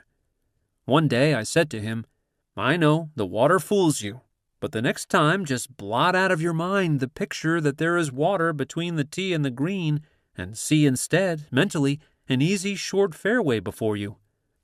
The first time he followed this suggestion, his ball fell a few inches from the pin, and from that time on, he later told me, as long as he followed the blotting out technique, he never had any trouble.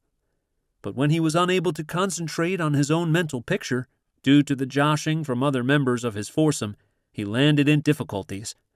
In observing many pool and billiard games, I am convinced that certain skilled players influence the direction and fall of the balls by mind control, although they may be completely in ignorance of the power they are using. If it can work on a golf ball, it certainly can work on a billiard ball.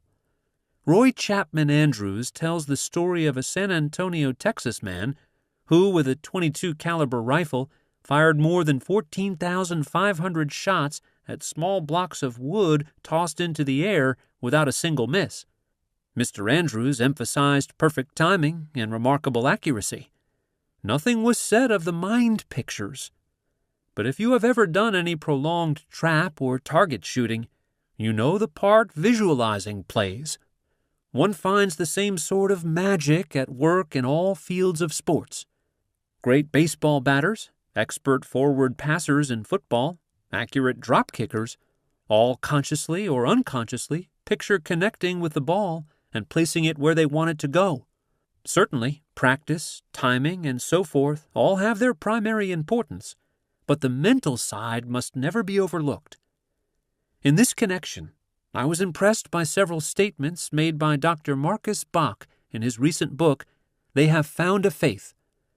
Dr. Bach tells of bowling with Father Divine, and of observing from the way Father Divine selected a ball, and from his stance and delivery, that he was no bowler.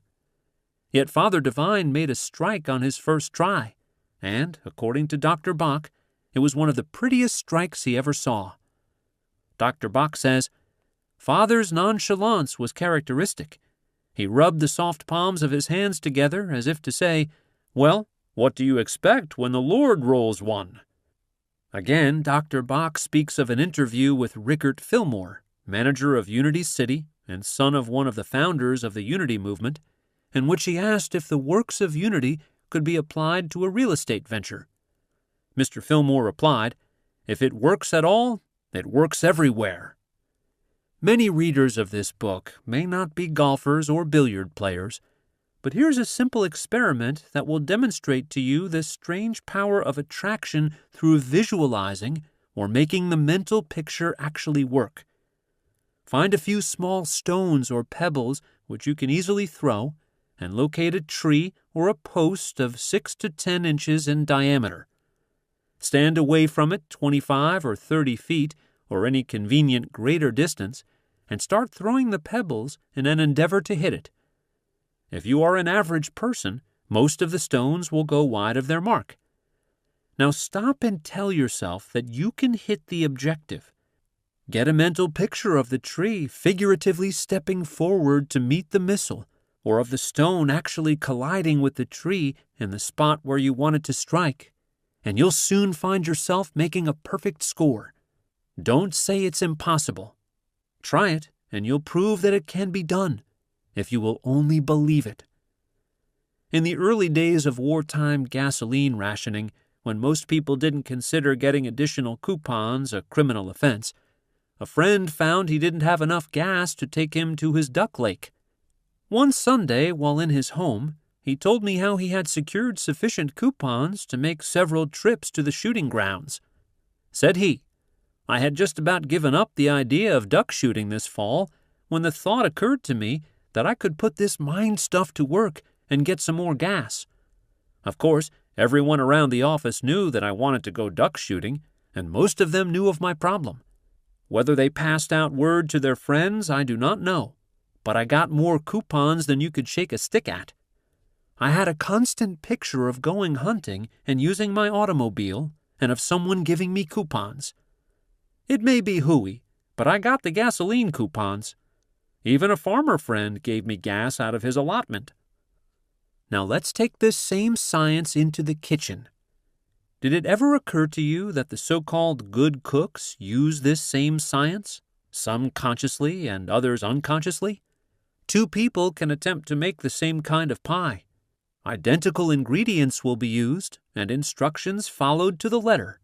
One will be a failure, while the other will be the last word in culinary achievement. Why? In the first case, the one cook approaches pie making with trepidation. She knows she has had pie failures in the past and wonders how this one is going to come out. She doesn't have a perfect mental picture of an appetite-satisfying golden brown crust with a wonderful, zestful filling. She's upset and nervous, and, without her knowing it, her uneasiness is communicated to her pie making. The second one knows that she knows that the pie is going to be tops, and it is. That primary mental picture, her belief, makes it so. If you are a mediocre cook, and you like to cook, that's a very necessary requisite too. Sell yourself on the idea that you can prepare superior dishes, and you can do it, for you have the forces inside of you, and they will come to your aid if you will only believe in them and call upon them. So put your heart and soul into the next pie you make, and even you will be surprised at the result when you see the realization of your mental picture of the perfect pie. The same law will work no matter where it is applied, and that goes for everything from fishing to money-making or success in business. Let's take an example out of the war. General Douglas MacArthur declared when he left the Philippines, "I shall return." With our Pacific fleet in ruins at Pearl Harbor, practically no airplanes or transports at the time, and with the Japanese in control of most of the South Pacific, MacArthur had no physical evidence that he would ever return. However, he must have had a mental picture of his return, or he would have never made the statement. It was a statement of confidence or belief, and history relates his triumphant return. Thousands of similar cases happened during the war and are happening today. Chapter 5. The Art of Mental Pictures. When I was in the investment banking business, one of the salesmen, a young chap, came into my office for advice. "I wish you would tell me how I can overcome my fear of blank. I know I can sell him if I can get in to see him and talk with him on his own level. As it stands, he's got the life scared out of me and every other salesman." The man the salesman referred to is a millionaire with a very imposing office organization. He is a portly type with a heavy shock of hair and beetle-browed. Because of his growling manner, he easily scares timid folks. However, I knew he liked people who talked up to him. The salesman had been picturing this man as he saw him, and momentarily I was puzzled. But the answer soon came, and I said, "You know, he's not going to hurt you physically. Suppose you saw him at the beach in a bathing suit. You wouldn't be afraid of him there, would you, even though he did appear to be a pretty hairy fellow?" "Certainly not," replied the salesman. Then the idea of a hairy body came to me, and I asked the salesman, "Bob, did you ever see one of those clownish dancing bears tied to a grind organ, wearing a fez or a dunce cap? You know they can growl, but most of them are toothless and can't bite." "Sure," responded the salesman. "Well, you have an imagination. Just picture our friend as one of those harmless old bears, fez, collar, and all, and the mental hazard is gone, isn't it?" The salesman, laughing heartily, went out. A few days later, he sold the man $20,000 worth of securities, and this executive may still be wondering how the young salesman ever got in to see him, to say nothing of selling him. At last accounts, the young fellow was still selling this wealthy man. A couple of weeks later, the same salesman was back in my office, telling me how he had used similar methods in making another sale, this time to a gruff old man who wore white whiskers, had a patriarchal and stern appearance, and used a vitriolic tongue that was feared by most salesmen. That old goat had me buffaloed for a long time. I knew he had money, but every time I passed his store and saw him scowling, he was always scowling, I couldn't get up courage to go in and tackle him. A few days ago, I got thinking of the picture-making plan you told me to use on blank, and the idea popped into my head of a picture of Santa Claus. I said to myself, "Sure, the old goat could be Santa Claus, and who's afraid of that kindly old boy?" Well, it worked there, too. The old man was swell to me, sort of flattered that a young fellow like me dared approach him. I got a $5,000 order out of him, and he told me to come back next week, as he wanted to go over his whole security list with me. That means more business. There are many men holding executive positions who assume an importance that causes some people to hold them in awe. With their elaborate office surroundings and their numerous secretaries and clerks, they put on a show that proves impressive to some people. Just bear in mind that these executives are mere human beings with the same fears, the same frailties, the same faults that are common to millions. At home, they are often docile little souls. When you do this and picture them as they really are, rather than as they appear or pretend to be, the mental hazard immediately disappears. The genuinely great man is usually easy to approach and seldom barricades himself from callers. If you are a salesman, this should give you a clue to how to eliminate the mental hazards that crop up when you call upon someone who puts on a show of being superior. A lawyer told me of an experience that nicely illustrates my point. I once found myself pitted against a lawyer who had a great reputation and was generally feared by younger men. For a little while in the courtroom, I admit I was frightened, but I closed my eyes and said to myself, I'm just as good as he is. As a matter of fact, I'm better. I can lick him, and I will. I repeated words and phrases like that for several seconds, and when I opened my eyes, I could have licked two like him. I now go through the same little ritual whenever I get a tough case or the jury doesn't look favorable. Maybe it's luck, maybe it's all illusory, but it always works. People who act and appear hard-boiled are usually softies at heart, and once an interviewer eliminates the mental hazard, he has licked the situation. Take a couple of deep breaths the next time you call on one. Convince yourself he'll be a pushover, and he will. During the Depression days of the 30s, a group of managers and assistant managers, including the butchers of a large grocery chain store, came on their initiative to me for help.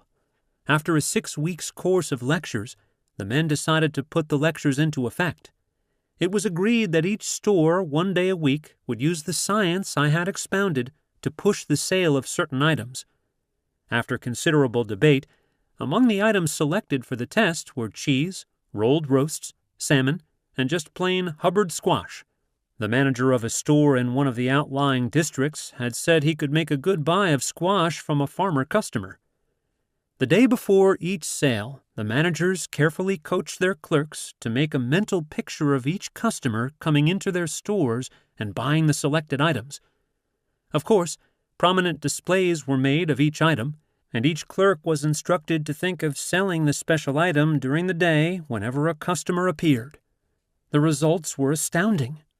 The store specializing in cheese sold more cheese in that 1 day than had passed over the counter in a 6 months period. The shop, which on Saturday specialized in the rolled roasts, had sold them before noon. The store, which on Friday had featured fresh salmon, sold more salmon than all the other stores of the group combined. The one where squash had been selected had to call upon the farmer twice during the day to replenish the supply. Today, with only one exception, and he is a war casualty, each man who took the lecture course is either in business for himself or has a much better job. As a matter of fact, one of the men now owns 3 stores of his own, while another is manager of a chain of stores in a neighboring state.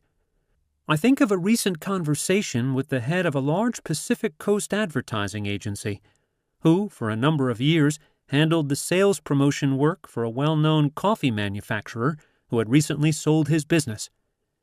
If there was ever a man who used this stuff to tremendous advantage, declared the advertising executive, it was Old Man Blank. He came to this section as a kid and learned the coffee roasting and blending business. He concluded that he could do better if he were in business for himself. He thoroughly believed that he could blend the best coffee, and even up to the time of his retirement, after years in the business, he thoroughly believed that his coffee was the best on the market. Of course, that belief made a millionaire of the old man. Once I had given a printer a small manuscript that I wanted to get out in pamphlet form, which dealt with the subject we are now considering. The next morning he popped into my office, almost out of breath and visibly shaking. Naturally, I asked if there were anything wrong, and he spluttered, "Just had the oddest experience. I took your manuscript home last night and read it, and I said to myself, if the stuff actually works as the author claims, then I ought to be able to find a parking space close to his office when I go to see him. I thought no more about it until I was driving from our plant to your office just a few minutes ago, and then the thought again occurred to me that it might work. Well, I turned the corner, and there wasn't a space to be seen on 6th Avenue, and I was going to dismiss it all as bunk. But I slowed down to let some pedestrians pass. I saw a machine pull away from the curb right in front of this building, and there was my place. It gives me goose pimples. Maybe it's just one of those things. Perhaps, I said, but why not try it again? He did, and had similar results over a period of years. Call them coincidences if you like, but this printer never would, especially when, shortly afterward, he was able to more than treble his business, while most printers were having a difficult time to get any orders. Now and then I told acquaintances about the experiences of the printer, and I was astounded to learn that others seemed able to find parking space as had this printer. One woman, a Unity student, told me that she and her sister never drove downtown without saying that they would find a parking space in or near a spot that they desired, and they always found it. A woman, a dietitian and instructor in a large hospital, said to me, "The working of this power, or whatever it is, often frightens me. As an illustration, this happens with continued frequency. Every morning on my way to work when I enter the business section, the traffic lights always turn green, and I get through all of them without a stop. I cannot recall the time that the lights have shown red against me. Now I just take it all as a matter of course." A few months ago, a woman was arrested for violating the traffic signals, but according to the newspaper stories at the time, she convinced the judge that the green light was on when she crossed the intersection. She was a motherly woman, and the judge freed her when she told him, "Judge, the light just had to be green, and it always is for me, because I keep repeating as I near an intersection, 'Green light be on, green light be on.'" The police maintained, however, that there were no signals at this intersection, only the flashing intermittent red light. But here was the motherly old lady convincing the judge of her belief, and obviously she believed in her ability to have the signals the way she wanted them. A woman told me of an automobile trip made from Washington, D.C. to join her husband, who had been assigned to duty in a Pacific Coast city. "I was frightened in the beginning," she said. "I had never driven any such distance alone in my life. One day I got thinking of my grandmother, who had been one of the pioneers to the Pacific Northwest and who had done many things alone. My fear was gone at once. However, the garage man who looked over my car before I started told me not to go without getting new tires. He said the old ones would blow out any time. If I hadn't been so intent on making the trip, and without delay, I might have listened to him. But the thought again came to me that they would last until I got across the country. And last they did. While I do not use the car much now, the original tires are still there, though in pretty bad shape. But no blowouts ever occurred. Another case that reinforces my contention involves an oil refining company and more than $1 million of investors' money. In its early days, the company experienced great financial difficulties brought on by suits and marketing problems, and it became necessary to reorganize the whole financial structure, with the security holders taking new securities but foregoing interest for a number of years. The stockholders were told to make a mental picture of the oil turning into money and coming from every still and every spigot. In short, to visualize the company as a moneymaker. Incidentally, this company was in a field dominated by strongly entrenched major companies. Nevertheless, not only did the company become a substantial moneymaker, but it was subsequently sold, and all the security holders got back their money with interest in full. Jimmy Gribbo, well known to sports fans as a manager of prize fighters, has made winners out of many boxers by teaching them how to visualize themselves as winners, and they became winners. The writer is aware that some of his readers, especially those who know nothing about mind stuff, will question these stories, but those who related them are of undoubted veracity.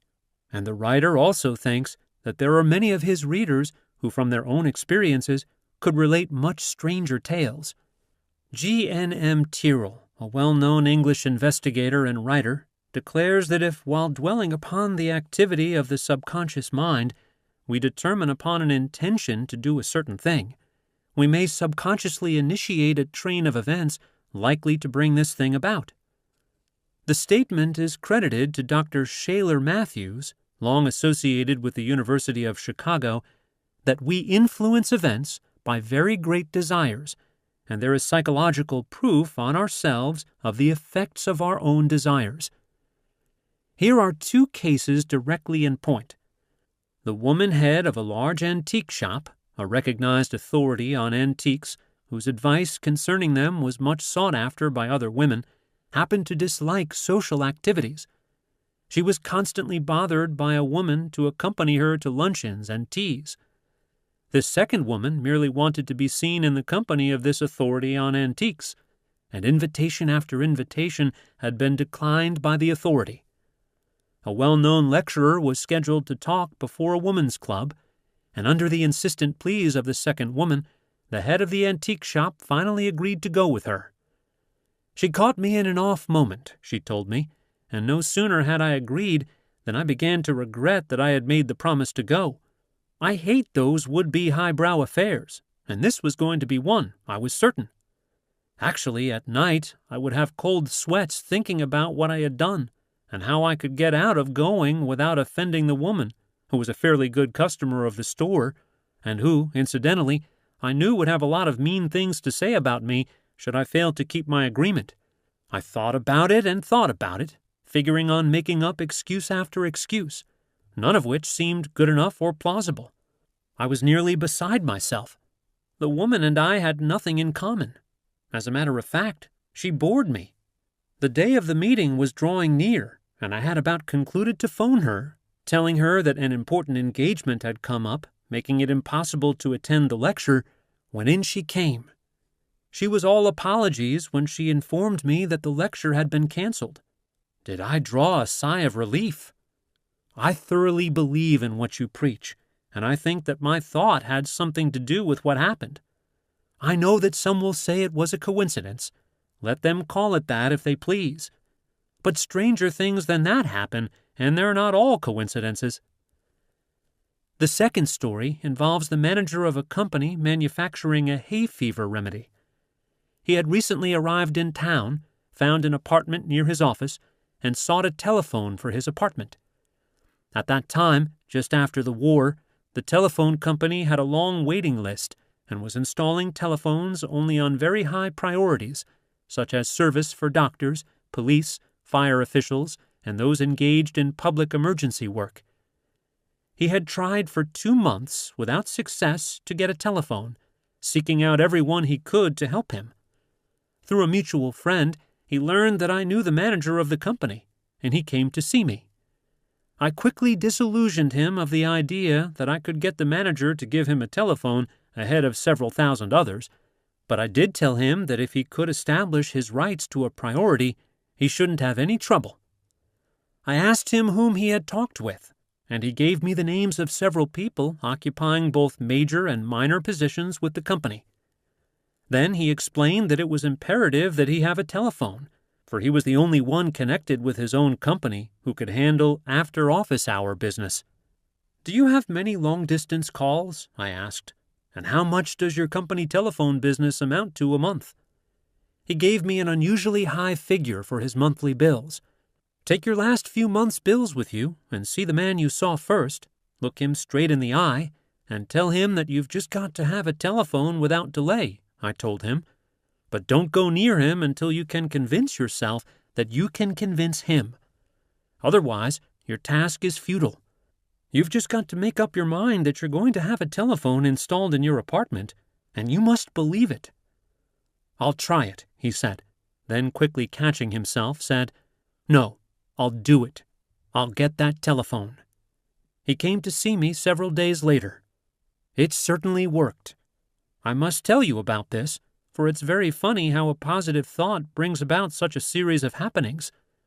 I went to see the man I had first talked with, and he was rather amazed that I had come back to him. I explained in detail this time why it was imperative that I have a phone. I showed him the bills as you suggested, and it was only a matter of minutes before I had him convinced. He was just about to call the manager to plead my cause when, lo and behold, the manager called him on some other matter. Then this man told the manager of my troubles, and the manager agreed I was entitled to a priority.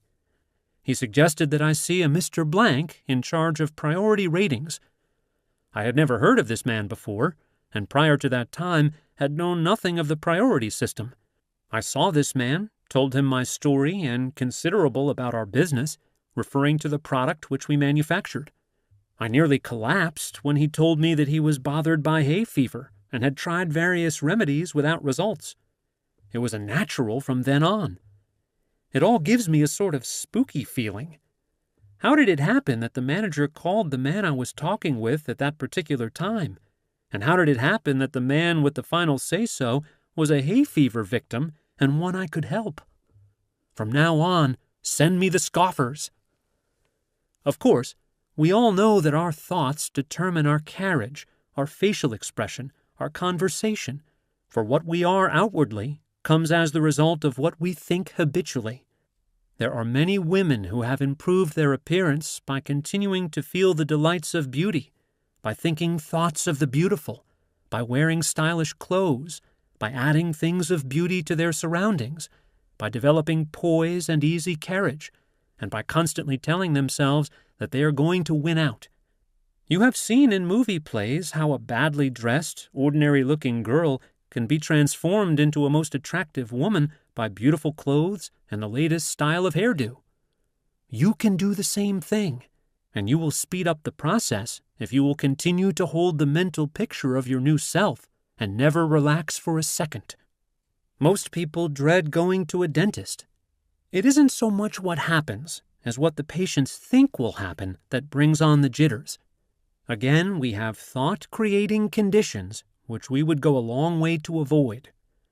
The American Weekly, in its issue of July 7, 1940, told of a Pittsburgh dentist specializing in handling children who fixed up a children's playroom adjoining his operating room and had it fitted up with toys, sandboxes, blocks, etc.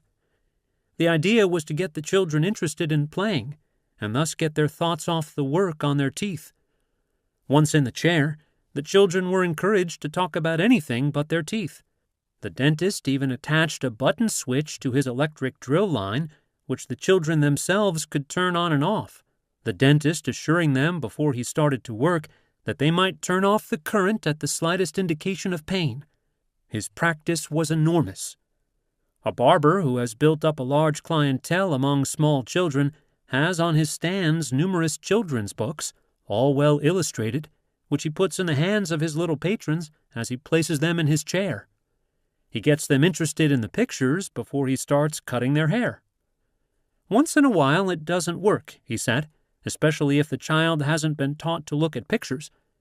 Then I have to bring out the mechanical toys, such as those that utter throaty sounds or squeaks when they are squeezed.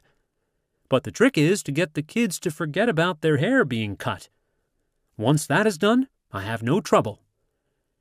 Imagination or mental picture-making can often produce queer results. Fear is basically an imaginary factor, as millions of men who went through the war will testify. You suddenly receive a telegram or a long-distance telephone call, and before you open the envelope or answer the phone, you fear you'll hear bad news, and you promptly get a sinking feeling in the pit of your stomach. The news may be good, but for the moment you are shaken with fear, and only the good news relieves you of that nervousness. The story is often told of two men who got the only room left in the hotel. It was ordinarily a storage room, but the hotel, when crowded, used it as a bedroom. During the night, one of the men complained of lack of air, and upon arising, he groped through the dark to what he thought was the window. He couldn't open it, and, after finding a shoe, knocked out the pane of glass. Then they slept comfortably the rest of the night, only to discover at dawn that the window was intact. What had been smashed was the glass door to a closet. A somewhat similar story was related during the war by Margaretta West in This Week magazine. She told of returning on a troop ship from the South Pacific, where she found herself packed into a cabin with 17 other women. Because of the blackout rules, the portholes had been closed, and the cabin was stifling. Inasmuch as the ship was not sailing until morning, permission was granted to open the portholes after everyone was in bed. Miss West tells how she undertook to open the portholes, and how everyone was pleased that they could then sleep. And sleep they all did, related Miss West. But, on awakening in the morning, they found that Miss West had opened only the inner porthole, the outer one remaining closed and shutting out both light and air during the night. During food rationing, thousands of people ate margarine in the home of friends, thinking it to be butter. During Prohibition days, it was a common practice to put moonshine whiskey into bottles with labels purporting to be genuine, and many did not know the difference. Sometimes the lowly carp has been served as red snapper, without anyone's being the wiser. Science has proved in countless ways the effects of the workings of the imagination. Postage stamps have been placed on the skin of patients who believed that they were small mustard plasters. Blisters developed under the stamps. By ringing a bell when food was offered to dogs, scientists soon had the animals associating the ringing of the bell with the thought of food, and it was only a short time before it was discovered that the mere ringing of the bell was sufficient to cause their stomachs to secrete digestive juices. Sit at a restaurant counter and notice an enticing dish placed before your neighbor. At once you are hungry, and your mouth begins to water. The peeling of onions often causes tears to flow from the person doing the peeling. Yet the mere sight of an onion being peeled by another person several feet away, and with no odor permeating the air, will bring tears to the eyes of others in the room. Some people cannot eat warmed-up leftovers, declaring that they make them sick. Undoubtedly, some leftover food that was eaten years before, perhaps it was partly spoiled, did upset their stomachs, and the mental picture never left them. Others claim that they have to take soda after every meal to help digest their food. Medical authorities say that this is often merely the working of their imaginations. The writer has been across the Atlantic and Pacific Oceans several times and has never been seasick, even in the most severe storms and violent pitchings and rollings of the ship, except once. This was when he had to help another passenger who was violently ill. However, early in his travelings, he learned to look away from those who were seasick, realizing that there was a suggestive force that could make him run for the rail. A sudden shock under the pressure of your imagination will cause your skin to turn cold and may even be followed by alternate sweats and chills. Emotional shocks resulting from something your physician has told you have a terrifying effect when your imagination goes to work. Try whistling sometime when a friend is near you sucking a lemon. The mere sight of it will stop you, and all because the thought of the sour lemon puckers up your mouth and makes whistling impossible. Often in lecturing, in order to prove the power of the imagination, I would hold up 2 small bottles, both containing different colored fluids. I would tell my audience that one contained lilac perfume and the other attar of roses, explaining that my experiment was for the purpose of determining the difference in the perceptive powers of my listeners. I would then turn my back on the audience so that they could not see which bottle I was partially emptying into the air. At the same time, I called upon them to identify the odor. Some would say lilac, others attar of roses. Of course, there was always great chagrin when both groups discovered that their imaginations had led them astray, and that both bottles contained nothing but colored water, and neither had an odor. Mark Twain, in his little essay concerning tobacco, says that a man thinks he can tell what he regards as a good cigar from what he regards as a bad one, but he can't. He goes by the brand, yet imagines he goes by the flavor. Twain, who had the reputation of smoking the worst cigars, tells how he borrowed from a wealthy friend a double handful of 40-cent cigars which bore red and gold labels signifying their quality. Twain removed the labels and put the now unbranded cigars into his own box. He passed them out to friends at the end of a dinner, and they were all tossed away after 2 or 3 whiffs, because his friends believed they were the cheap cigars that Twain smoked. Unquestionably, There is a difference in the taste of even domestic brands of cigars and cigarettes, but the imagination plays an important part in determining it.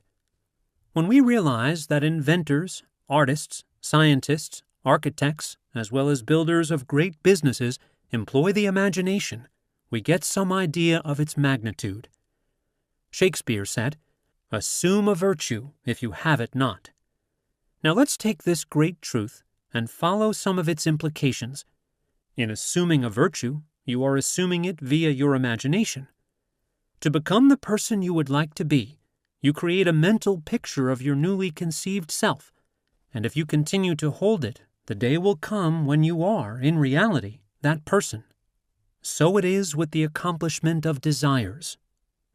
But here we must make a distinction between daydreaming and a true mental picture, or the proper use of the imagination. Perhaps there is some genie who will drop $100,000 into your lap, or overnight provide you with a mansion luxuriously furnished, though the writer has never had the pleasure of meeting one.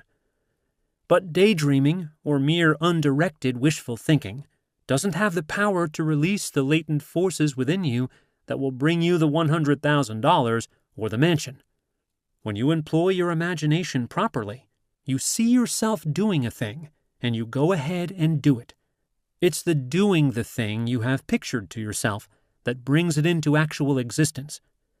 In this connection, think about the use of a magnifying glass. When properly focused, it will gather the light from the sun and concentrate it, so that the heat will burn a hole in the object upon which the rays are focused. It must be held steady before the heat power is developed. So it is with the holding of the image or the mental picture. Dr. Émile Coué, the little French doctor who threw so much light on the power of suggestion, declared that imagination was a much stronger force than willpower. When the two are in conflict, he said, the imagination always wins. In explanation, let's say you are an inveterate smoker of good cigars and decide to break yourself of the habit. You grit your teeth, shove out your chin, and solemnly declare that you are going to use your willpower to break yourself of the habit. Then suddenly comes the idea of the taste of a good cigar, its aroma and its soothing effects. The imagination goes to work, and the resolution to break the habit goes out the window. The same holds true of efforts to break the drinking habit and other bad habits. Charles Fourier, a French philosopher of more than a century ago, declared that the future of the world would grow out of the brain of man, shaped, controlled, and directed by the desires and passions by which men are moved. His prophecy is coming true, yet man, through his mind, has barely started shaping and controlling the world. All of this brings us to the topic of desire and what you actually want in life. There are comparatively few people with great desires.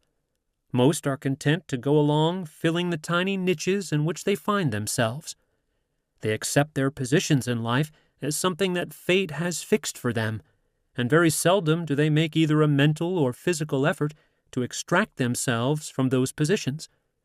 They never raise their sights or realize that it's just as easy to shoot at a bird on a limb 30 feet above the ground as it is to shoot at it on the ground the same distance away.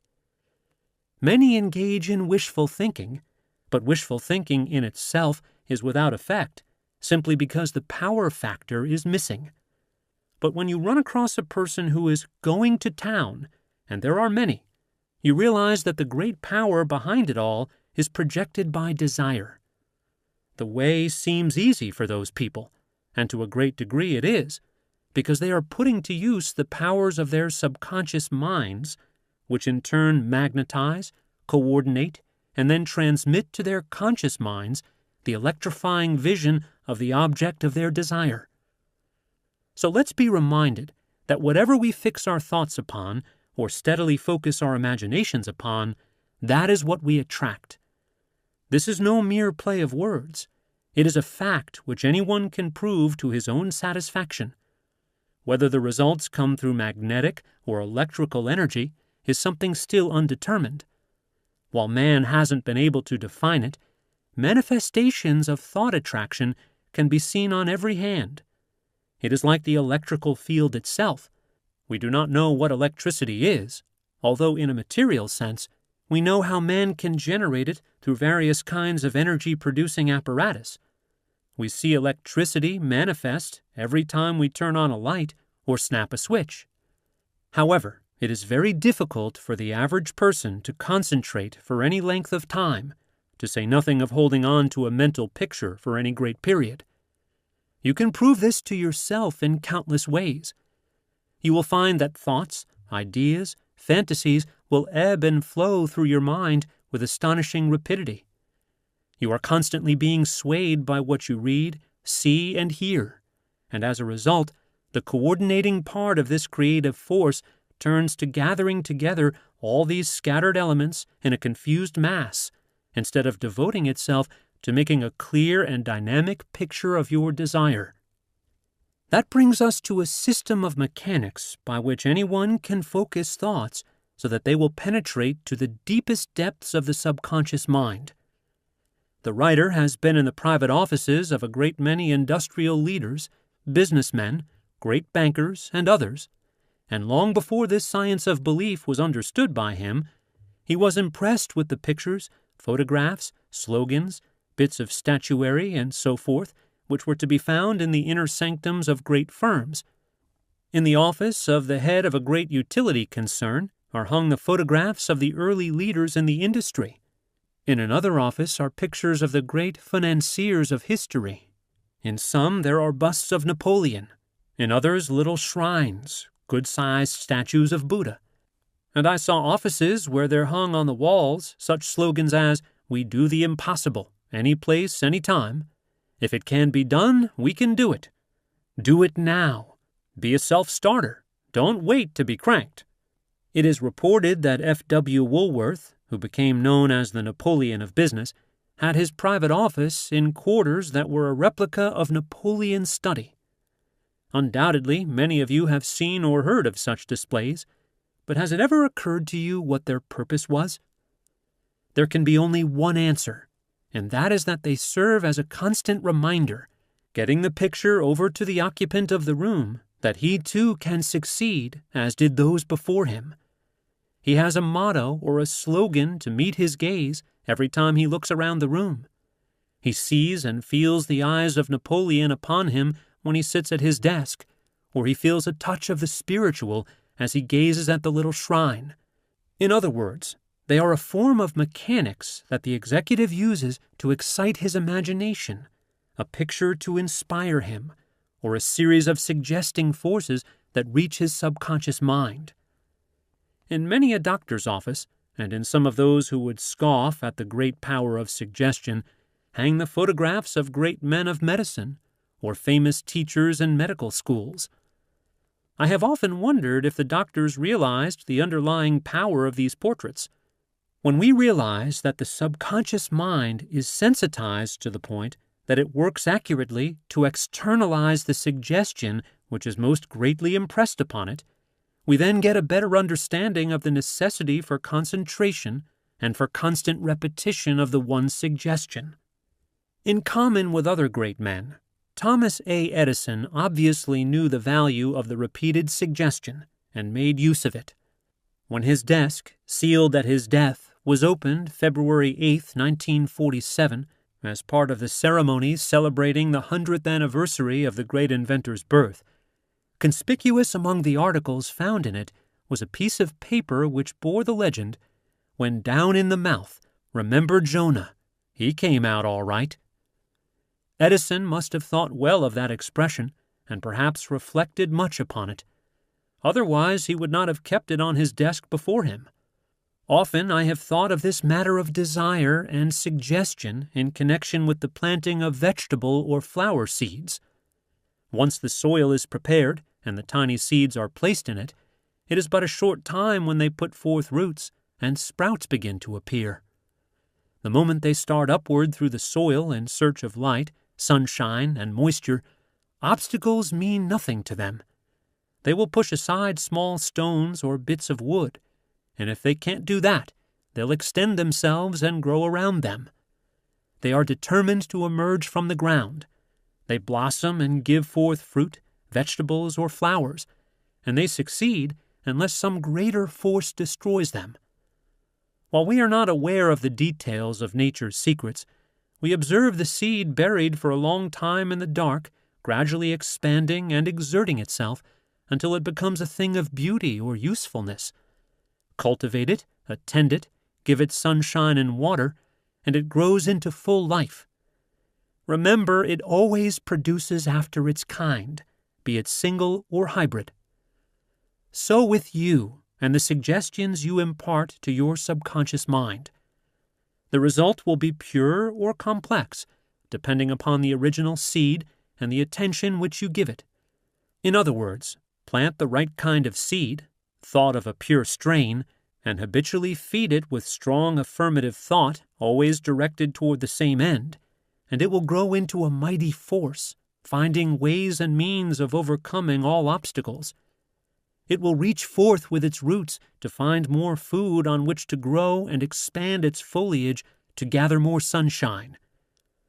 It was desire that brought progress to the world. Without it, we all would still be living in a primitive age. Everything we have in our modern world is the result of desire. Indeed, desire is the motivating force of life itself. You see it all around you, in the animal kingdom, in all forms of plant life, and in all acts and operations of human beings. Hunger promotes a desire for food, poverty a desire for riches, cold causes us to desire warmth, inconveniences a desire for better things. It's the generating power of all human action, and without it, no one can get very far. The keener, the more urgent the desire, the sooner its consummation. It marks the difference between the uneducated ditch digger and the person of accomplishment, between the clerk and the executive, between the failure and the success. So you must start with desire, keeping in mind that with the magic of believing, you can obtain what you picture in your mind's eye. The mechanics are for the purpose of helping you to focus sharply your desire picture on the screen of your subconscious mind, as well as enable you to shut off and keep out all distracting thoughts, negative ideas, or any fear or doubt projections that might otherwise penetrate to your subconscious. So let's get down to the mechanics. Secure 3 or 4 cards. Ordinary business-size cards will do. In your office, your home, your room, or any other place where you can have privacy, sit down and ask yourself what you desire above everything else. When the answer comes, and you are certain that it is your uppermost desire, then at the top of one card, write a word picture of it. 1 or 2 words may be sufficient. A job, a better job, more money, a home of your own. Then on each card, duplicate the word picture on the original. Carry one in your billfold or handbag. Place another alongside your bed, or fasten it to your bedstead. Place another on your shaving mirror or dressing table, and still another on your desk. The whole idea, as you may have guessed, is to enable you to see mentally the picture at all hours of the day. Just before going to sleep at night and upon waking in the mornings are highly important moments of the 24 hours in which to concentrate upon your thoughts with added force. But don't stop with merely those 2 periods. For the more often you can visualize the desire by this method, or by one of your own devising, the speedier the materialization. At the start, you may have no idea of how the results are to come. Yet you need not concern yourself. Just leave it to the subconscious mind, which has its own ways of making contacts and of opening doors and avenues that you may never have even thought of. You will receive assistance from the most unexpected sources. You will find that ideas useful in the accomplishment of your program will come at most unexpected times. You may be suddenly struck with the idea of seeing a person you have not heard from for a long time, or calling upon a man you have never seen before. You may get the idea of writing a letter or making a telephone call. Whatever the idea is, follow it. Keep a pad and pencil on a stand near the head of your bed, and when these ideas come during the night, note them on a pad so they will not be forgotten by morning. Many successful people get ideas during the night that are immediately transcribed to a pad so they will not be lost. For many years, before I thoroughly understood this science, I was associated with an executive who, after reaching his desk in the morning, would begin pulling notes out of his pocket. In a few minutes, things would begin to hum. These notes might contain comments on various advertising media, an outline of a sales campaign, new purchases, or a rearrangement of the sales organization, but all of them contributed to the success of his operations. If you bear in mind what I told you about successful executives and their custom of keeping in their offices pictures, mottos, slogans, busts, and statues, you will appreciate that in using the cards, you are utilizing the same forces, only in much more concentrated form. As I write this, my memory goes back to the time when I put this science to work in order to pull off the rocks of the firm of which I was then vice president. All the employees sat around in a half circle, and as I began my remarks, I asked each man to provide himself with paper and pencil. Most of them thought that I wanted them to take notes, but there was considerable surprise when I told them to write down what they most wanted in life. I explained that if they would do this, I would point out the way to obtain it. 2 or 3 of the younger men laughed, but the older men, realizing that I was deadly earnest, did as I suggested. To the younger men, I said simply, "If you want to hold on to your jobs, you'll do as I ask. For if this stuff doesn't work, we'll all be out on the street." They complied. I told them to show no one what they had written. After the meeting, one of the younger men came to me to apologize for having laughed. "That's all right, Bob," I told him. "But it sounded so silly at first," he explained. "Imagine me getting a new automobile by simply writing it down. But after you explained the science of it all, I guess it does make sense." Several years later, this chap came to my home and said he wanted to show me something. He did. There along the parking strip was parked his expensive new automobile. In the years that followed, I found occasion to ask those who attended that meeting if they had obtained what they had written down. Without exception, every man had. One had wanted a wife of a certain nationality. He got her, and there are 2 fine boys in the family. Another put down the figures of a very sizable fortune. He got it. Another man wanted a beach cottage, another a better home, and so on. Steadily through the years, every one of these men has constantly made money, many of them averaging monthly more than they had ever made before in their lives, much to the astonishment of many others in the same line of business. It cannot be too strongly emphasized that you should tell no one just what the words on the cards mean, nor give anyone an inkling of what you desire. To do so may end disastrously for you. When you get a better understanding of this science, you can understand how thought vibrations, consciously or unconsciously, because of envy or some other cause, may be set up to counteract your own. To illustrate this, I am reminded of a doctor friend who, during the early war days, applied for a commission in the Navy. He closed his office, told everyone that he was joining the Navy, and found himself the recipient of many parties and gifts. "It taught me a lesson never to tell anyone of my plans or desires," he laughingly told me later. "It was 2 years before I received notice of assignment, and during those years I found I had to go back into private practice. It certainly was embarrassing to both myself and family to get various farewell gifts and invitations, only to find that I was to cool my heels at home for 2 years. The truth is that when you talk about what you're going to do, you scatter your forces. You lose the close connection with the subconscious, and you frequently find that unless you do as here directed, you will have to start all over again in your program of achievement. Go and tell no man still holds true. My readers will recall what I said previously about mumbo-jumbo, chants, incantations, affirmations, etc., and I explained that by engaging in them, you put the suggestive forces to work to stimulate your subconscious. These repetitive words and phrases said silently or aloud are merely methods of convincing the subconscious mind, for autosuggestion, no matter what the form, is the only way of molding its pattern. The subconscious is extremely receptive, and it can be convinced of the propositions you present it, be they true or false, positive or negative. Once they are embedded in the subconscious mind, it goes to work with all of its faculties and energies to materialize them, to make them real in life.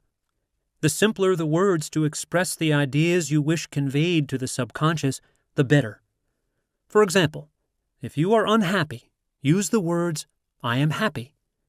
You don't need the cards for this.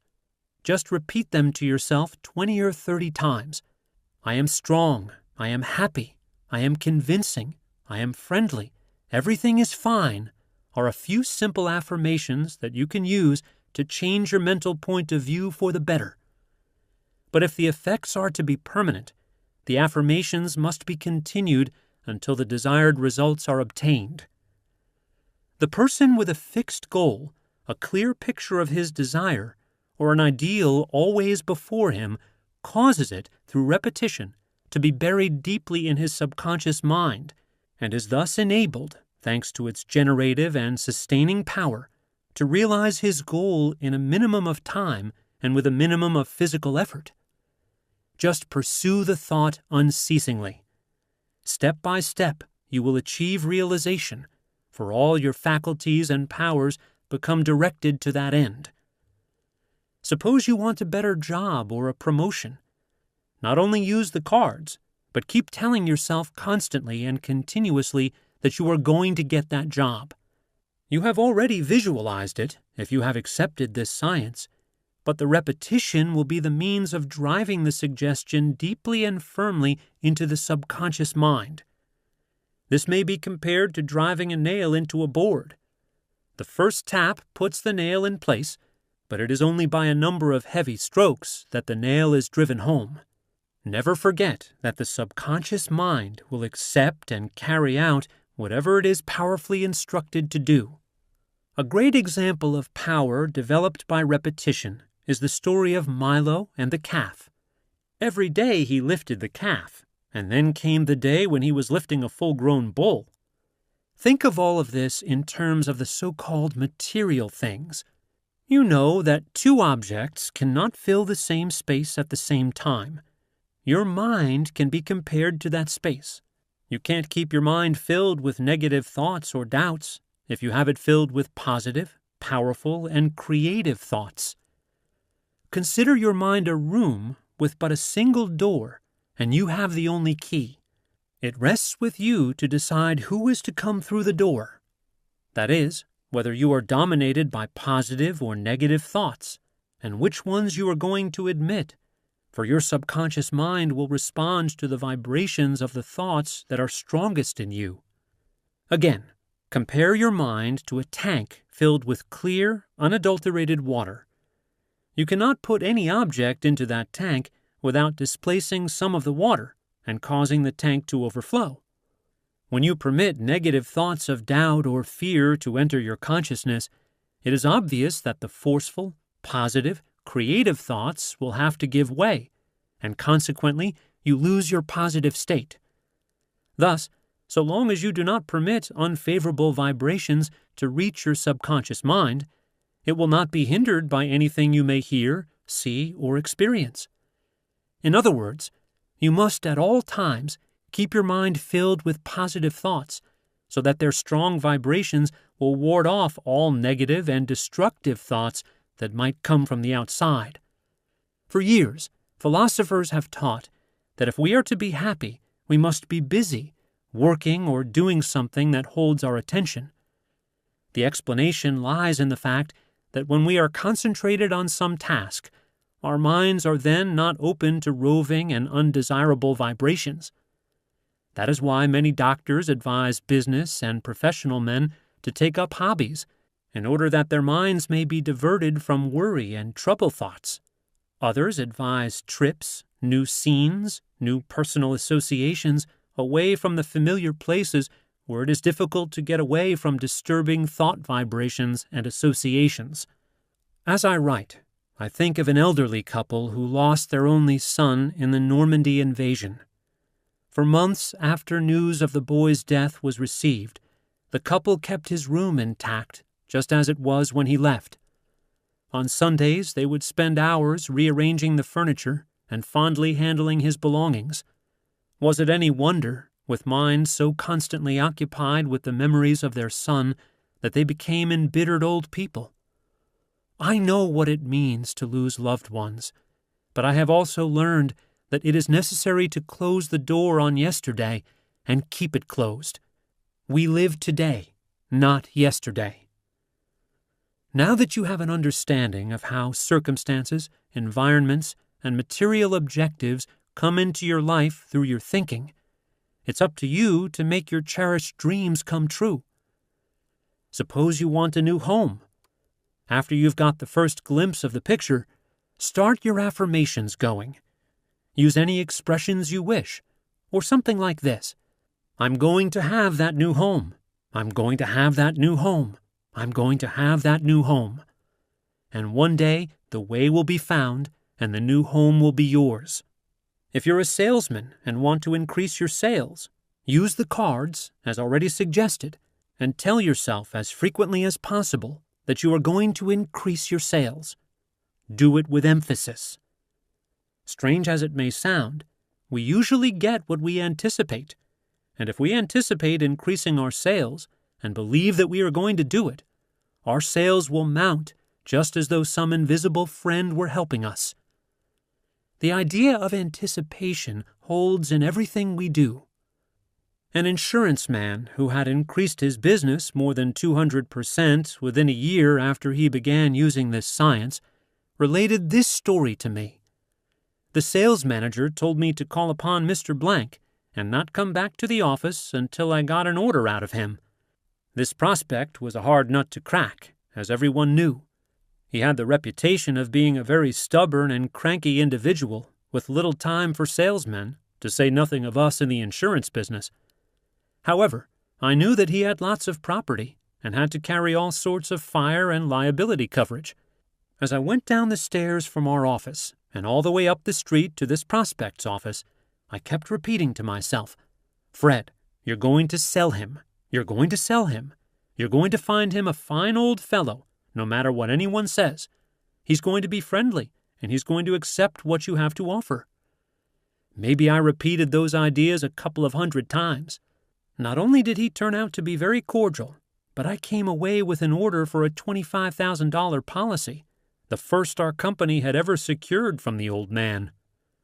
This insurance man has long since left the agency with which he was connected, and now has a firm of his own, with a country estate he is rapidly developing into a showplace.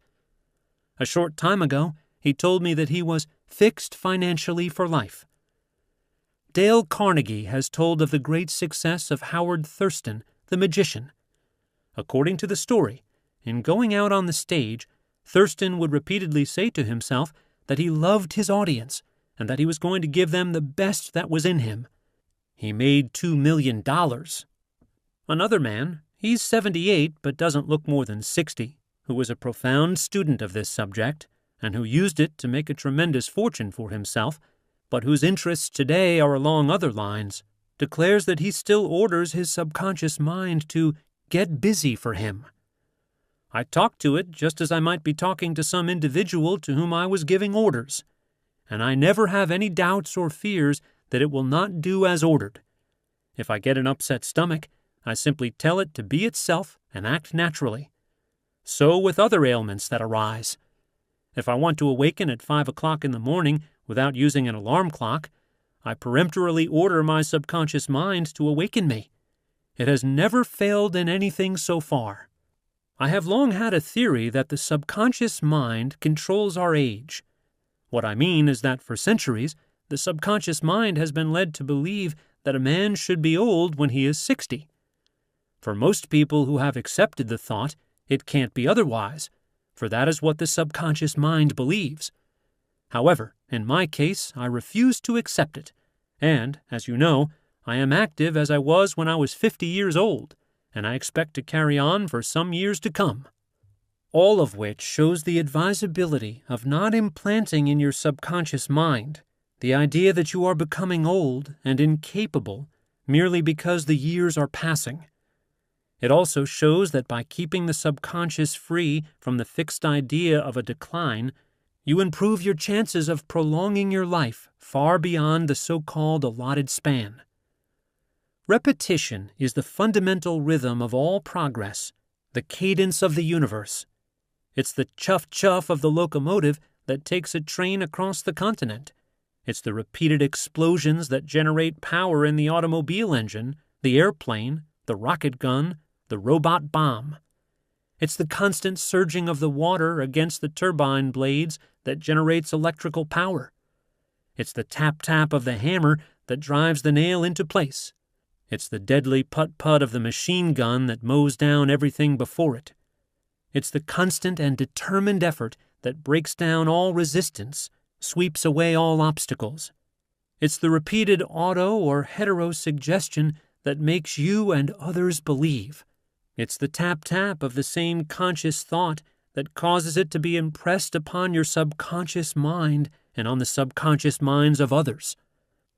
While anyone can demonstrate the efficacy of the repeated suggestion, whether it be used either constructively or destructively, the words of Professor Ugo Munsterberg, Harvard psychologist, throw considerable light on its value. He said, "The value of repetition must distinctly be understood in the relation of the inner setting and the inner mental attitude."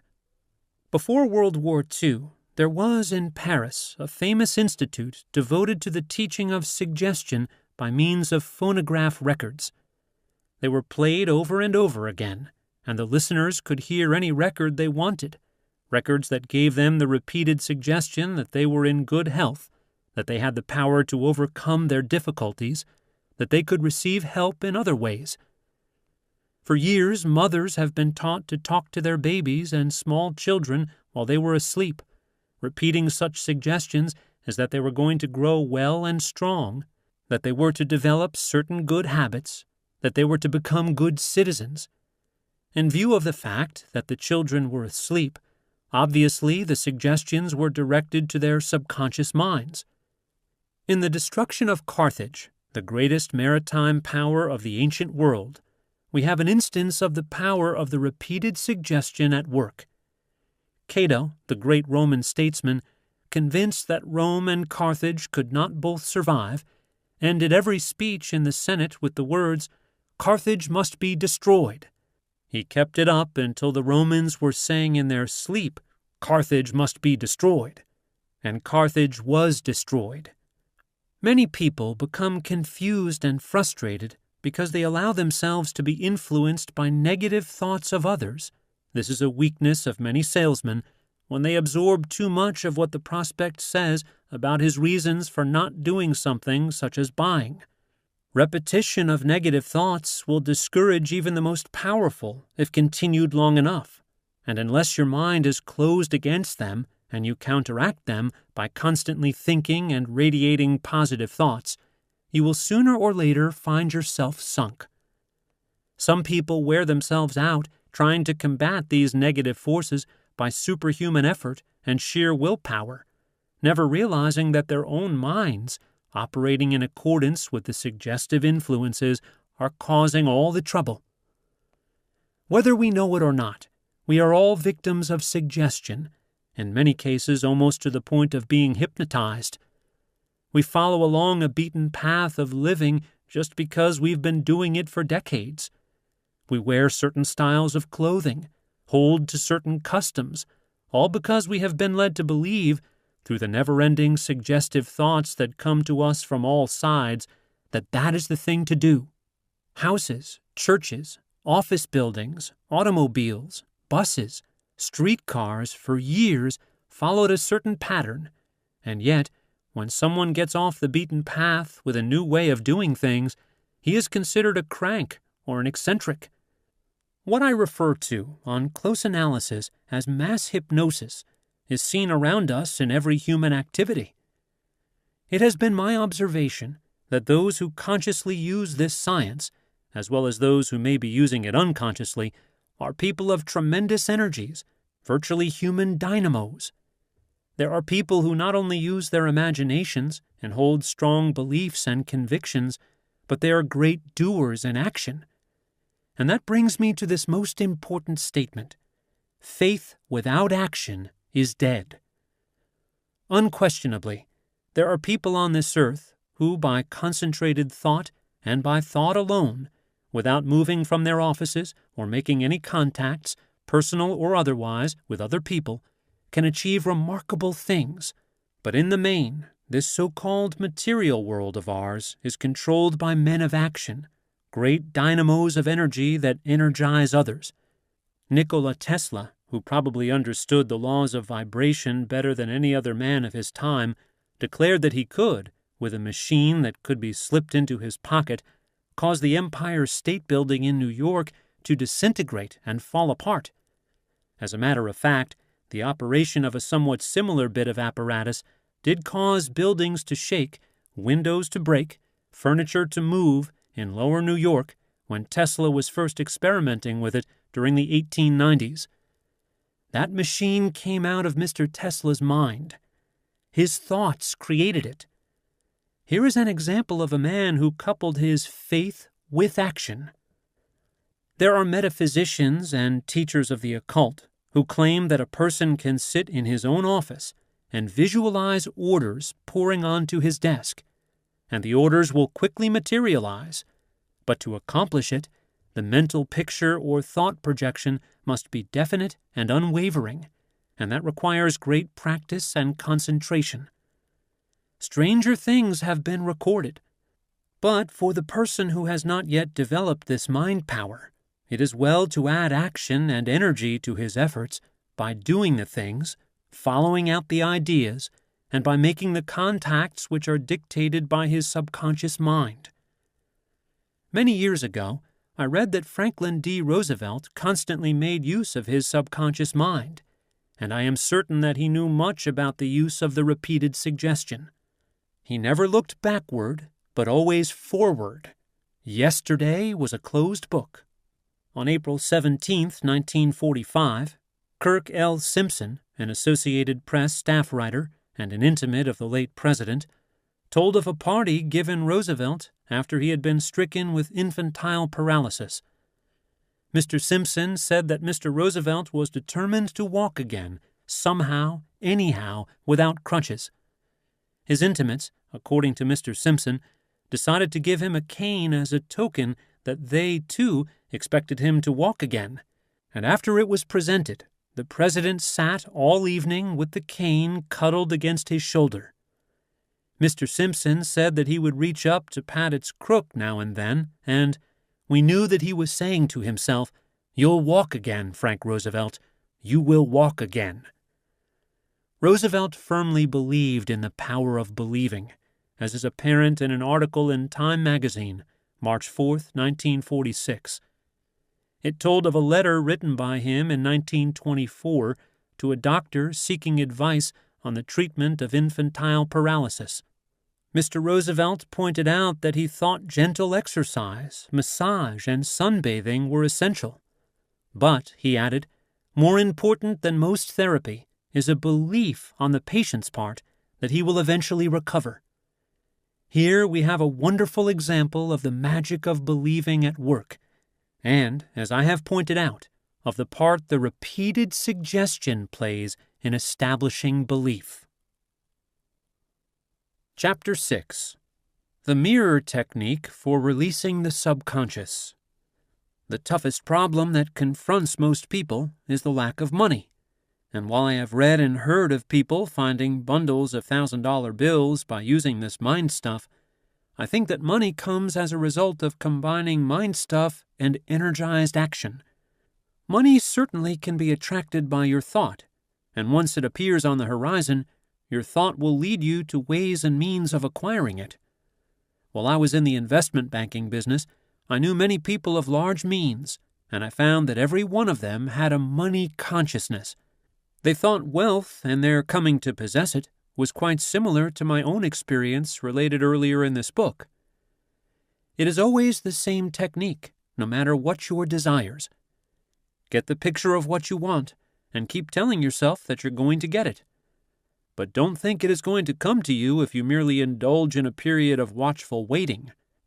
Go to work, always keeping your goal in mind, and start saving. Every dollar you save out of your weekly paycheck is a step nearer to the fortune that is going to be yours. Consider it as such, and save as many dollars as you can. The more you save, the faster you will build that fortune. Then put your savings out at interest. Invest them where they will work advantageously for you, not by gambling or playing the market, but in securities of proven worth, in real estate, or in a business of your own. As your investment grows under your money consciousness, you'll be agreeably surprised to find that the more you have, the more you accumulate. Furthermore, you'll find it exciting and stimulating. Opportunities for profitable investments will come to you from many unexpected and unknown sources, but don't make the mistake that many do and follow will-o'-the-wisps. Get sound advice before you invest a cent. I recall one woman and her daughter who in 25 years accumulated more than $500,000, which today is largely represented by apartment houses and store buildings. The woman's husband died shortly after World War I, and she was left with a fairly large-sized house. She was at her wits' end how to support herself and her daughter, who had just finished high school. She had had no previous experience in holding a job or carrying on a business, but she could cook and keep house. One morning the idea came to her to take in roomers and boarders. That was the start, and success came rapidly. Within 2 years, she sold the house and the business, realizing a handsome profit, and then bought a much larger house directly across the street from a well-known men's club, believing that with her high-grade cooking, she could get much of the club's overflow business. She did, and prospered. Even though she employed plenty of help, no task was too lowly for her in a rush period.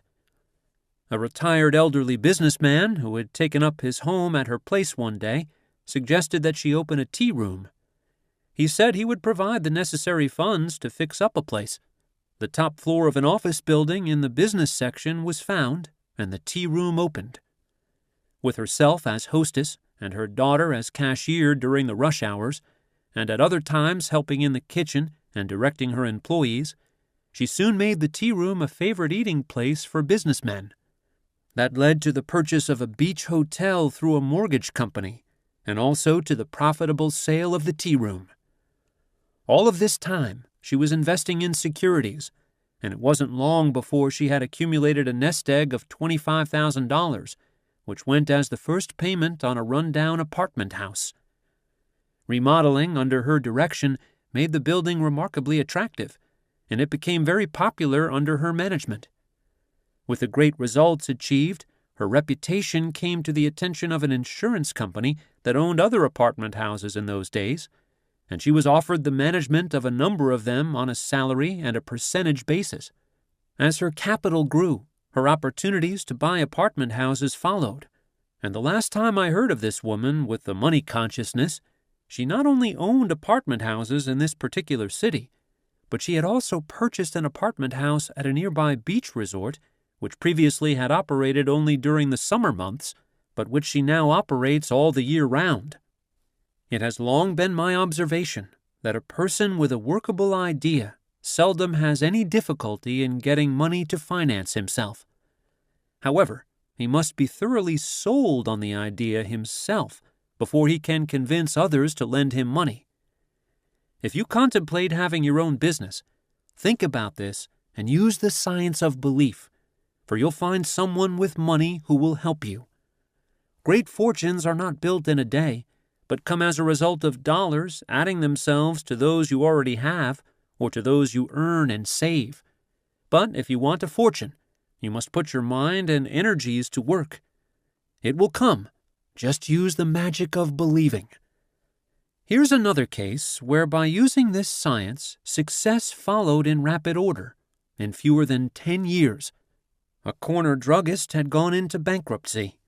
The fixtures were owned by the owner of the building, and most of the stock by a wholesale druggist. A young pharmacist heard about the location but had no funds with which to proceed. Finally, the wholesaler and the landlord got together, and the young fellow sold himself to both of them.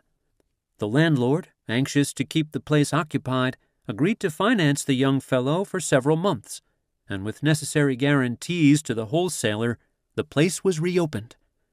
His wife helped behind the counter and at the fountain, and the business began to grow. For a long time, the young druggist had been interested in a preparation which he thought would help people, but he had never had the funds to finance himself. One day he decided to talk with the owner of the building, a man of considerable wealth. So thoroughly did he believe in his plan that he had no trouble in convincing the owner, who organized a company for the young fellow and put up $5,000 to start. For months, the preparation was bottled in the basement of the rented home of the druggist during evenings after the store was closed. People began to buy it in increasing quantities, and the business began to expand. It spread all over the country, and within a few years, not only was the landlord paid off, but he told me that his profit was better than $50,000, and that the young fellow's income was now more than $100,000 a year. He and his company now own the building where he started. Another remarkable story came to my attention a few years back in the midst of the so-called Depression. The story is from the man's own lips. He had been in clerical positions most of his life, but one day found himself on the WPA payroll. His wife, in an endeavor to get help for some of her troubles, had taken up religion. The religious organization was one that insists upon tithing, that is, upon the payment by each member of 10% of his income. By the way, there are thousands of people who are firm believers in tithing, and, as a matter of fact, one of our greatest industrialists, who preaches religion in his own organization and to outsiders, attributes much of his success to his practice of tithing. Another man who is very successful in the selling of baking machines and equipment credits his success entirely to his tithing. Whether this giving of 1/10 of their income to the church or to some religious or charitable organization has anything to do with the success of these individuals is, of course, something that the writer cannot answer. But surely these tithers believe thoroughly in the efficacy of their practices, and who is there to say that it doesn't work for them? One night the husband on WPA was prevailed upon to accompany his wife to church, and then "the light hit me," as he told me.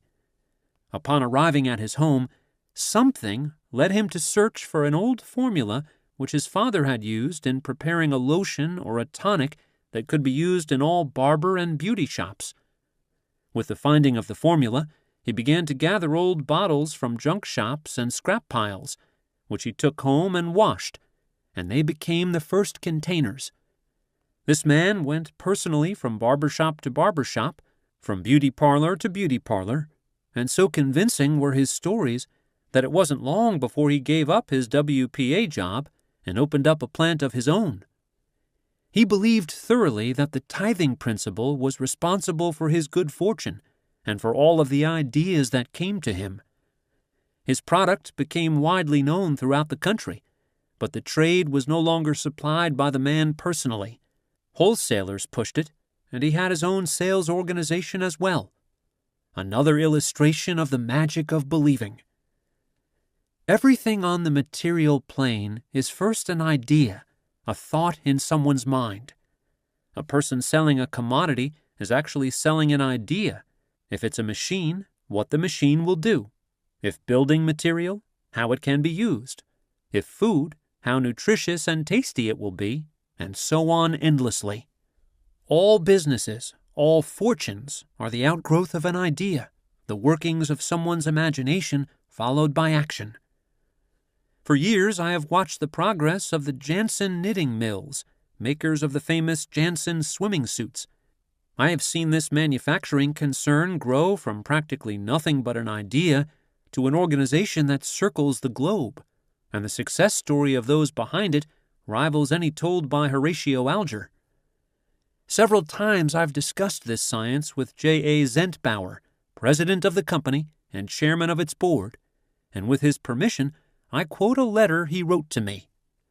As you say, some people seem to possess an indefinable something which spurs them on to a successful and happy life, while others apparently work hard, but without that something in their characters which brings them satisfaction and success.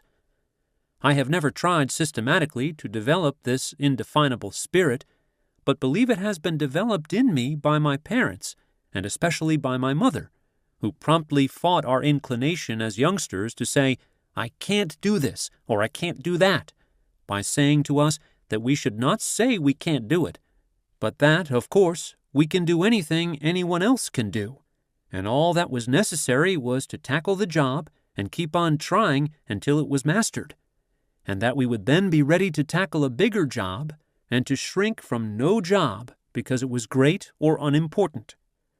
Then she was constantly resisting our inclination as youngsters to complain or growl about anything.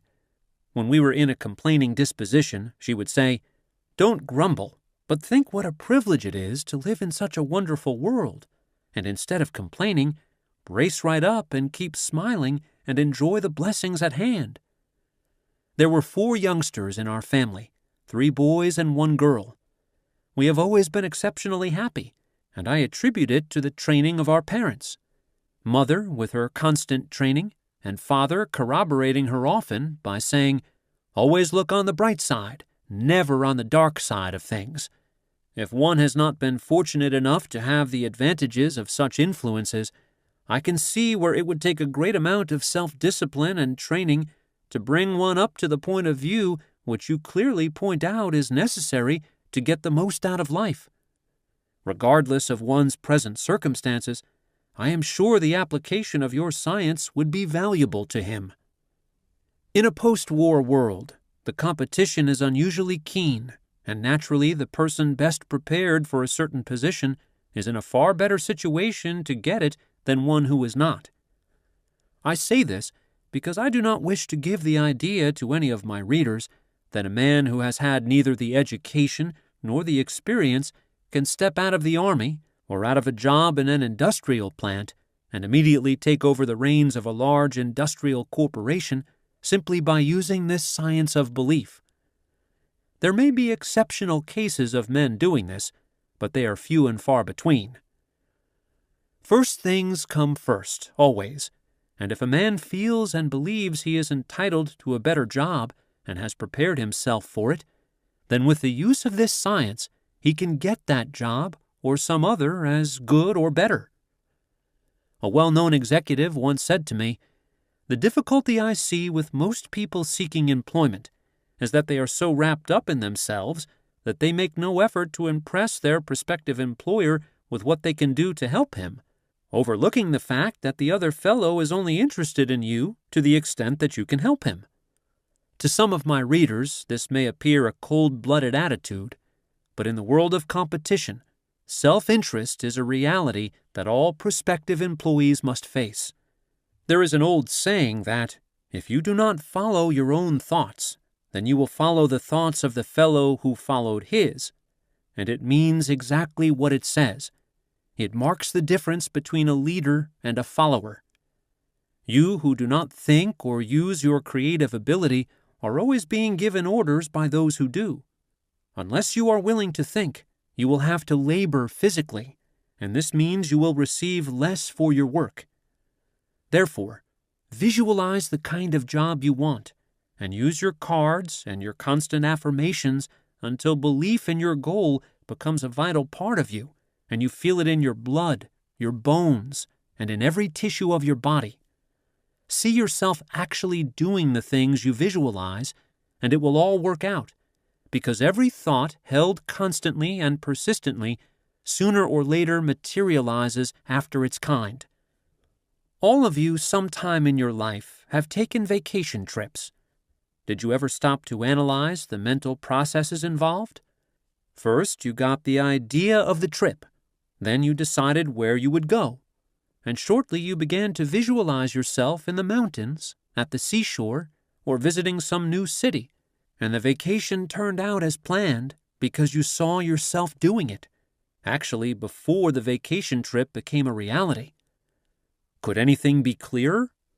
Whatever you want to do, Just apply the same principles, and you will get the same successful results. You will remember the card device, which I explained in detail. There is another device, which I call the mirror technique. Before explaining it, I want to tell you how I happened to discover what a truly wonderful thing it is, and how it can be used to bring quicker and more effective results. Many years ago, I was the dinner guest of a very wealthy man who owned many patents covering logging and sawmill machinery. He had invited a number of newspaper publishers, bankers, and industrial leaders to his suite in a prominent hotel in order to explain a new method he had devised for mill operations. Liquor flowed freely, and it wasn't long before the host himself was very much intoxicated. Just before dinner was served, I noticed him staggering into his bedroom and pulling himself up abruptly before his dresser. Thinking that I might help him, I followed him to the door of his room. As I stood there, I saw him grab the edge of the dresser top with both hands and stare into the mirror, all the time mumbling as a drunken man sometimes does. Then his words began to make sense, and I moved back a little to watch the performance. I heard him say, "John, you old blank, they tried to get you drunk, but you're going to fool them. You're sober. You're sober. Cold sober. This is your party, and you've got to be sober." As he kept repeating these words, while continuing to stare at the reflection of his eyes in the mirror, I noticed that a transfiguration was taking place. His body was becoming more erect, the muscles of his face were tightening, and his drunken look was disappearing. The whole performance was over in perhaps 5 minutes, but in all my experience as a newspaper man, and more especially as a police reporter, where I had opportunity to observe many drunken people, I had never seen such a rapid change. Not wanting him to know that I had observed him, I made for the bathroom. When I got back to the dining room, I found the host at the head of the table, and while his face was still a little flushed, to all appearances he was sober. At the end of the dinner, he presented a very dramatic and convincing picture of his new plans. It wasn't until long afterward, when I got a better understanding of the power of the subconscious mind, that I understood the science involved in transforming the obviously drunken man into a cold, sober host. I have, for many years, given the mirror technique to thousands of people, with some very unusual results. During these years, a large number of people came to me for help with their problems. There were a surprising number of women, and practically all of them started their stories with weeping spells. The first thing I did was to stand them before a full-length mirror and have them take a good look at themselves. I made them look into their eyes and tell me what they saw there: crybabies or fighters. Their crying soon ceased, and those cases convinced me that a woman cannot weep while looking at herself in a mirror. Whether it be pride, shame, or the repudiated idea that they are weaklings that stops them short, is of no moment. The fact remains that the tears cease flowing. Many great orators, preachers, actors, and statesmen have used this mirror technique for years. Winston Churchill, according to Drew Pearson, never made a speech of importance unless he made it before a mirror first. Pearson also declared that Woodrow Wilson employed the same technique. It's what I call a supercharging method of stepping up the subconscious forces of the speaker, so that when he appears before an audience, those forces flow out to and affect his listeners. By using the mirror in rehearsing the speech as you are going to deliver it, you are creating at that moment a picture of yourself, your words, the sound of your voice, and your sight of the audience, to which the immediate future is to bring reality. By looking into the mirror, you increase the mental vibrations by which the force and meaning of your words will quickly penetrate to the subconscious minds of your audience. This mirror technique gives a clue to the power and the personal magnetism of Billy Sunday, the evangelist. I knew Bill Sunday in his heyday and often heard him preach. But in those days, knowing little or nothing about this mind stuff, I was puzzled as to how he, as well as Gypsy Smith and other great evangelists, was able to influence people to such a remarkable degree. However, we now have proof that Billy Sunday was versed in the use of the mirror technique. It is given by Eric Sevareid, Columbia Broadcasting System commentator, in his book Not So Wild a Dream, published in 1946. Mr. Sevareid tells how he, as a young newspaper reporter, secured an interview with Billy Sunday.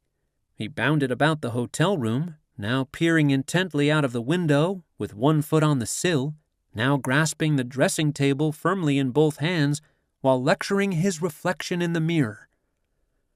One of the most outstanding insurance salesmen in America, who early accepted the science of belief, told me that he never called upon an important prospect without first giving his sales presentation in front of a mirror.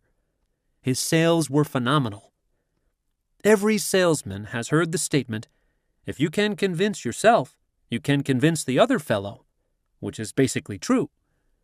Every great mass movement in history, from religious to military, has come about through one individual whose flaming belief in his own cause gave him the power to convert thousands of others.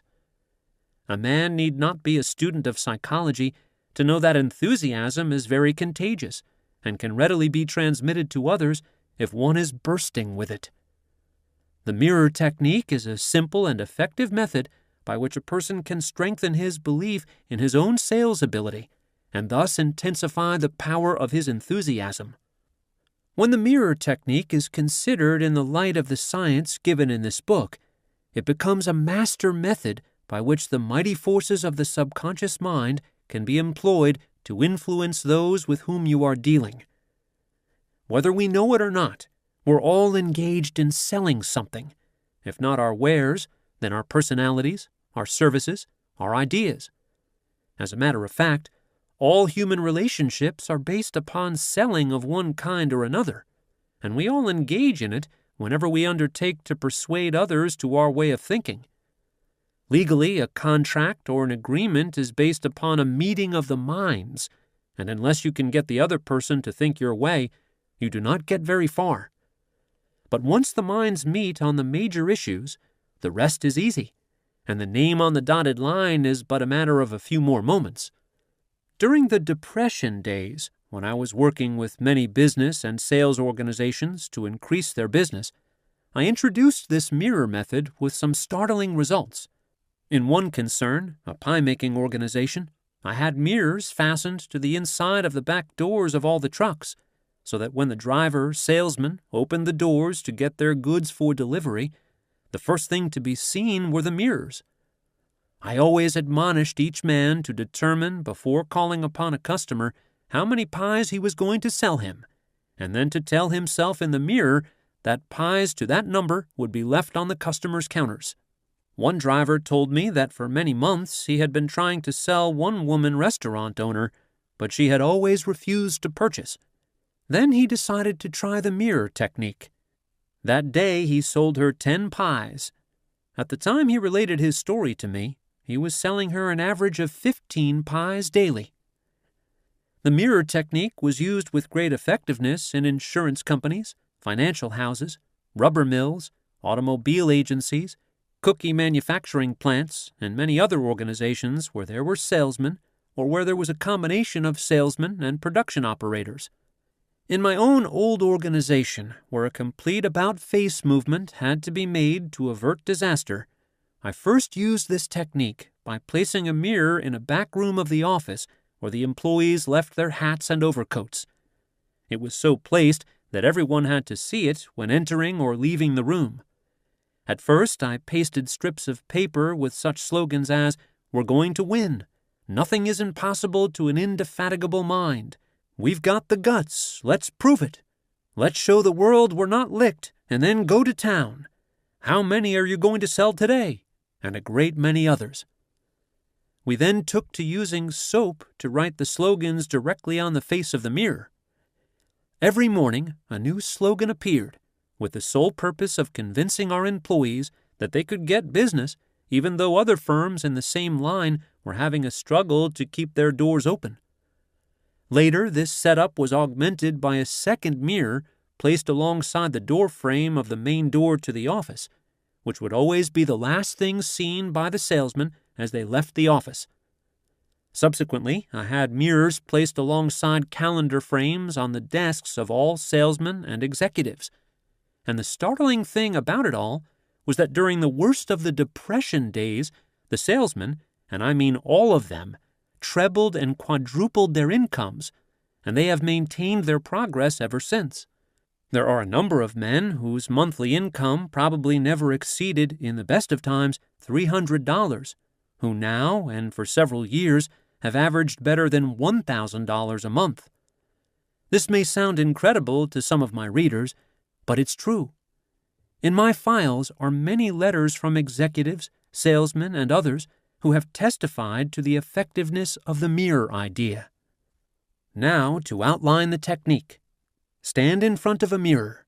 It need not be a full-length mirror, but it should be of sufficient size so that you may at least see your body from the waist up. Those of you who have been in the Army know what it means to come to attention. Stand fully erect, bring your heels together, pull in your stomach, keep your chest out and your head up. Now breathe deeply 3 or 4 times until you feel a sense of power, strength, and determination.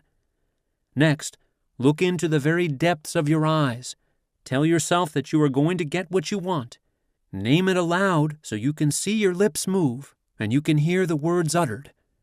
Make a regular ritual of it. Practice doing it at least twice a day, mornings and evenings, and you will be surprised at the results.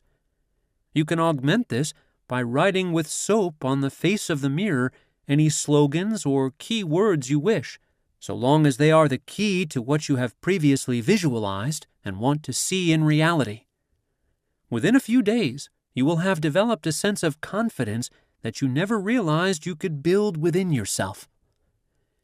If you are planning to call on an exceptionally tough prospect, or are proposing to interview the boss whom you may have previously feared, use the mirror technique and keep it up until you are convinced that you can make the proper presentation without any trepidation. And of course, if you are called upon to make a speech, by all means practice before a mirror. Gesticulate. Pound your fist on the palm of your other hand to drive home the arguments. Use any other gestures that come naturally to you.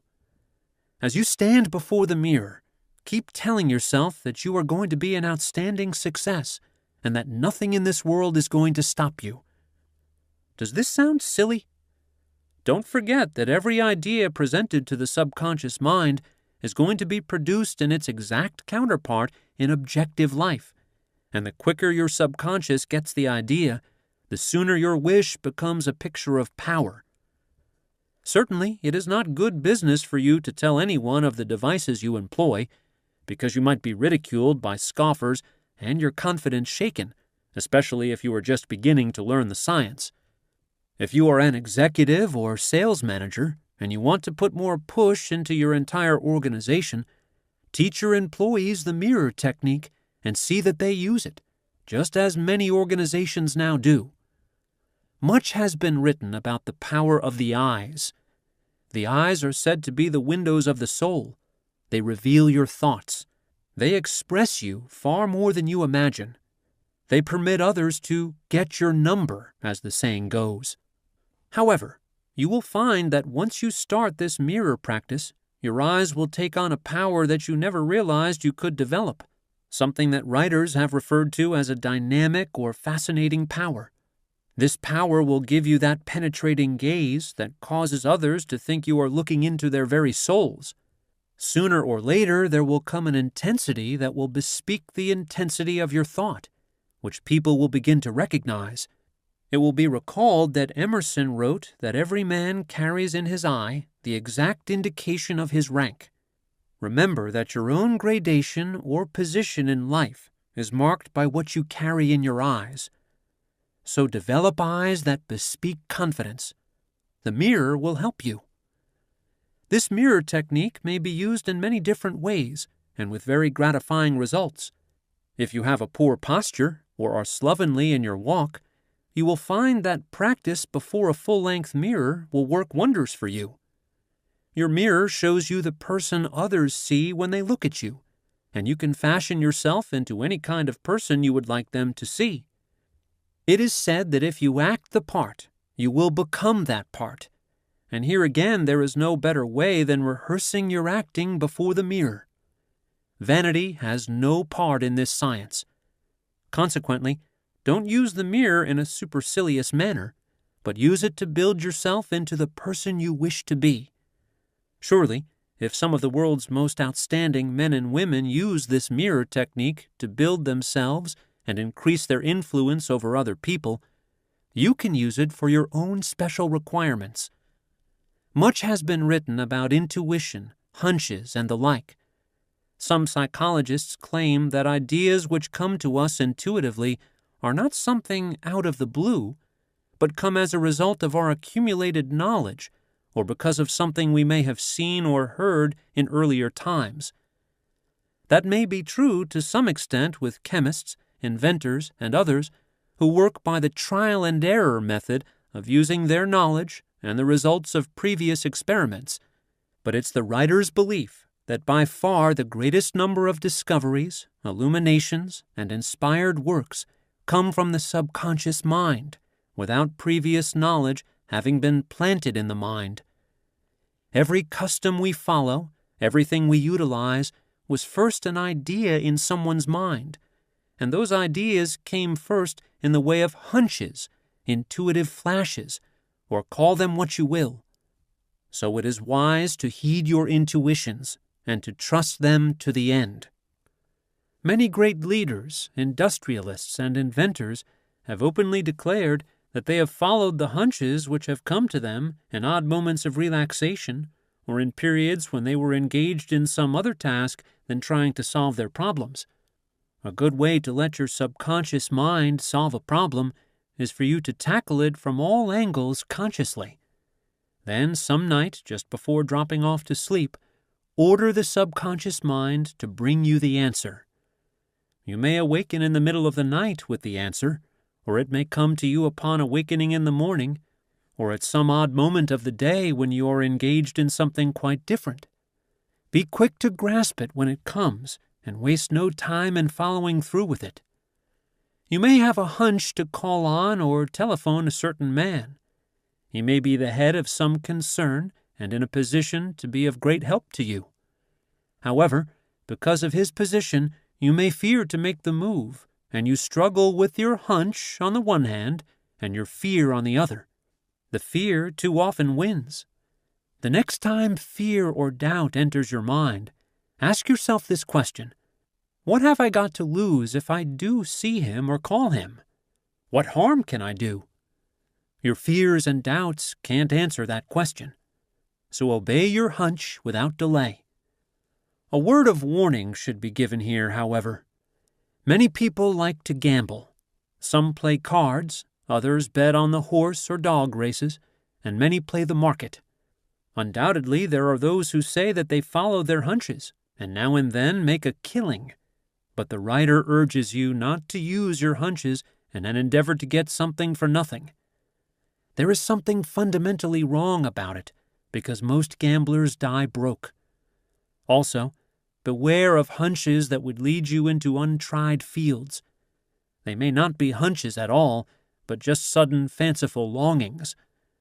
The true kind of hunch is always concerned with something that is related to you directly or indirectly, and it gives you the idea to do a certain thing, followed by the momentum to carry out the necessary action. The writer takes it for granted that none of his readers will assume that this book is an open sesame to riches and fame overnight. It is intended only as a key to unlock the door that opens on the roadway which will lead to the goal of your desire. Certainly it wouldn't be wise to rush into undertakings far beyond your capabilities or your development. If you would be the head of a great utility concern, you would naturally have to know the business, just as you would if you aspired to become head of a huge transportation system. But by using this science, you could learn the various steps which would take you to the top. However, you must have a plan of action before any program is undertaken.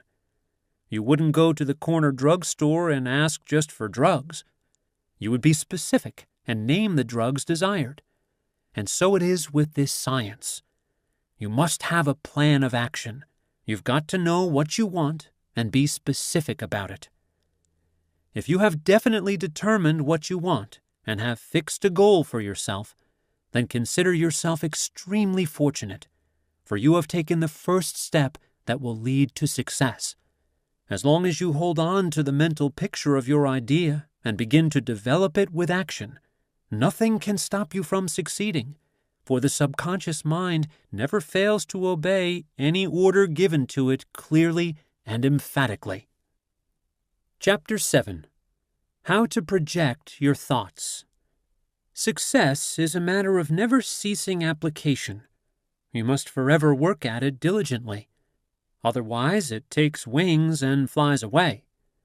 At no time can you afford to rest on your laurels, a pause for self-admiration, because there are others who may have eyes on your coveted place, and who would like nothing better than to push you out of it, especially if they observe that you have a weak hold on it or are doing nothing to strengthen your position. Despite the great strides that America has made, it is still a country with great resources, many of which have not yet been tapped. Even though the war, with its atomic bombs, radar, rocket guns and ships, amphibious boats, and daring uses of plastics and metals, opened up a mighty unexplored field where still greater things will be accomplished by men with imaginations and the spirit to do, the writer believes that we haven't seen anything yet. Those of us who are alive 50 years hence will be looking upon a world which, in comparison, will make the early post-war years look like the Stone Age. Already in our laboratories, scientists are at work on what many may consider fantastic ideas. These include light and wearable fabrics from wood and other products that will be fire and water resistant, materials that will make ships unsinkable, machines that will capture energy from the sun, and even apparatus that will actually record our unspoken thoughts. These are only a few of the things appearing on the horizon, and they are all coming from the imaginations of men, or from their subconscious minds. Perhaps in less than 50 years, thought transference or telepathy will be as commonplace as the radio of today. Who knows? It has been said that man can bring into materialization anything that he can conceive mentally, and the millions of things we use and enjoy today prove it. When man fully comprehends the great power of his mind and earnestly puts it to work, not only will he have dominion over this earth and everything on it, but he may be reaching out to control the nearby planets. You yourself have this inner spark, but it must be fanned until the fire is of white heat intensity, and it must be constantly stoked, which you do by adding fuel, ideas, more ideas, and action. One man I know, who has many achievements to his credit, and who has passed the 70 mark, declared that most people fall by the wayside because they are never starting anything. I make it a plan, and have for years, to start something new, that is, new for me, at least once a week. It may be only the making of some simple gadget for use in the kitchen, or it may be an entirely new sales plan, or reading an unfamiliar book. I find in following this plan not only that I keep my body and mind active, but also that I put to use a lot of imaginative qualities that otherwise might fall asleep and atrophy. This idea of a man's retiring when he's 60 is to me a great mistake. As soon as a man retires and quits becoming active mentally and physically, he's on the way to his grave in short order. You have seen what has happened to fire horses when they are retired. You know what happens to your automobile when you leave it outside unused and neglected. It starts to rust and is soon headed for the junk shop. Humans are the same. They rust out or wither and die when they go on the shelf. The plan of starting something new at least once a week brings us to the matter of initiative and how valuable an asset individual initiative is for any person who seeks success. Without it, a man is stopped almost as soon as he starts. Men and women remain in minor clerical positions all of their lives because they never display initiative in their work, never attempt to find new ways of doing their work, and never suggest improvements. During the war, a number of organizations placed suggestion boxes in their plants and offered prizes for those that were considered most practical. Frequently, these suggestions led to greatly improved methods in plant operations, as well as rewards and advancement for the employees offering the suggestions. In a number of instances, employee suggestions led to patentable devices that brought fame and fortune to those supplying the initial ideas. Bear in mind that no matter how long a piece of work has been done in a certain way, there's always a better way. The war demonstrated that, so give heed to initiative. Even if you are just a clerk behind the counter in some store, you certainly must have some ideas of how goods may be better displayed or how the customers may be better served. Good ideas for lighting, color schemes, arrangement of the counters, display shelves are always acceptable to management and are rewarded. Closely linked with this matter of initiative are interest and attention. The more interest you take in your work, naturally the more attention you give it, and the greater are the results. We all know that we do best the things in which we are interested. So if you do not find the task before you of interest, look for one that will interest you. The more absorbing the interest, the better. The interest factor alone will give you momentum that will carry you a long way forward. One woman I know who was employed in a large department store as assistant to the manager of one of its largest departments, although her salary was fixed under the wartime ceiling, for several years received the store's highest Christmas bonus because of her interest and initiative, and her advice, rather than that of the manager of the department, was often sought by the head of the store. The personnel manager of a huge defense plant, employing many thousands of both men and women, told me that the greatest fault he had to find with people was that they could not be depended upon. Some failed to keep their word, others are always late for their engagements, still others are forever changing their minds. So if you tell another person that you are going to do a certain thing, even though its fulfillment may cause you some inconvenience, do it, no matter what the consequences or the cost in time or energy. You will be amply repaid, for you are building a reputation for reliability, which will be of great value as you proceed up the ladder.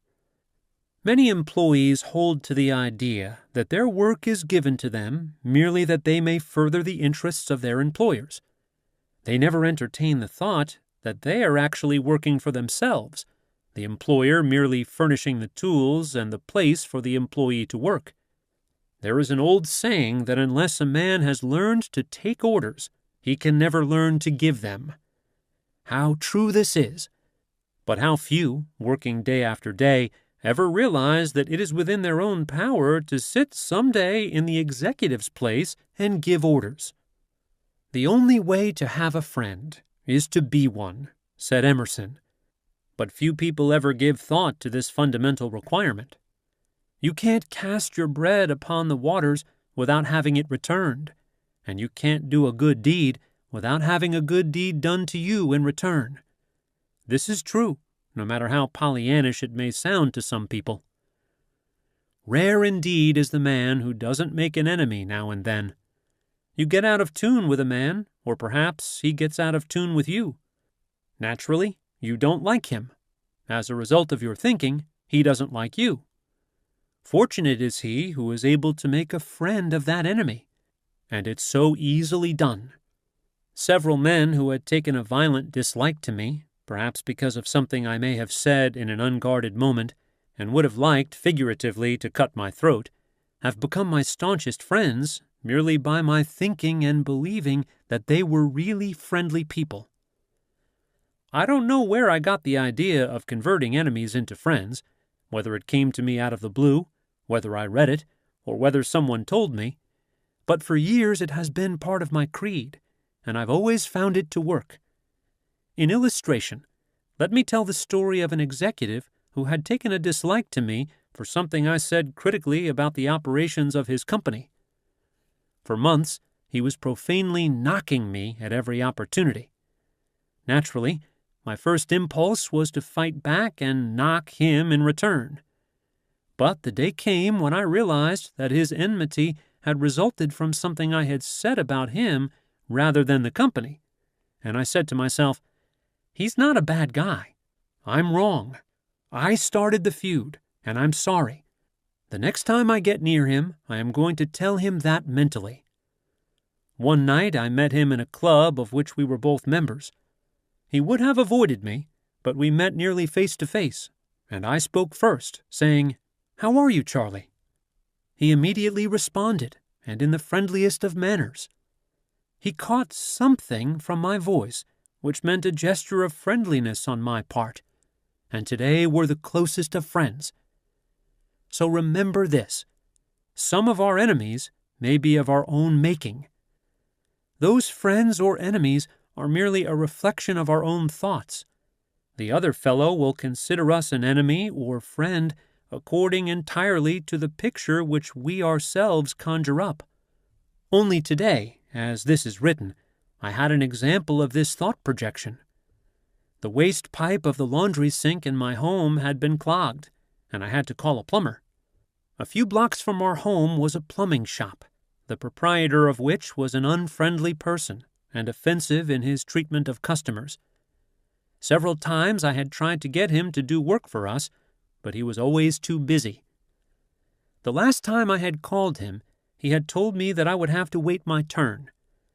Probably he could get around to fix up the water heater in a couple of weeks. I had asked him if he could give me the names of other plumbers who might help me, but he had been entirely uncooperative.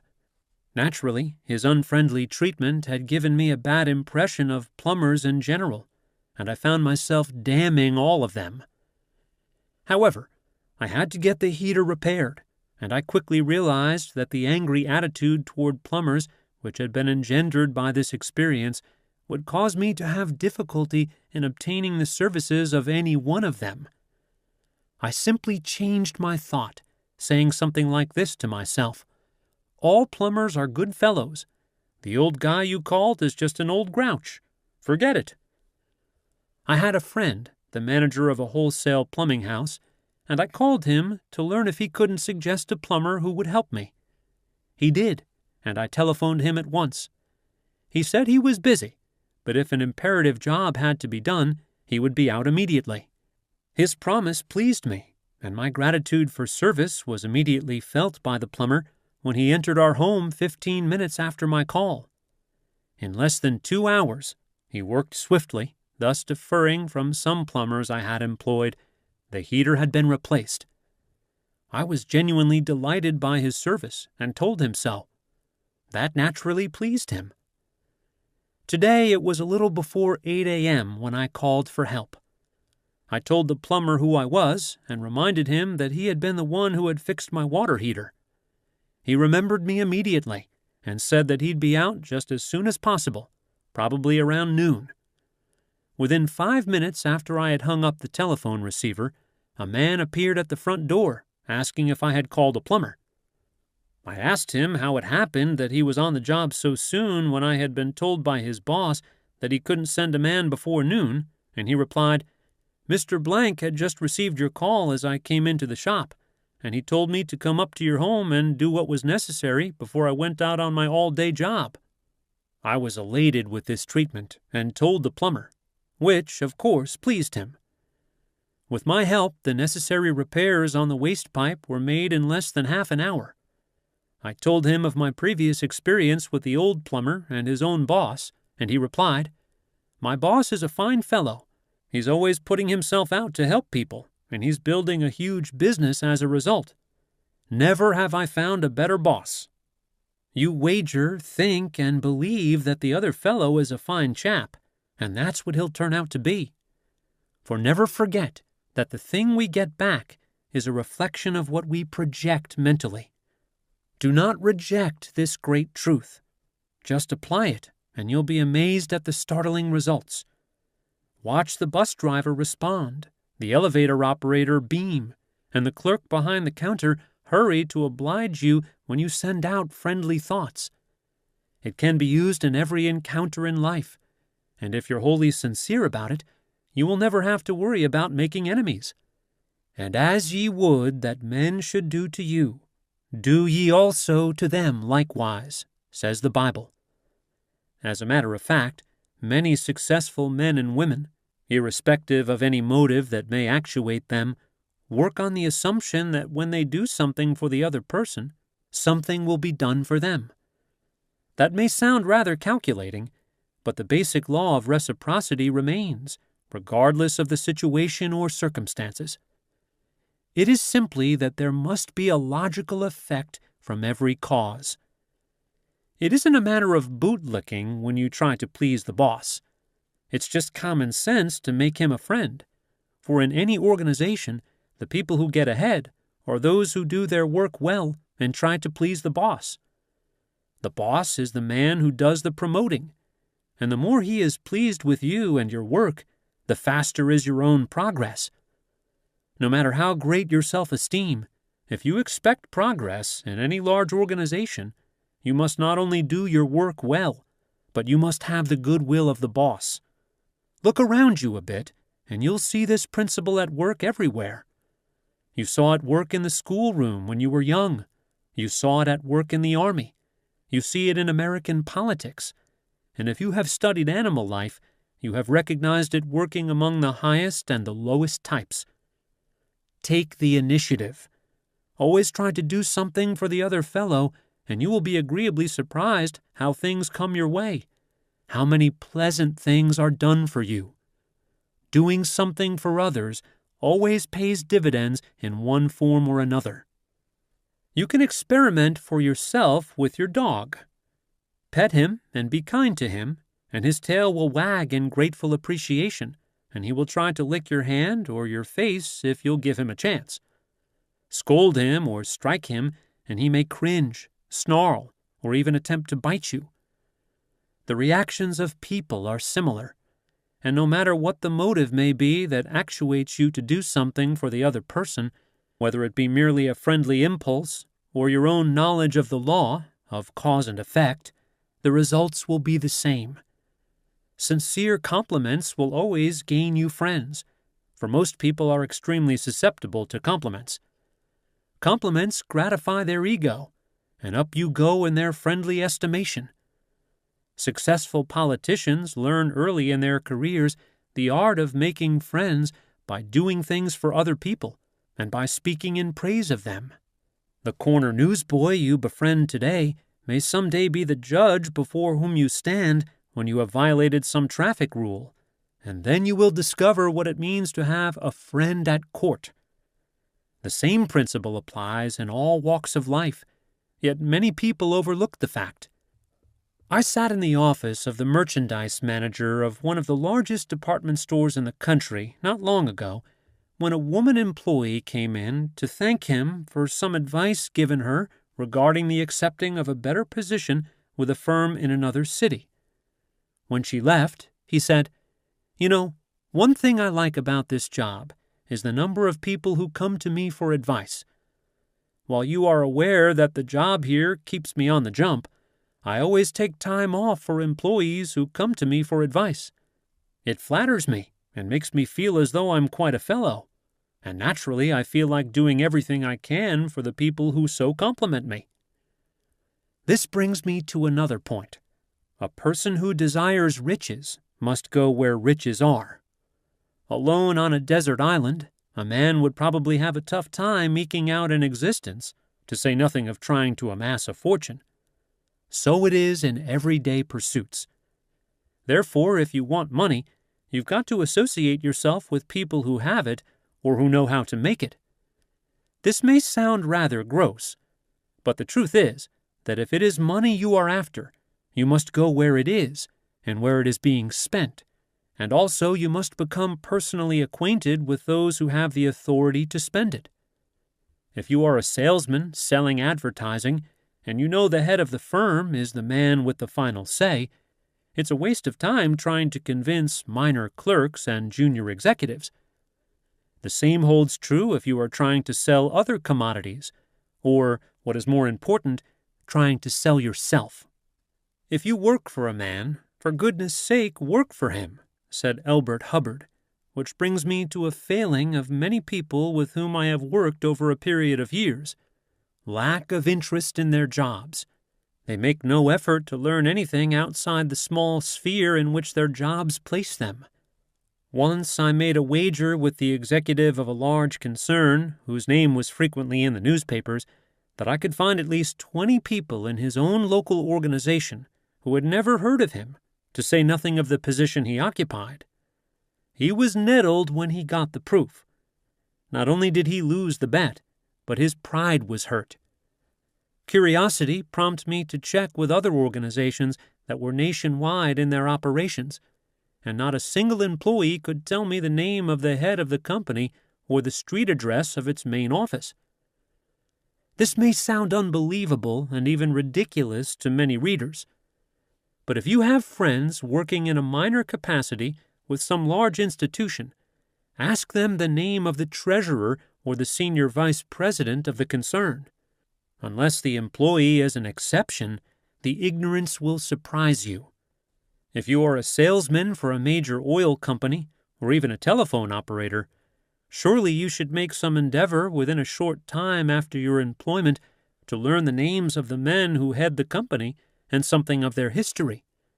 Yet it is surprising how many people accept positions and make no attempt to ascertain what the adjacent department manufactures, or to learn anything about the company's general operations. Perhaps the heads of big organizations err in not carrying on educational campaigns for the benefit of employees. Of course, there are large corporations that have house organs containing the names of the executives, main office locations, and the like, and giving details about their method of operation. I talked with a woman employed by a large manufacturing plant who had been with the concern for many months, and outside of the name of the personnel manager who had employed her, she did not know the name of a single executive of the company, in spite of the fact that the company's publication with articles written by various department heads went into her hands monthly. The job you now hold is the stepping stone to the job above. How much do you know about it before you start moving toward it? Just how much do you know about your company and its policies, both inside and out? Many firms carry group insurance for their employees, with the employees paying a small part of the premiums. How many employees have ever read their policies? Few do, and further, few know anything about their Social Security rights or what the various amounts taken from their payroll checks actually represent. Man is heir to the wisdom of the ages found within the covers of great books, remarked one of our great wise men, and yet it is surprising how many people never read a book, although the war did cause more people to seek the companionship of books. Strange as it may sound, few businessmen read anything besides the newspapers and a few trade journals, and when a check is made among professional men, you find that they more or less limit themselves to books and literature dealing with their respective fields.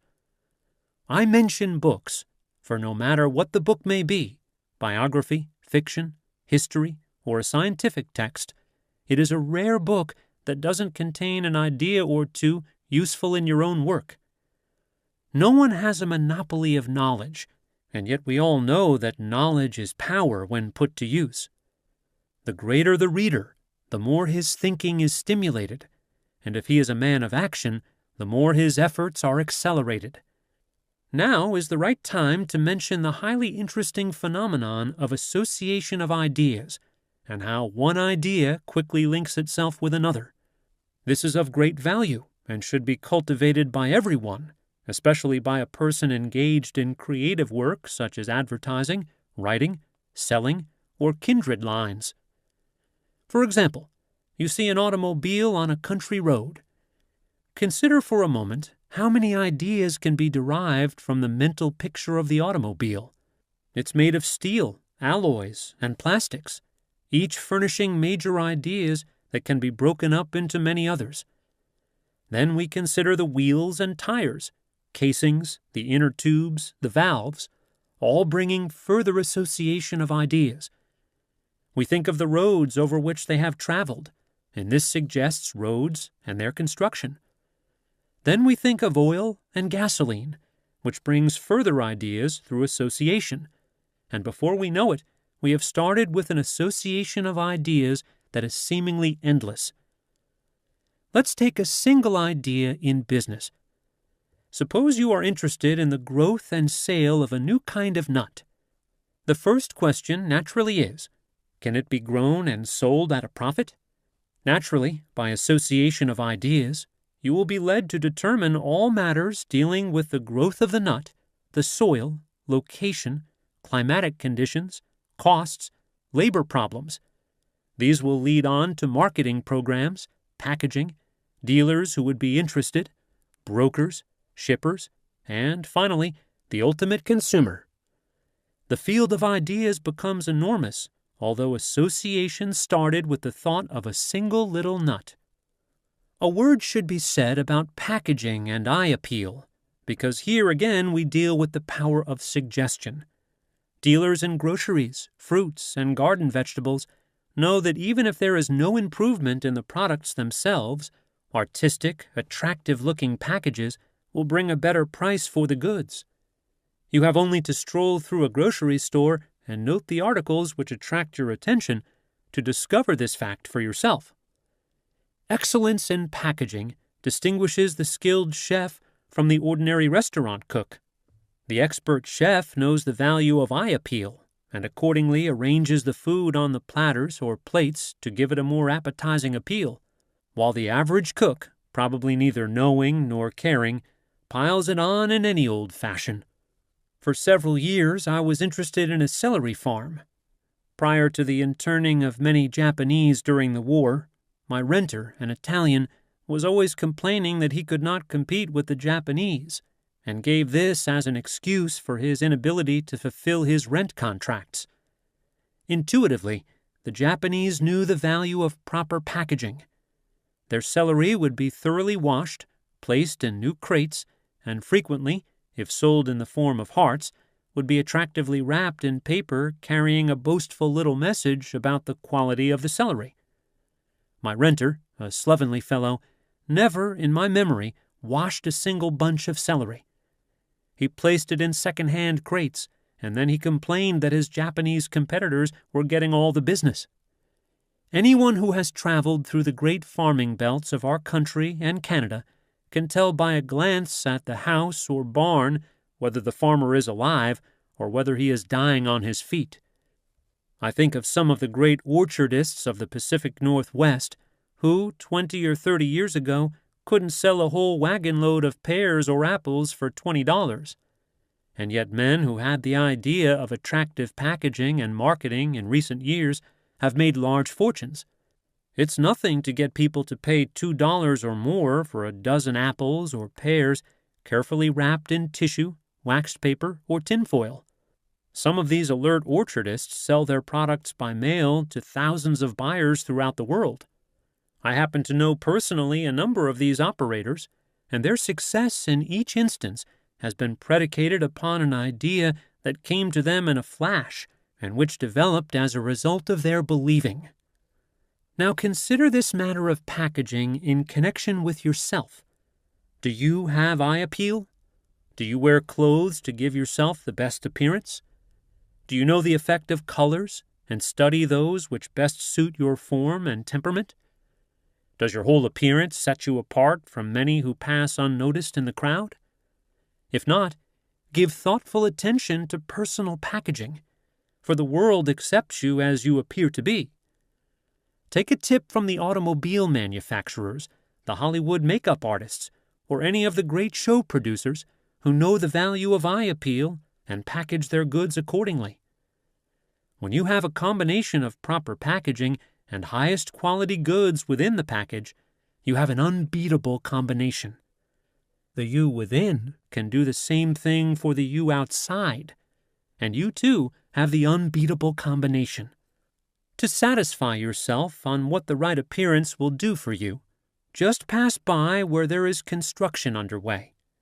If you are well dressed and have an air of prosperity and importance, workmen who may be in your path will step aside as you pass. Or you might try stepping into an outer office where others may be waiting to see a certain executive. Notice that the important-looking individual with the air and voice of authority gets first attention not only from the office attendants, but from the executive. No better example of the impressiveness of a good appearance can be given than the distinction made between individuals by attendants at a police station or jail. The stylishly dressed, well-poised businessman is seldom ill-treated, while the man who has the appearance of a bum lands almost immediately in a cell. As a police reporter on metropolitan newspapers for a number of years, I saw this happen times without number. The fellow who looked as though he might be somebody, and who had been arrested for a minor law infraction, often got a chair in the captain's office until he could telephone the judge or some friend to obtain his release, while the bum was carted off to jail to get his release when and if he could. The head of a huge automobile distributing agency told me that he was frequently called upon to close a sale with wealthy men who always bought the most expensive cars. Not only do I take a shower, he said, and change all my clothes, but I go to a barber shop and get everything from a shave to a shampoo and manicure.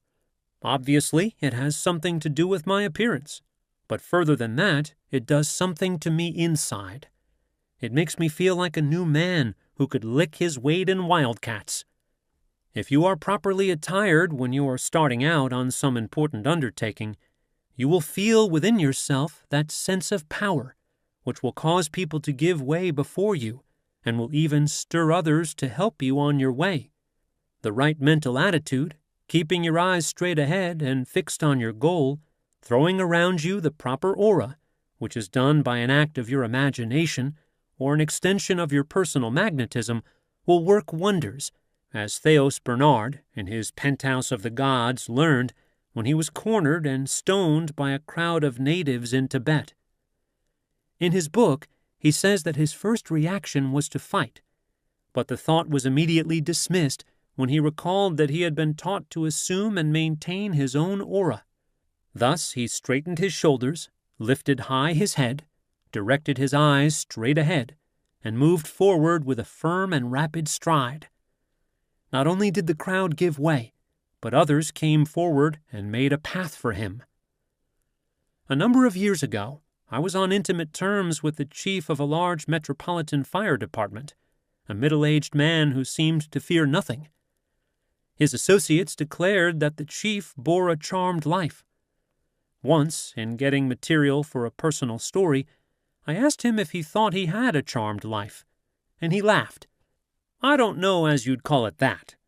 Maybe I'm somewhat of a fatalist, but I have never believed that I would be killed as long as I am chief. When I go into a place of danger, I always throw a white circle about myself, and nothing can come through that circle. It was a trick I learned from the Indians who lived near us when I was a kid. Maybe it's the worst kind of superstition, but that white aura has saved my life more times than I like to think about.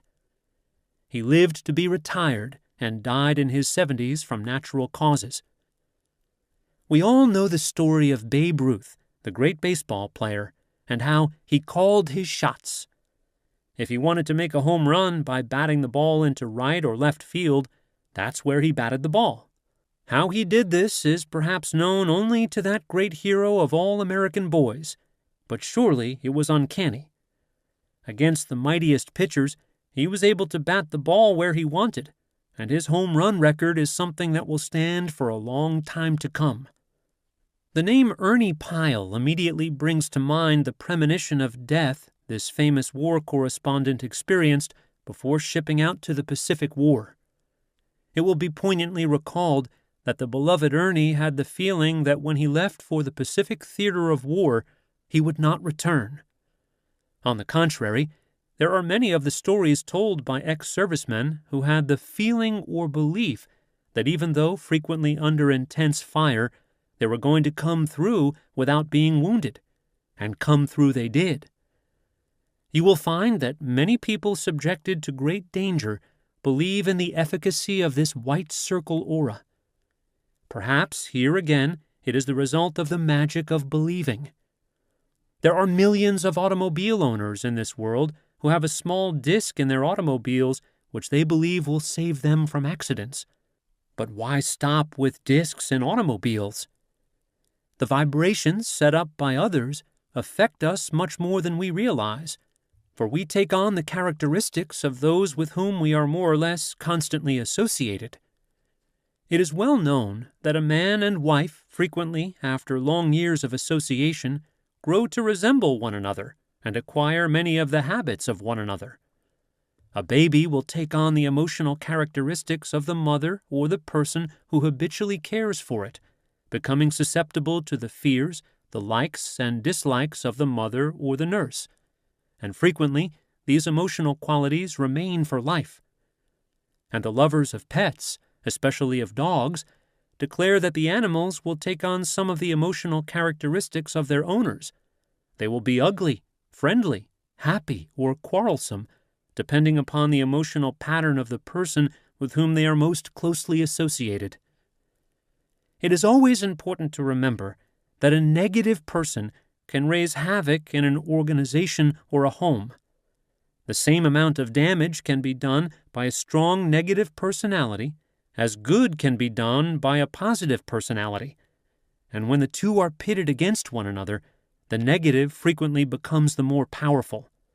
We all know what occasionally happens to a man living among uncivilized people. He goes native. Englishmen employed as plantation or mine operators in jungle outposts guard against this by shaving and meticulously dressing each evening for dinner. An extremely nervous person in a position of authority can put nearly every person associated with him into a nervous state. You can see this happen in almost any office or shop where the executive is of a nervous type. Sometimes this emotional pattern will extend throughout an entire organization. After all, as has been said, an organization is only the extended shadow of the man who heads it. Thus, to have a smoothly running organization, all its members must be attuned to the thinking of the principal executive. A strong negative personality in such an organization, who is out of tune with the ideas of the management, can extend his negative vibrations to others and do great damage, just as one rotten apple in a box will soon cause all the others to rot. Likewise, one woman weeping can cause others in the same room to weep, one person laughing can cause others to laugh, and the yawn of a single person can cause an epidemic of yawns. We seldom realize how much our emotional vibrations affect others, and how much we are affected by theirs. If you would remain a positive type, avoid associating too much with anyone who has a negative or pessimistic personality. Many clergymen and personnel counselors often become victims of prolonged association with people who come to them with their troubles. The impact of the steady stream of woe and sorrow vibrations eventually reverses their positive polarity and reduces them to a negative state. To get a better understanding of the effect of these suggestive vibrations, you need only remember your varying feelings upon entering different offices or homes. The atmosphere, which is the creation of the people habitually frequenting the office or home, can be instantly detected as being upsetting, disturbing, tranquil, or harmonious. You can tell almost instantly whether the atmosphere is cold or warm. The arrangement of the furniture, the color scheme, the very walls themselves, all vibrate to the thinking of the persons occupying the place and bespeak the type to which their thoughts belong. Whether the home be a mansion or a shack, the vibrations are always a key to the personality of those who occupy it. Are you afraid to take on responsibilities? Afraid to make decisions? Afraid to step out alone? Most people are. That's why there are so few leaders and so many followers. If you are confronted with a problem, The longer you put it off, the greater it becomes, and the more fearful you become of your ability to solve it. Therefore, learn to make decisions, because in not deciding, you fail to act, and in failing to act, you invite failure. Experience will soon teach you that once a decision is made, the problems and troubles begin to disappear. Even though the decision you make may not be the best one, the mere deciding gives you strength and raises your morale. It's the fear of doing the wrong thing that attracts the wrong thing. Decide and act, and the chances are that your troubles will fade into thin air, whether you make a mistake or not. All great men are men of quick decision, which flows from their intuition, their accumulated knowledge, and previous experience. So learn to be quick in making decisions and audacious in your actions. The writer makes no claim to being a faith healer, but anyone who knows anything about the power of mind knows of the effects that emotionalized thinking has upon the condition of the body, and knows also what suggestion can do toward bringing disease as well as curing it. In some faith-healing movements, cures are effected by denying that the disease exists, and there are thousands who attest to the validity of this method of healing. Followers of other schools of healing make no attempt to deny the existence of disease, but instead ignore it, affirming that they are well and happy and getting better every day. Members of the various schools of thought are the best judges of the methods that work best for them. But it must be remembered that in all cases it is the individual's belief that determines the success of the individual method of cure. However, it is interesting to note that the movement which advocates denial has a tremendous following, and its membership continues to increase by leaps and bounds. Just how far suggestion can be used to cure disease or physical ailments is still a matter of great controversy among the various schools of mental healing and members of the medical profession, but the fact remains that there are many thousands in our country alone, and the number increases daily, who are of the firm belief that a cure of their ailments came as a result of mental healing. It has long been known that the emotions developed by fear, hate, and worry can lead to many bodily ills, even to fatal illnesses, although there are still some members of the medical profession who refuse to acknowledge this fact. However, Life magazine, February 19, 1945, in an article entitled Psychosomatic Medicine, declared that during the war period, it was found that 40% of all Army disability cases originated from psychosomatic causes. Psychosomatic refers to a combination of mind and body ailments brought on by the emotions, and the prescribed treatment is a combination of psychotherapy and medical treatment.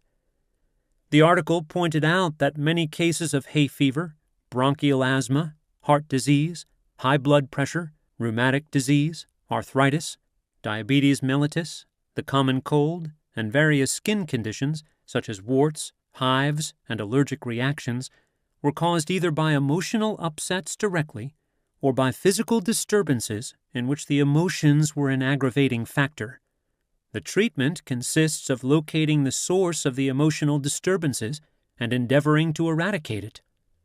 Because of the experiments of the psychiatrists and psychoanalysts during the war, the whole subject of both medical and mental treatment is probably due for a complete revision, with resulting mind cures which may prove astounding. However, those who understand the science of psychotherapeutics are fairly well agreed that a cure does not come through treatment on the part of the healer nearly so much as it does from the patient himself. In other words, the suggestion, no matter in what form it is given by the healer, whether in accordance with the principles of psychotherapeutics or in conjunction with some special religious belief, is in turn transmitted by autosuggestion to the patient's own subconscious mind where it becomes effective. The writer realizes that the following statement may invite criticism, but the fact remains that if a patient refuses to believe in the suggestive appeals of the healer, the purpose is never accomplished. The two, the healer and the patient, have to be en rapport to get results, and it is the writer's theory that any person who possesses an understanding of the use of the power of suggestion could get the same results without the aid of a healer, provided he were sufficiently strong and constant in his own convictions and suggestions.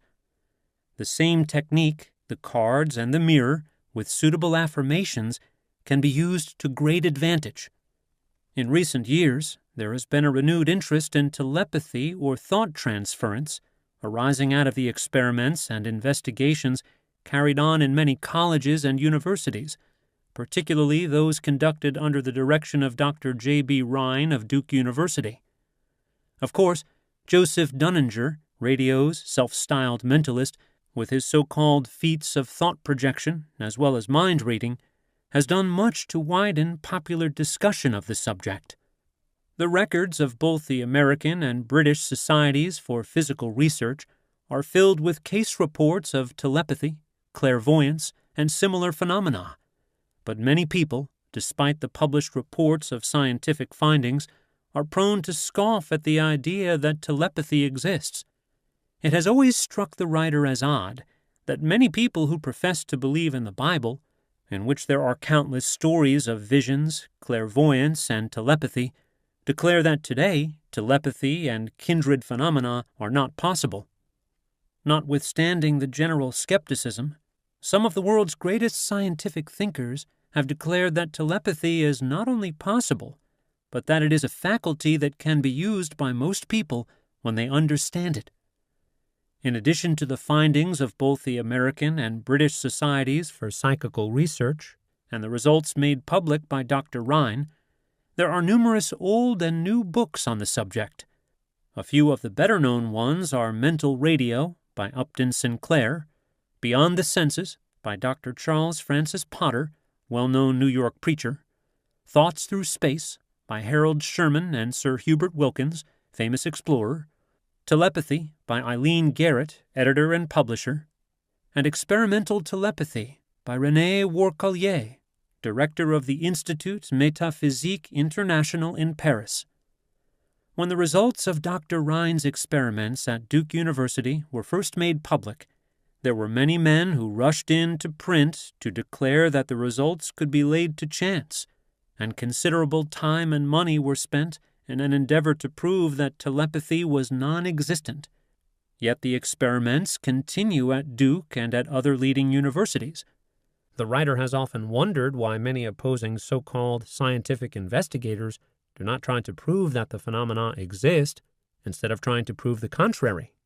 But here again, the writer has a theory that belief is the miracle worker, and this is partly substantiated by what Dr. Rhine himself says in his book on extrasensory perception. He declares that satisfactory results were secured when the experimenters caught the spirit of the thing, and that the ability to transmit and receive became weakened when the original novelty wore off. In other words, while there was enthusiasm, there was spontaneous interest and the belief that it could be done. But when students were called back at later dates to continue their experiments in the course of their studies, enthusiasm was lacking and the results were not satisfactory. Perhaps many of my readers will recall an article which appeared in the American Weekly Magazine, August 25, 1946, captioned, "Scientific Evidence Man Has a Soul," written by Dr. J.B. Rhine. In view of the fact that his explanations deal directly with the subject matter of this book, I quote the article almost in full. What has science to say about the soul? For the answer to this question, we would naturally turn to psychology, because it is literally the science of the soul. But here we have a surprise coming to us, for we find that the soul theory of man has been practically dropped from psychology books and lectures. Most psychologists will even smile tolerantly if one speaks of the mind itself as if there were such a thing apart from the brain. Everything has to be physical to be real, according to the prevailing view. Anything non-physical or spiritual, as the soul is supposed to be, therefore simply cannot be. Such an idea has to be dismissed as pure superstition. The principles of physics are expected to explain everything that we call mental, if they continue to expand as they have been doing. However, some things occur now and then that just do not fit in at all with this physical view of man. For example, a person may awaken from a horrible dream in which a friend or relative is dying. The shocking picture turns out to be essentially true, and the timing about right, although the friend may be 1,000 miles away.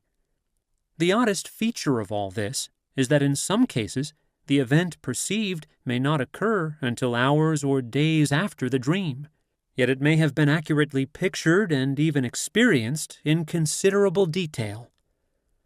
The first thought is, of course, that such experiences are mere coincidences. Not many people get beyond this first easy explanation, but fortunately a few have done so. And when one studies great numbers of these experiences, they lose all appearance of being accidental. The scientific thing to do, of course, was to set to work to discover what might lie behind these happenings. Obviously, if any of these psychic experiences showed that the mind has the power to reach out beyond space and time, they would plainly be transcending physical law. The mind would then be demonstrated to be a spiritual rather than a physical system. Here was a clue to the soul. Just a clue, nothing more, but it provided the necessary lead to reliable evidence. It was from these psychic experiences that the ESP tests were derived. ESP is the abbreviation of extrasensory perception, which includes telepathy and clairvoyance. In other words, telepathy and clairvoyance are two different modes of acquiring knowledge without the use of the recognized sense organs such as the eyes and ears. In a typical telepathy test, the person being tested tries to identify which card or number or other symbol is being held in mind by another person, who is, let us say, located in an adjoining room. In a clairvoyance test, on the other hand, it is the object itself, commonly a card, instead of the thought of it, which the percipient tries to perceive. In a word, telepathy is the ESP of the state of mind of another person, clairvoyance the ESP of an object. At Duke University in 1930, a small group of psychologists began a series of ESP experiments of both types, telepathy and clairvoyance. This work was sponsored by the great British psychologist William McDougall, Fellow of the Royal Society, who was at the time the head of the Department of Psychology at Duke. This work, which was carried out in what came to be called the Parapsychology Laboratory, para meaning the unusual, the exceptional, the unorthodox, was by no means the first of its kind. Experiments had been done here and there, some of them even in universities, for as much as 50 years before, but there had been no systematic, consecutive experimentation following up the problems through the years, such as took place at Duke. That university was the first to offer a permanent haven to active research on psychic problems. The experimenters in the Parapsychology Laboratory found fresh confirmatory evidence of both types of ESP, telepathic and clairvoyant. They developed and standardized new tests, making it easier to repeat the experiments. This had the effect of starting a movement of ESP experimentation which spread to many other institutions here and abroad. Elaborate precautions were taken to ensure that no sensory cues were possible and that no other type of error could affect the test results. The tests were of such a nature that the scores could be evaluated by standard and long-approved statistical methods. It could be shown clearly that the scores made in the tests could not reasonably be accounted for, either by chance or by experimental weakness of any kind. Once the experimenters were satisfied that the occurrence of ESP was soundly established, they set to work on the vitally important question as to what relation that capacity had to the physical world. Do telepathy and clairvoyance operate strictly under physical law? Or do they reach beyond the limits of physics, as the spontaneous psychic experiences seem to do?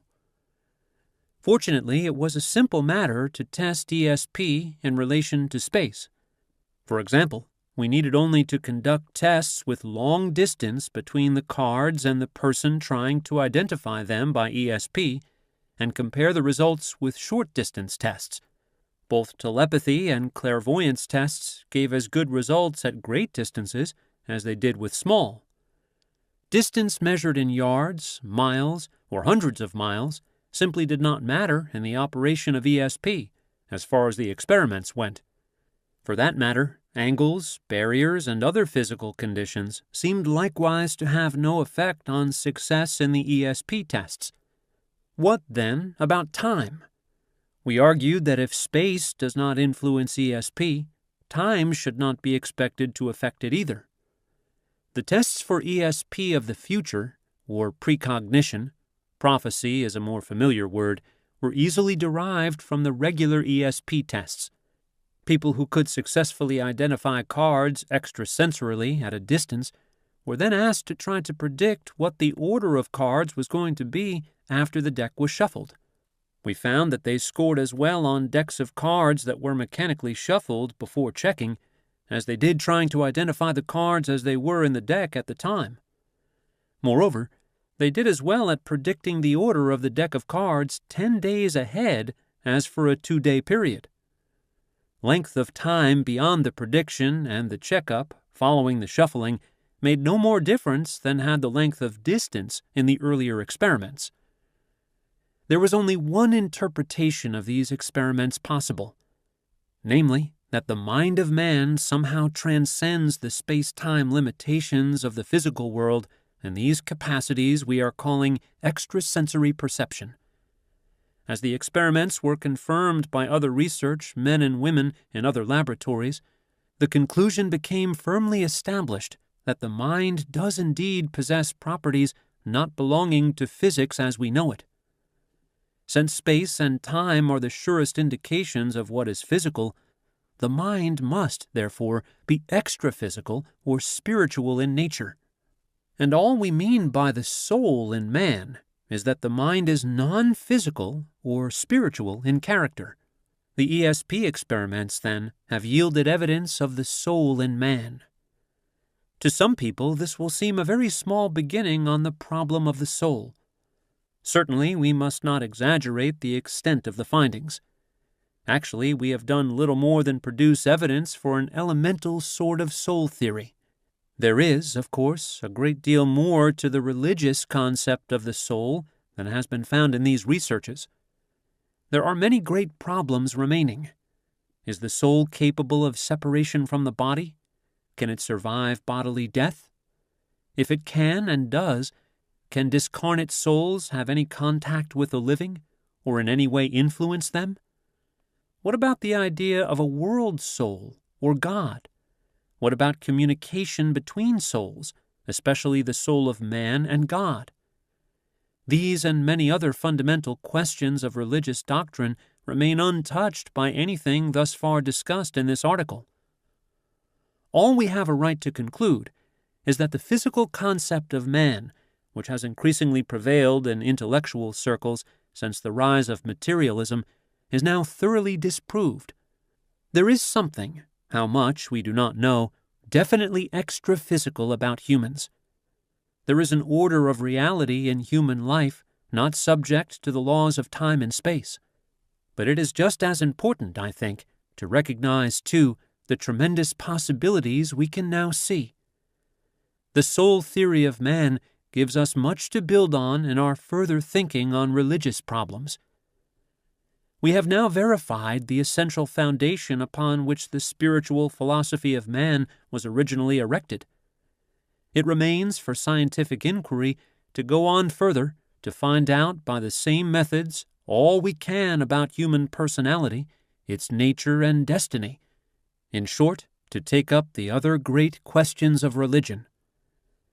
There was a time when experimental inquiry into the problems of religion would have met with vigorous opposition from orthodox religious leaders. There are still many conservatives that would resent the intrusion of science into the domain of what they think should be pure faith. But a great many of the most deeply religious men and women of today are eagerly reaching out for a more tangible sort of knowledge regarding the human mind and all of its potentialities that lie far beyond our present knowledge. Surprisingly enough, it has been from orthodox science that we have met with the main opposition. The scientific conservative especially fears any division in nature, any such dualism as that of soul and body, so much so that he is likely to refuse to look at any evidence which suggests such a duality. Such anxiety is quite groundless, for if, as we may now claim to know, man does have a soul as well as a body, both fundamentally different, the two are still in some sense unified. They do interact, therefore they have something in common. Two things cannot affect each other if they differ in every single point. We see, therefore, that there must be a world of hidden realities, probably neither physical nor mental as we know them, from which the manifestations of mind and body, the psychical and physical, originally stem. This realm beyond mind and matter lies there almost as unknown as the American continents were to Columbus, silently awaiting some fortunate explorer of the future. But he will have to be someone who, like the great Genoese sailor, was daring enough to question existing charts of knowledge and belief and put them to experimental test. The writer has frequently attended seances at which the medium has refused to perform, declaring that someone in the audience was a scoffer, a non-believer, whose vibrations were creating a hostile atmosphere. The materialistic skeptic may laugh at this, but the writer has been present at large meetings where one lone heckler in the audience, with his persistent hostility, has not only disrupted the meeting, but completely defeated the efforts of the speaker. I think that anyone who understands the vibratory theory of thought power can also understand why unsympathetic vibrations can be monkey wrenches thrown into the machinery. Verification of this is found in the experiments by Dr. Rhine, who discovered in his psychokinesis tests that when a subject operated in the presence of an observer who tried to distract him and depress his scoring, the results were always below expectancy. And, contrariwise, when the same subject performed alone or in the presence of neutral or sympathetic observers, his score of successes was correspondingly high. You have only to read the history of witchcraft, the story of voodoo medicine men and hexers, and even the achievements of present-day mental healers, to realize that there is undoubtedly some force at work which influences others even at a distance. True, the suggestion first planted in the mind of the patient or victim, as the case may be, has for its purpose either good or evil. But that doesn't account for the results, especially in the absent treatment method, where the patient may have no knowledge that the healer is working on him. Whether telepathy is involved here is something that has not yet been established. It is to be noted that practically all of the great electrical scientists, including Edison, Steinmetz, Tesla, and Marconi, were greatly interested in telepathy. Dr. Alexis Carrel not only believed in telepathy, but declared that a study of it should be made by scientific men, just as physiological phenomena are studied. Despite the fact that the secretary of the London Society for Psychical Research, after 20 years of investigation by its members, stated that telepathy is an actuality, and the further fact that experiments at the various colleges continue to pile up amazing evidence of its existence, there are many scientific men who refuse to accept the findings. Moreover, the number of people who are carrying on investigations of their own is constantly growing, even though they are regarded in certain quarters as being eccentric and somewhat gullible. I have often wondered if those who belittle this research work are really being fair, both to themselves and those interested in the phenomena, especially when the research work may lead to greater discoveries than hitherto dreamed possible. Many horse and dog fanciers, especially those who have kept horses and dogs as pets over a long period of years, stoutly maintain the existence of telepathy between the animals and themselves, and there have been countless stories told regarding telepathic phenomena among primitive people in all parts of the world. Long years ago, a business executive told me that he got rid of people who were taking up his time by simply repeating mentally to his visitor, "It's time for you to go. Leave now. Leave now." The visitor would shortly get fidgety, look at his watch or get up from his chair, reach for his hat, and soon be on his way out. You can get the same results when visitors overstay their time in your home. When you feel it is time for them to go, simply say to yourself, "Go home now, go home now, go home now," and you will find that they glance around the room looking for the clock and say, "Guess it's about time we were leaving." I recognize that some skeptics will say that telepathy has nothing to do with this, that your facial expressions, your bodily movements, signs of nervousness or weariness are what warn the visitor that it is time for him to leave. However, experiment for yourself, but take care that you give the visitor no outward sign, either by word or facial expression, that it is time for his departure. You will find that there are times, especially if the visitor is intent upon putting over a point or winning an argument, that this procedure will not work. But the moment there is a lull in the conversation, try it, and the results will astonish you. A number of years ago, I had my office on the second floor of a large office building. In later years, the firm with which I had been associated moved to the 10th floor. Often upon entering the elevator, I would say, "10, please," to the operator, and then immediately begin thinking about the second floor and of its various associations in connection with my work. Time after time, I found the elevator operator, who didn't know me or my earlier association, stopping at the second floor and then turning around to look at me. A well-known Pacific Coast clergyman, who was a deep student of mind stuff, told me that every time he wanted flowers in his church, he simply sent his thoughts out to members of his congregation and someone would send flowers. He also told me that every memorial window in his church came as a result of the mental suggestions which he gave whenever he felt the time was propitious for another window. Dr. Roy Chapman Andrews, in a radio program in April 1945, told of one of the most unusual coincidences on record.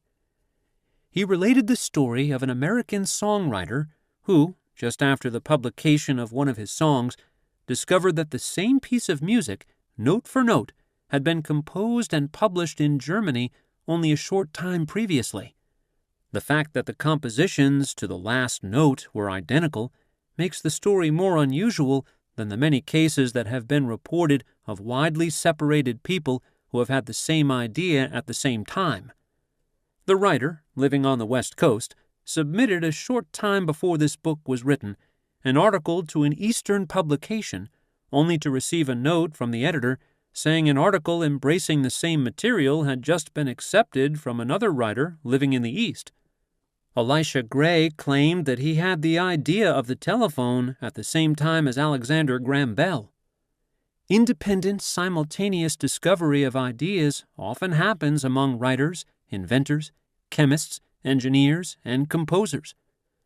Even during the preparation of this book, when suggestions were being made for changes and additions, both my agent advisor and myself were often surprised to learn that we both received ideas at almost identical times.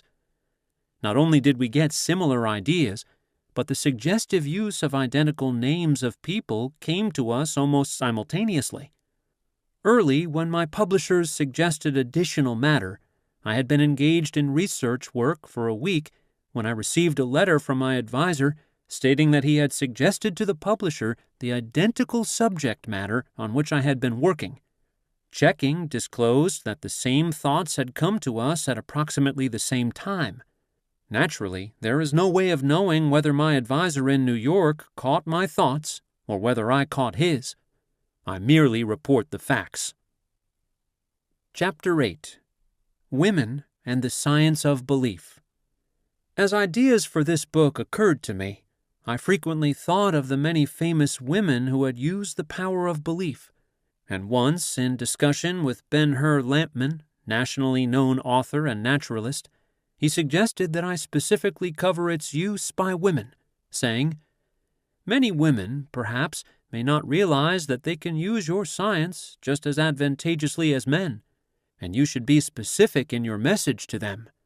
Once they understand and apply what you give, they'll find themselves in a position, figuratively, to turn the world upside down.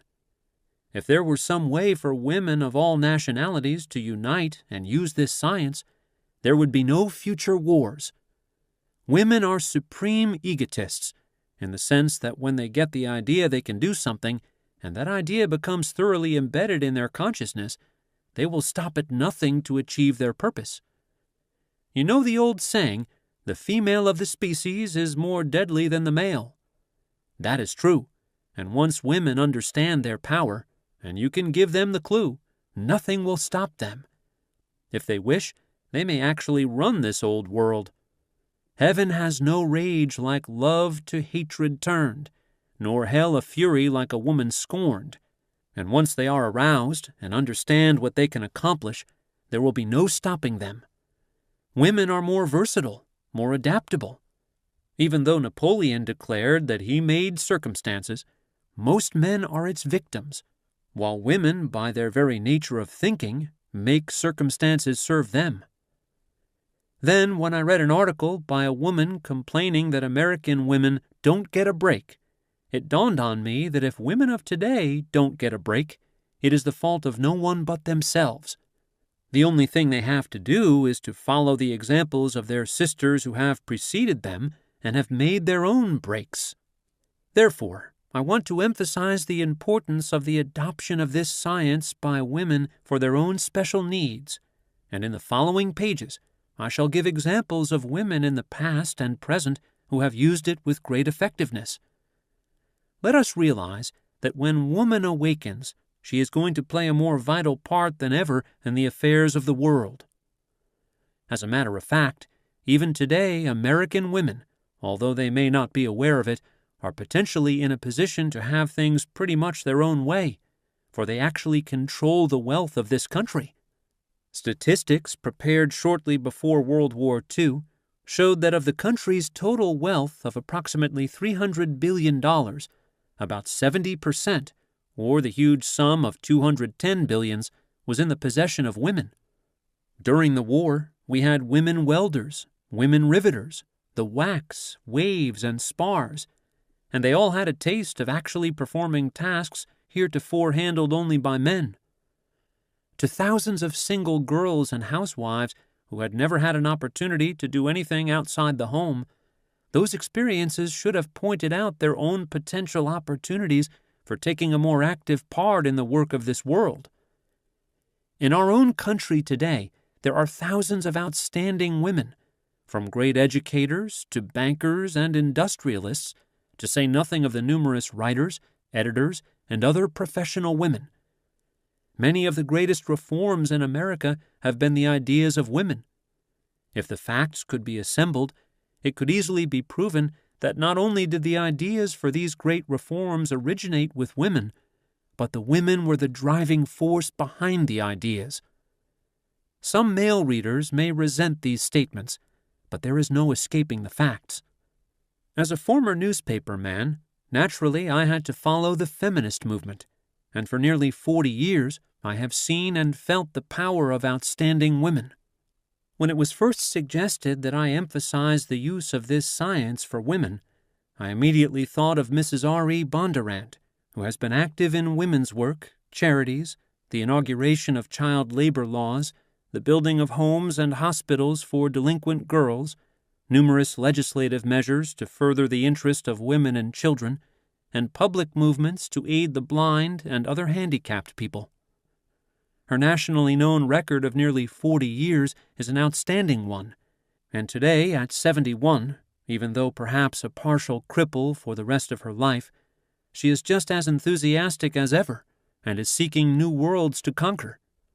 Of late years, Mrs. Bondurant has been an ardent worker in the cause of the Chin-Uppers, an organization consisting of blind, crippled, and otherwise partly disabled men and women. Now she is planning to open a store where articles made by these people may be sold. In this, she has the cooperation of a number of businessmen. Mrs. Bondurant told me that, if necessary, she was going to pay the rent out of her own pocket, but that all the profit would go to the Chin-Uppers. I spent a Sunday afternoon with her in her sitting room among her books and flowers. A pair of crutches stood in a corner near the door. For months, Mrs. Bondurant has had to use them, but even at her advanced age, she gets around on trolley cars, buses, and in and out of automobiles without help. Although today she uses a cane when she leaves her home, in my presence she moved around the room without limping. We discussed at length this matter of believing.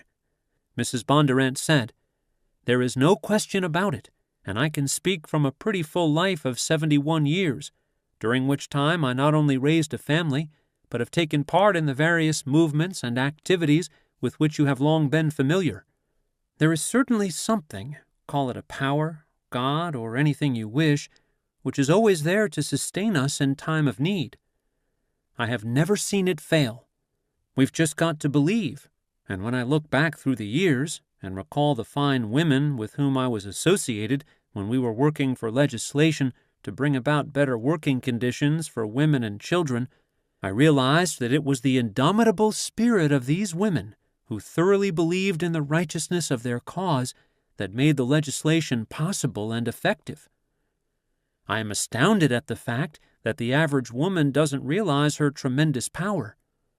I don't call it stupidity, because I would never admit that women are stupid, but rather they lack interest. I am amazed, in talking to women's groups, to realize that many of them never knew that these great reform movements to help them and their children were initiated by women, and it is my opinion that once women become aware of their strength and power, they can do more to bring about lasting peace and make this world a better place in which to live than all the famous male warriors and would-be peacemakers. All the great forward movements, as a matter of fact, I might say, all the great things in this world, have been done by men and women who were dreamers and believers in their dreams coming true. They could not have accomplished things otherwise. It's like the old story about climbing to the top of the mountain in search of that indefinable something. It makes no difference from which side the approach is made. Those who steadfastly climb reach the top, and so it is with this matter of believing. It isn't so much what the real or imaginary object of our belief may be, it's the belief and following through that makes the thing possible. I don't want to appear critical, but it has been my observation that people don't have sufficient action or driving force behind their beliefs. For example, some women's organizations will pass resolutions in favor of or against this and that, and think that settles the matter. The resolutions are no good unless the sentiments expressed are actually brought to the attention of the powers that be. I don't know of any greater thing in life than the satisfaction that comes through serving. During the many years I spent in sponsoring the various causes and getting legislation adopted, I never received a penny in pay or to cover my expenses.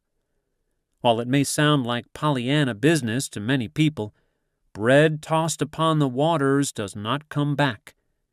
In illustration, I might tell you that during the Depression, my husband lost $80,000. He was sick in bed at home, and I would go to the office daily to get the mail and check the routine.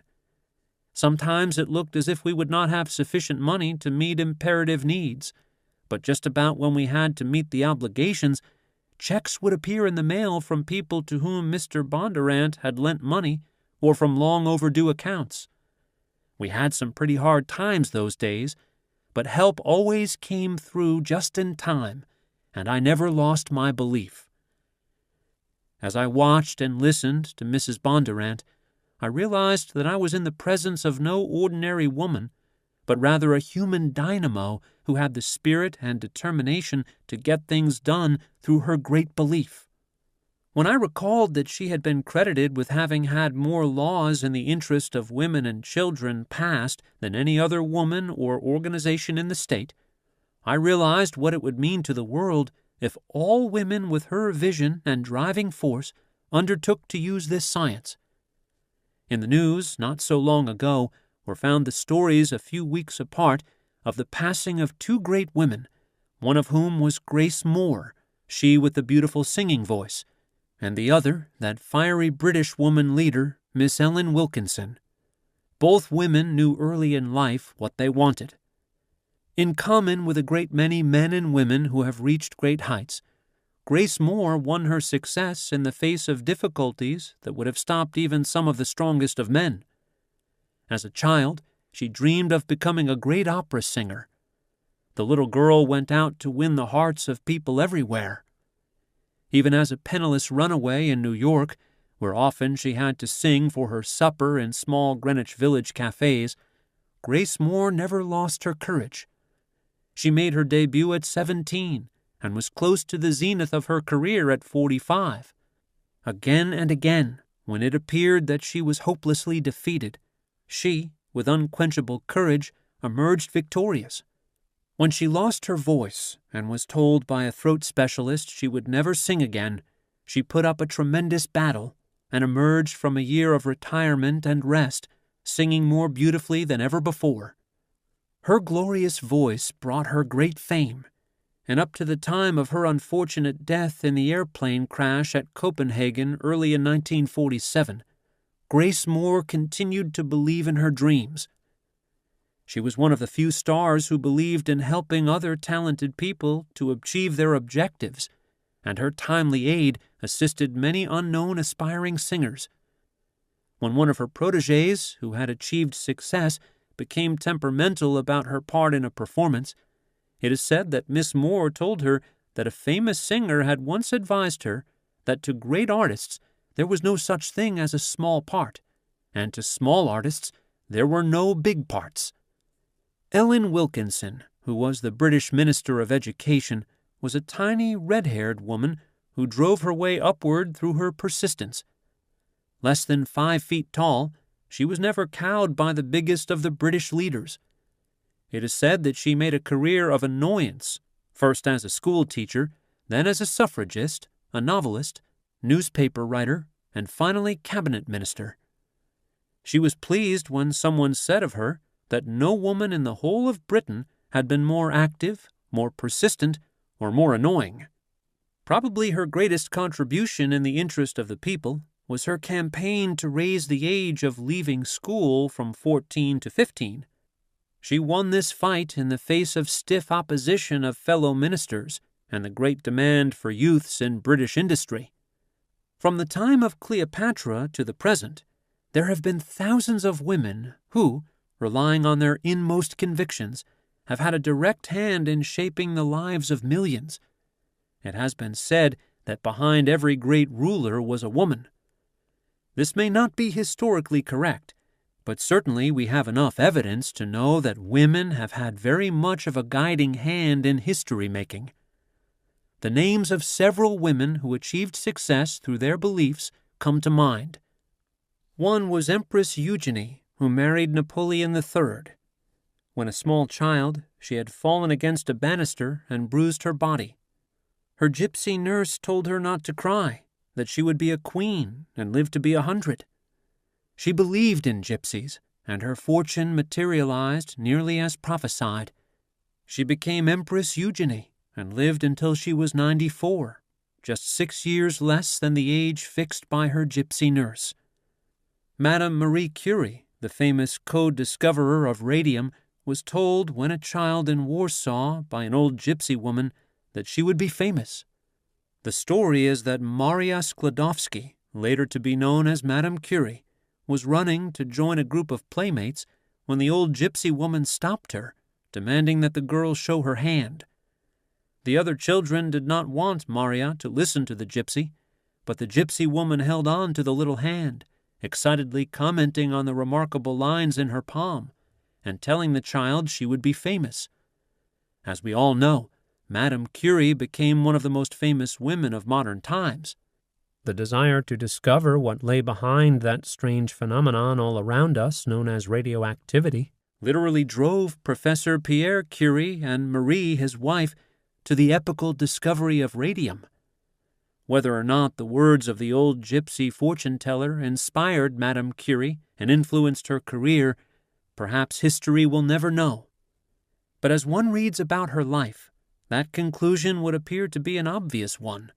For early in her girlhood, Madame Curie made up her mind to become a scientist.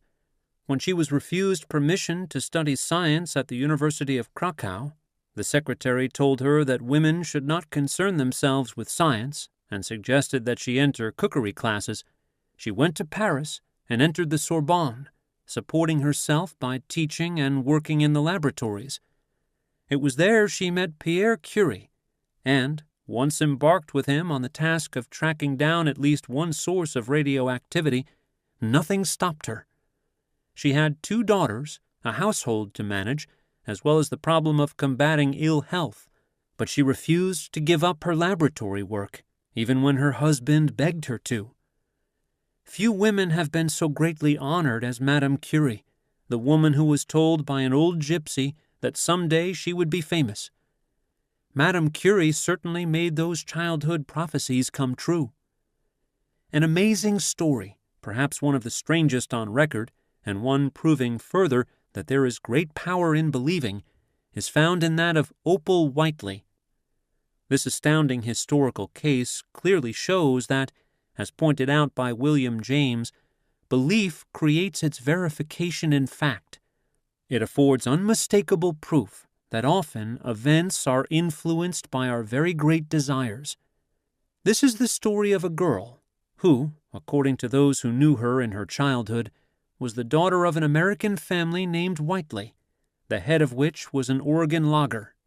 She, however, believed herself to be the daughter of Henri d'Orléans, heir to the Bourbon claim to the crown of France.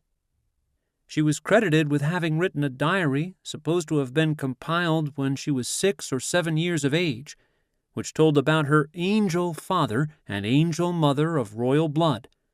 This was printed in 1920 under the auspices of the Atlantic Monthly.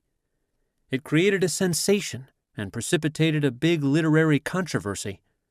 Drawn into the controversy were psychologists, scientists, astrologers, psychics, editors, clergymen, literary critics, and almost every person who had at any time known Opal. In Alfred Powers's History of Oregon Literature, there is a chapter by Elbert Bede in which Mr. Bede says, "I haven't the least doubt that a large part of Opal's diary is a hoax and a large part plagiarism, and I have presented facts that show the foster parentage claim impossible." The diary was printed when Opal was about 22 years of age, and even though Opal Whiteley may not have been born of Indian royalty, she was actually accepted as such in later years. In 1933, some 13 years after her diary had been printed, the newspapers carried a story about an American woman traveling in India. While she was in the state of Udaipur, she had a remarkable experience. She was sitting in her carriage when she was astounded to see another carriage led by a half-troop of cavalry coming toward her. In the other carriage was Opal Whiteley, the girl from the logging camp of Oregon, and later investigators disclosed that Opal Whiteley was actually residing in the household of the Maharaja of Udaipur, the ruling Indian prince. The same newspaper stories told how Ellery Sedgwick, editor of the Atlantic Monthly, when her diary was printed, verified the story that the girl was actually residing in the royal household. They further related that Mr. Sedgwick had received from the secretaries of 2 Maharajas' courts substantiation of this story, and in his book, The Happy Profession, Mr. Sedgwick has a chapter devoted to this strange tale. I have had several talks with Mr. Bede, who for many years was a well-known Oregon newspaper man and is now editor of the Oregon Mason, regarding the remarkable way in which Opal molded her destiny, and Mr. Bede said to me, "It was uncanny, almost supernatural, the manner in which circumstances suited themselves to her plans." Mr. Bede, like most people who knew the girl in her childhood, is absolutely convinced that Opal was born of American parents, the Whiteleys. He told me that he had known her quite well, and that she had frequently been in his home in Cottage Grove.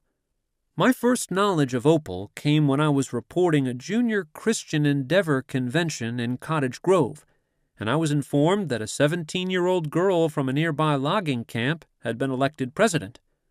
My first impression of Opal was that of a vibrant, fluttery, exotic, whimsical person, informed strangely beyond her years, eager, deeply earnest, and seriously religious. She later became to me an inexplicable enigma. She was always planning well in advance anything she would undertake. It was most amazing how, in preparation of a nature book, The Fairyland Around Us, which she was writing, she could solicit contributions from such persons as Andrew Carnegie and John D. Rockefeller, and actually got money from some of them. A leaflet advertising the book carried expressions of wondering admiration from such persons as Queen Elizabeth of Belgium, Theodore Roosevelt, Nicholas Murray Butler, Gene Stratton Porter, and others of equal prominence. I was struck by this paragraph in Mr. Bede's story. With all these plans so well laid, so long before the jaunt of Opal to Massachusetts' center of culture, I have often wondered what plan she had made to give the diary to the publishers, and then how Ellery Sedgwick should accidentally ask for this diary. As I studied these words, I wondered if it was really an accident that Mr. Sedgwick should ask for the diary, and if this strange girl had not telepathically given the thought to Mr. Sedgwick. I did not discuss this point with Mr. Bede, but if Opal Whiteley knew how mentally to transmit her thoughts to others in advance, then it explains how Mr. Sedgwick happened to ask if she had kept a diary. For years, I have carried the conviction that people close to nature, and those intimately associated with both wild and domesticated animals, have an understanding or an insight that enables them to see far beyond the horizons of most ordinary folks who live in the cities and never get nearer to a cow than a milk bottle. I have always believed that to these people, nature reveals many of her secrets which are withheld from those who live in penthouses in our modern cities. Whether or not telepathy, or the ability to transmit our thoughts silently so that others catch them, is one of the secrets which nature reveals to those close to her, is something I cannot answer, although it is common knowledge that jungle dwellers and savages in all quarters of the world know the secret of telepathy and have used it for centuries. There are numerous books on telepathy among primitives. As a famous editor once said to me, to accept the idea that these natives don't use it would put us in the class of the uninformed. Now let's review what Mr. Bede had to say about Opal and her closeness to nature. A volume would hardly suffice to summarize the personality of the nature-tutored child, who had, at the age of 6, so her diary would have us believe, confided her most intimate secrets to Michelangelo Sanzio Raphael, a fir tree, and whose associates instead of people were Lars Porsena of Clusium, a crow, Thomas Chatterton Jupiter Zeus, a most dear wood rat, brave Horatius, a shepherd dog, Peter Paul Rubens, a pet pig, and other characters with equally classical appellations. In her adolescent years, Opal gathered geological specimens and bugs and worms by the thousands by the barrel. She garnered chrysalises by the bucketful and watched how God brought life to his fairies of the great outdoors. Somewhere, somehow, she gained a prodigious amount of knowledge about these things. Without having completed a high school course, this little maid of mystery presented herself at the University of Oregon, where entrance requirements were waived because of her knowledge of geology, astronomy, and biology. According to Mr. Bede and others who knew Opal as a girl, no one was ever heard to mention anything that would cause others to believe that she was an adopted daughter of the Whiteleys, and Mr. Bede says it was only with the publication of the diary by the Atlantic Monthly that relatives and friends received the first intimation that Opal claimed foster parentage. I asked Mr. Bede what Mr. Whiteley, Opal's real or foster father, thought about her claim to royal blood, and he told me that the father thought his daughter had been caught in the meshes of some wily promoters. Shortly after her diary was printed, Opal Whiteley left the United States very secretly, traveling with a confidential document, not an ordinary passport, signed by our Secretary of State and Sir Edward Grey of England of the British Foreign Office. Just how she was able to do this is amazing to Mr. Bede and others who knew the girl in her childhood. But obviously, if she was the bona fide daughter of American parents and not of Indian royal blood, we certainly have here evidences of the workings of the strange powers of the human mind, of which, I repeat, we know little. As this writing, Opal Whiteley is reported to be living in England. But when Mr. Bede wrote his article a number of years ago, he said, when last definitely heard of, she had been accepted as a princess of India through an alleged marriage of Henri d'Orléans, the angel father of the diary. I asked him to explain how Opal had been accepted as a princess of India, if she was not in fact born one, and he said he couldn't. Then I asked him if he thought her constant thinking so, her very deep belief, had anything to do with it. He replied, frankly, I do not know. It may be, for we haven't probed to the depths of the mind and don't know the extent of its powers. Reading Mr. Sedgwick's own story of this strange girl, it would appear that he is also convinced that Opal's real parents were the Whiteleys, and that her belief that she had been born of royal blood was pure fantasy.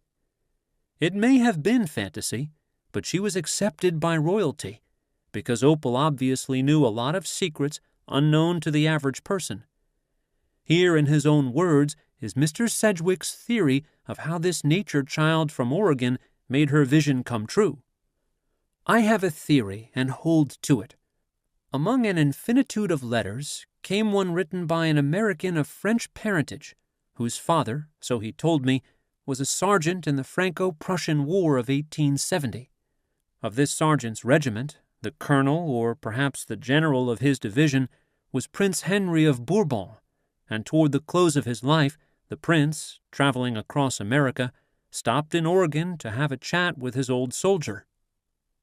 Whether or not this is fact, I cannot say, but my correspondent had no doubt of it, since, chief among his childhood memories, was the arrival of the prince at the cottage door of his father. I sat on his knee, he told me, and I believed him. Now, according to my theory, the visit of a prince of the blood to an Oregon hamlet was an event. The truth and the legend of it spread through the lumber camps, and what is more likely than that, such a tale captivated the mind of a lonely and imaginative child, and that her daydreams centered about it. At the heart of every little girl, Cinderella sits enthroned, and with Opal the legend grew to be true, and the truth magnified with the years, and finally permeated her entire mind, her fancy, and her life. Such is my theory of Opal's childhood. But in after years, the story becomes an attested record of fact, and yet, to my thinking, loses nothing of its wonder thereby. Opal, who had come to know many notable people in New York and Washington, and who had been petted and patronized by them, grew sick of it all. She went to England, always making friends, took up the faith of her father, and established herself in a Catholic community at Oxford. Then one day I had startling news of her. A friend of my youth, Mrs. Rosina Emmett Sherwood, mother of a playwright long since grown famous, wrote me asking whether it was possible to believe a correspondent of hers who stated that with her own eyes she had seen Opal sitting like the princess in the story in an open barouche, driving in state down the streets of Allahabad, royal outriders clearing the way for HRH Mademoiselle Françoise de Bourbon. The story was credible, for it was true. I verified it beyond conjecture. First, I wrote to Opal, who sent me a collection of photographs of her Indian tour. There she was perched in a howdah on an elephant's back, ready for a tiger hunt. Henri de Bourbon, be it noted, was famous for his bag of 36 tigers, and I laughed as I recalled Opal chanting French verses in honor of his victory, and there she stood the center of many another turbaned group. Photographs, as I have remarked frequently in the narrative, can be liars, and many of them stem from Hollywood, which hardly contradicts the term. I was not satisfied, and since Opal's narrative identified 2 of the greatest Maharajas who had been her hosts, I wrote to both their courts. In due time 2 letters returned, emblazoned with regal crests, each informing me the writer's royal master bade the secretary reply that it had been his high privilege to entertain H.R.H. Mademoiselle Françoise du Bourbon, and that a series of fêtes had been given to do her honor. And the wonder of all this had not subsided when an unsolicited letter arrived from a lieutenant colonel of His Majesty's forces occupied at the moment with maneuvers at Aldershot, informing the editor with some asperity that the colonel himself had been honored by an order to attend Her Royal Highness at an official garden party given for her entertainment, and further he begged to ask who it was that had questioned the authenticity of the lady who had graced the occasion. I close this account on a melancholy note. In the journal which Opal sent to accompany her photographs, no vestige remained of the contagious fascination of an earlier day. She described things as they are. The dew of the morning had vanished. The hard sunlight of middle age beat down upon a world that everybody sees only too clearly. The fairy kingdom was now the playground of other children. Its gates were closed, and Opal stood without. But while she was still the Opal of the journal of an understanding heart, she had had her vision, and the vision was true. There is no truth more certain than that which makes bright the heart of childhood. Some readers may question this weird story, but the facts are as related, and obviously, as Mr. Sedgwick states, the child who wrote Opal's diary believed in it. She knew it for her own. No greater verification of the fact that there is genuine magic in believing can be offered than this strange story of Opal Whiteley, who believed she was born a princess of India and later was accepted as one. From early biblical times to the present, there have been prophets, oracles, soothsayers, astrologers, and fortune-tellers. As a newspaper man, and I had the reputation of being a hard-boiled one, I have investigated a number of these so-called seers, and while some were obviously charlatans of the first water, there were others who mystified me. Certainly there are many of these fortune-tellers who believe in their ability to foretell the future. Materialists will say that that is impossible. For myself, having spent years in research work, I am not so positive, for actually some of the great prophecy of the past have certainly been fulfilled. Even though there are many who deride the ability of astrologers, fortune-tellers, and the like, there are millions of people in this world, including at the present day some of our greatest financiers, statesmen, and even according to reports in recent years, members of our own cabinet, actors and actresses, and people in all walks of life who believe in prophecies. No matter what my views are about the ability of anyone to foretell the future, I have long held the thought that it wasn't so much what the prophets foretold as it was the reliance of the subjects upon what the astrologer or soothsayer predicted for them that brought certain things to pass. In other words, a suggestion in the form of a prophecy was planted by the seer in the mind or the subconscious mind of the individual, which immediately went to work to make it come true. It was the power of suggestion working in the individual to make the prophecy a reality that finally produced the outcome. I believe that is what happened in the cases which I have cited. I think of that great trooper, Marie Dressler, who probably evoked more laughter from a greater number of people than any other actress of modern times. Those who saw her in Tilly's Nightmare, Tugboat Annie, and various stage and screen appearances will never forget that great personality. Those of my readers familiar with her story know that Marie Dressler had a very hard time, suffering many privations before she became a great screen star known to millions. Whether true or not, I have read and heard that it was the advice and prediction of astrologers that landed Marie Dressler at the top. In this connection, I relate the story of a strange experience I had shortly before Miss Dressler's death.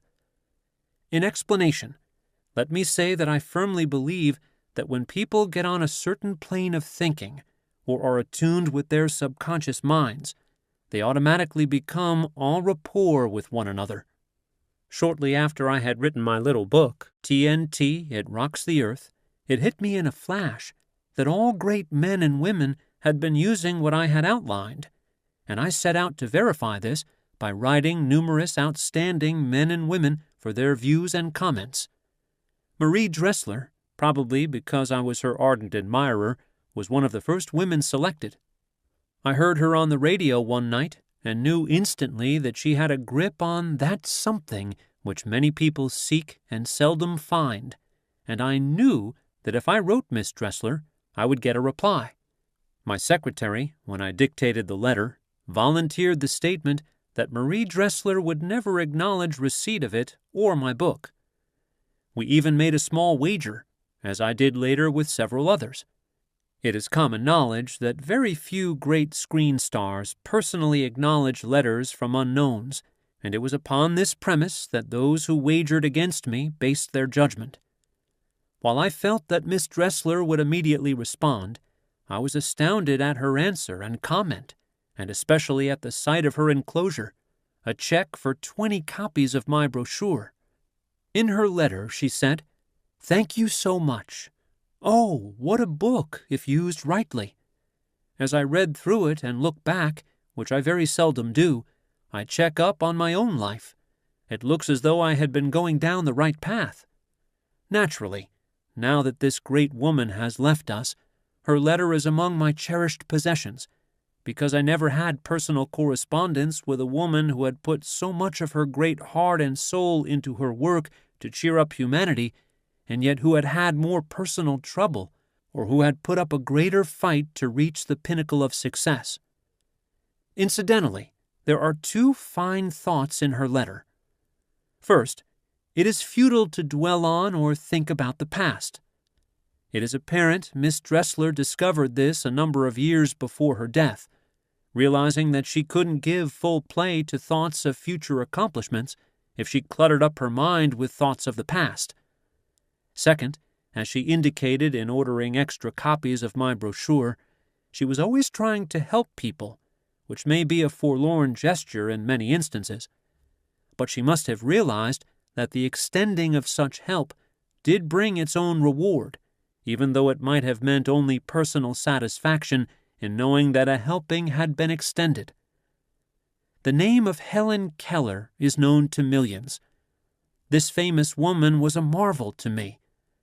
As the world knows, she was deprived of her sight, hearing, and speech when she was 20 months old, and yet she became an inspiration, through her talks and her many articles and books, to thousands who were less handicapped than she. The story of her life is fascinating, because when Helen Keller, through stupendous effort, learned to speak, she gave to the world a new vision of what handicapped people could do when once they believed in their ability to achieve.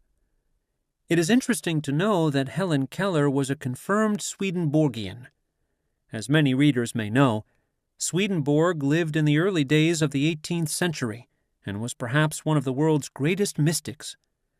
He was a very unusual man, as he, too, could foresee the future, having anticipated the submarine, the machine gun, flying machines, and the horseless carriage that would go 20 miles an hour. I don't know whether Swedenborg could be called a spiritualist, as we know the meaning of the word today, but he certainly had something far beyond the ken of the average person. He believed greatly in the power of the mind, and had trances, visions, and strange dreams, which must have come from his subconscious mind. Another outstanding woman of our time, who has been the subject of much controversy, and whose name is known to millions, because a motion picture depicting her life has been shown throughout the world, is Sister Elizabeth Kenny, who brought from Australia in 1940 an idea for treating polio victims. As a nurse in Australia, she discovered what is known as the hot pack system, a method of applying hot water packs to the afflicted portions of the polio victim's body. Despite the fact that she was ridiculed by many people, professional and unprofessional, Sister Kenny, with her vision, persistently, through what may even be said to be forceful methods, brought herself and her principles of treatment to the attention of the American public, and through her efforts established the Sister Kenny Institute at Minneapolis. One has only to study the photograph of Sister Kenny's face to see in her rugged features the reflection of a powerful mind, which, once in action and aided by a ready tongue, would ultimately help her force her way to victory. In her native land, she was fought at every turn, and it was only through the woman's sheer persistence that the medical profession of America finally gave her recognition. Few women of our day have been the subject of more controversy. From what one reads and hears about Sister Kenny, she is convinced to the nth degree that her methods are right and practicable, and even though the whole world might attempt to discredit her, she could go marching bravely on. Here is an example of a woman with an idea, a singleness of purpose, and the utmost belief in the efficacy of her methods of treatment, who has brought new hope for many polio sufferers throughout the world. Now we come to a story which shows how the dynamic power in some women continues into their late years. The story concerns Captain Mary Converse, whose exploits were given in newspaper articles early in 1947. Mrs. Converse, at 75, a veteran of nearly 34,000 seafaring miles, wants to go to sea again. Born in Boston, she learned seafaring from her late husband, Harry E. Converse, owner of a steam yacht. As a junior navigator, she sailed the 7 seas, obtaining her second pilot's license in 1935 and her captain's license in 1940. Approximately 2,600 Navy officers learned navigation from Mrs. Converse. She taught them in the dining room of her Denver home. Captain Mary Converse sails again. While today a who's who of American women lists 10,222 biographical sketches selected from some 33,000 suggested names of outstanding women in business and their professions, including a number who are executives making more than $50,000 a year, our history recognizes no greater businesswoman than Lydia E. Pinkham. Her name may not be so well known to the women of today as to those of 50 years ago, but the business which she established and its product, Lydia Pinkham's Vegetable Compound, still go merrily on. From a single idea, she built a huge business, which brought a return of millions and established a career the likes of which, for a woman, the world has perhaps never known. Being a man, I know nothing about the efficacy of Mrs. Pinkham's Vegetable Compound, but I can remember as a boy often seeing a bottle of it in the family medicine chest. It was Mrs. Pinkham and her business associates who really modernized advertising, for she was one of the greatest of all advertisers. Ideas used in many advertisements today were originally voiced by Mrs. Pinkham. She tied in with much of her advertising a sort of homely philosophy embodying emotional appeals which seemed to have a way of penetrating to the hearts of her fellow women, and which resulted in not only millions of dollars in sales of her vegetable compound, but also brought, for more than half a century, tons of enthusiastic testimonials to the laboratory at Lynn, Massachusetts. Once more, in this extremely remarkable woman is demonstrated what belief in personal achievement can and does accomplish. During Lydia Pinkham's early life, many people were interested in the manufacture of home remedies, and she, too, became interested in the idea. She started making her compound in her kitchen, and for some time gave the mixture away to ailing women neighbors, only to awaken later to the fact that it could be sold. She then began promoting it. Like most people who start with an idea, She had many discouragements: lack of finances, the opposition of others, and manufacturing and sales difficulties. But nothing daunted this New England woman, for her tremendous driving force and enthusiasm reached and engulfed every member of her family. Especially was this true after her business really got going. No book documenting the great power of believing would be complete without mention of Mrs. Mary Baker Eddy, also a New England woman, who built up that huge religious organization known as Christian Science. As almost everyone knows, Mrs. Eddy was faced with discouragement, strife, and the bitterest ridicule. But after she had caught the flash which gave to the world her science and health with key to the Scriptures, she began to develop powerful leadership, a tremendous and unshaken belief in her teachings, and a dynamic personality which has left its imprint upon millions of people throughout the world. It has been said that few writings have done so much to influence the sciences of medicine and theology as hers. Christian Science is another practical demonstration of the power of believing. The world will always be indebted to Florence Nightingale, who was greatly instrumental in saving the lives of thousands and brought the nursing profession to the high standard now recognized by the entire world. Here again is an example of a woman who knew early in life what she wanted and who set out to realize her ambition. She had been born with a passion to nurse the wounded and the sick. At the time she undertook her great work, nursing was not even recognized as a profession. She came from one of the richest families in England, but that meant nothing to this great woman. She started in by scrubbing the corridor floor at the Fliedner Nursing School in Germany, and she soon showed that she could not only scrub floors, but bind wounds, and with her encouraging talk, revive hopes.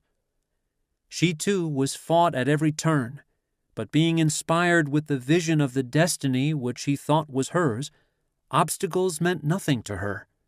She hated bigots, believing that all should be cared for, irrespective of faith, color, or creed, and she had a quick tongue when aroused. During the Crimean War, the males of the British War Office scoffed, saying that Florence Nightingale's work would only result in failure. Reluctantly, they let the madcap have her own way. She organized, at her own expense, a private expedition of nurses and took them to Scutari, and even though the officers in charge of the hospital there wanted no woman to interfere with their work, interfere she did. Under the leadership of this originator of modern nursing, the women took over the handling of the hospital. Throughout her stay in the Crimea, her iron will constantly fought against a stone wall of opposition. Something had to give way, and this time it was the stone wall. Some of the most powerful statesmen of Great Britain ridiculed this astonishing woman's work and did everything possible to stop her in her reforms. But her letters, filled with dynamite, awakened her countrymen until she was adored everywhere. The story is told that when, at the age of 82, she became sick, her nurse tucked her into bed, only to have Florence Nightingale get out of her own bed and tuck in her nurse. At the age of 90, just before she died, a friend asked her if she knew where she was, and she replied, "I am watching at the altar of murdered men, and I shall be fighting their cause." When we think of martyrs, most people have in mind men who have died or been crucified or jailed for espousing causes in which they believed. Let us always remember there are many outstanding women of history who have suffered martyrdom as much as men, from Joan of Arc, who was burned at the stake, to women of modern times who fought and were jailed because of their efforts in furthering women's rights. The name of Carrie Nation is probably becoming dim to the younger generation, and perhaps is fading in the memory of many of the older generation. But during the years around the turn of the century, Carrie Nation was one of the greatest of women martyrs. Like many people imbued with an idea, Carrie Nation was convinced that she was divinely appointed to destroy the saloons, and she set out to end the illegal sale of liquor in her own state of Kansas. Aided by some of her followers, Mrs. Nation succeeded by public prayer and denunciation in closing many illicit barrooms. When she saw this method was slow in its effectiveness, she took to wielding a hatchet, smashing bottles and beer kegs, and demolishing bar fixtures. She was constantly ridiculed and frequently jailed, but so thoroughly was she convinced of the righteousness of her cause that she accepted martyrdom gladly. Surely everyone knows the story of Sarah Bernhardt. She had the temper of a tigress, and yet history records her as one of the greatest emotional actresses of all times. She suffered innumerable failures in her early days on the stage, but she had a passion to make good, and make good she did. By the time she was 24, she was famous. She, a woman who smoked cigars and drank strong drinks, was a creature of extraordinary moods. She would visit cemeteries and sit on tombstones as if in grief for the departed. Sarah Bernhardt never appeared to be concerned with what people thought about her, and, as a matter of fact, she reveled in their comment. She was an individualist in the highest sense. The memory of her dramatic acting will probably go on forever.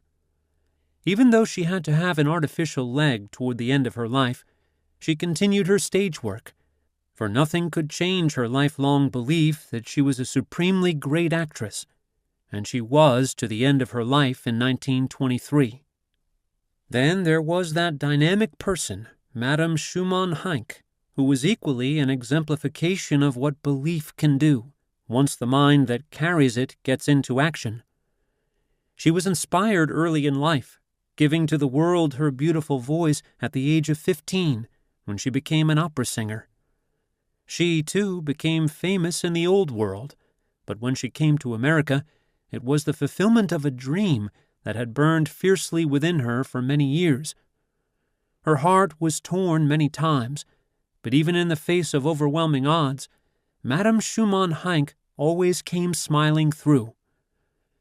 Here was a woman whose oldest son had gone off in World War I to fight for the Kaiser, while her other 4 boys were in the opposite trenches. But among those of us who heard her sing the Star-Spangled Banner in her quaint foreign accent, there were many who took off their hats and wept. Over a national radio hookup, her voice became known to millions. She was beloved by everyone, and she had that basic thing, born in most people but seldom aroused, the spirit of never quitting. It was at the age of 72, when she was signed up as a successor to Marie Dressler, that the curtain rang down on this great performer. No matter of what race, creed, or color, who has heard the wonderful contralto voice of Marian Anderson without being deeply moved and charmed by it? Yet few realize the very humble background of this great artist. I recall the story that as a child of 6, she wanted a violin. It was at the time she was learning that she could earn 5 or 10 cents by scrubbing doorsteps in Philadelphia. If there ever was a woman who believed in her dreams and who made them come true, it was Marian Anderson. She climbed to world fame and yet had to overcome, especially in our country, many handicaps and prejudices. Her triumph is one of the most dramatic in musical history. It was in Washington, D.C., on Easter Sunday of 1939, that this Negro girl of humble origin, standing before the Lincoln Memorial, thrilled an audience of 75,000 people, studded with cabinet members, senators, congressmen, and famous people in business and society. As we read the story of Marian Anderson, we must become convinced that she, too, succeeded through her belief, and that the great source of her inspiration came from her subconscious mind. In this book are to be found numerous examples of men using the subconscious mind to achieve, but it is rather unusual to run across any written records of its use by women. Let me introduce here the story of a young woman who tells how her subconscious mind was directly responsible for her success. She is Angela Lansbury, the well-known young movie actress, who was interviewed by Mildred Messerow for Reach magazine. The interviewer tells us, Angela Lansbury, the brilliant young screen star, aside from having beauty and dramatic ability, was also a girl with an exceptionally good brain. Angela's blonde beauty has become familiar to millions of moviegoers through her masterly interpretation of the maid in Gaslight, her charming adolescent buoyancy in National Velvet, and her poignant interpretation of the tragic cafe singer in The Picture of Dorian Gray. So varied a range of character interpretation requires brains as well as beauty. Angela has both. It was during a rest interval here, Hollywood, that she launched forth upon one of her favorite themes, her faith in her own destiny. Ah, she amended quickly, I think perhaps I've phrased that badly. I don't mean anything magical or occult. Perhaps faith in the power of the subconscious mind would be a better way of saying it. In the manner of Tennyson, perhaps, or Stevenson, was suggested. Exactly. Not that I think my abilities in any way resemble their genius, you understand, but I think I've learned how to tap the resources of the subconscious. Everyone knows that the subconscious mind stores all sorts of abilities, memories, and aptitudes we don't ordinarily utilize. What I'm trying to say is that when you've learned how to draw on your subconscious powers, there's really no limit to what you can accomplish. Angela has schooled herself in the technique of this self-suggestion. Since first she chose acting as a career, she has constantly held in her mind a picture of what she aspires to achieve. She has even, she confessed, written down from time to time the goals she wants to reach. Obviously, she has tapped the reservoirs of creative material which few of us know how to use. Within the subconscious lie the materials of genius itself, of powers which, when properly recognized, may burst into the mental field of activity in patterns which surpass our conscious abilities. And how do you go about tapping your subconscious mind? I asked. Heavens, I don't want to sound stuffy and highbrow, but it's really awfully simple. If you tell yourself over and over again that there's no limit to the creative power within you, that's about all there is to it. Honestly, I believe that's true. Whatever intelligence or creative force, or whatever it is, that resides in the world is like, she waved a strong, beautiful hand expressively, like light or air, or something of that sort. It doesn't belong to me, especially. It's there, to be tapped and expressed by anyone who knows how to get at it. This isn't a cut-and-dried formula for success by any means, she continued. It doesn't let you off hard work. You've got to keep plugging like mad, perfecting whatever kind of expression you've got, adding constantly to your skill, whether it's in acting or painting, or even making a dress, so that, when the chance for self-expression does come, when the time arrives for you to call on your subconscious power to express itself, you have a good set of tools for it to work with, a proper medium through which your creative urge can be portrayed. Catch on? She added with typical humor. About the suggestibility of the subconscious, I prompted. Oh, that. Well, when you're about to drop off to sleep, just tell yourself that tomorrow's the day you've got to surpass anything you did today. That, whatever demands are made upon you, all your abilities, all you've learned, perhaps things you've forgotten you ever knew, all these will be available to you. Bearing in mind an actual mental picture of the situation is even better. If you're scheduled to do a screen test, for example, you see yourself acting out that test better than anyone's ever done it before.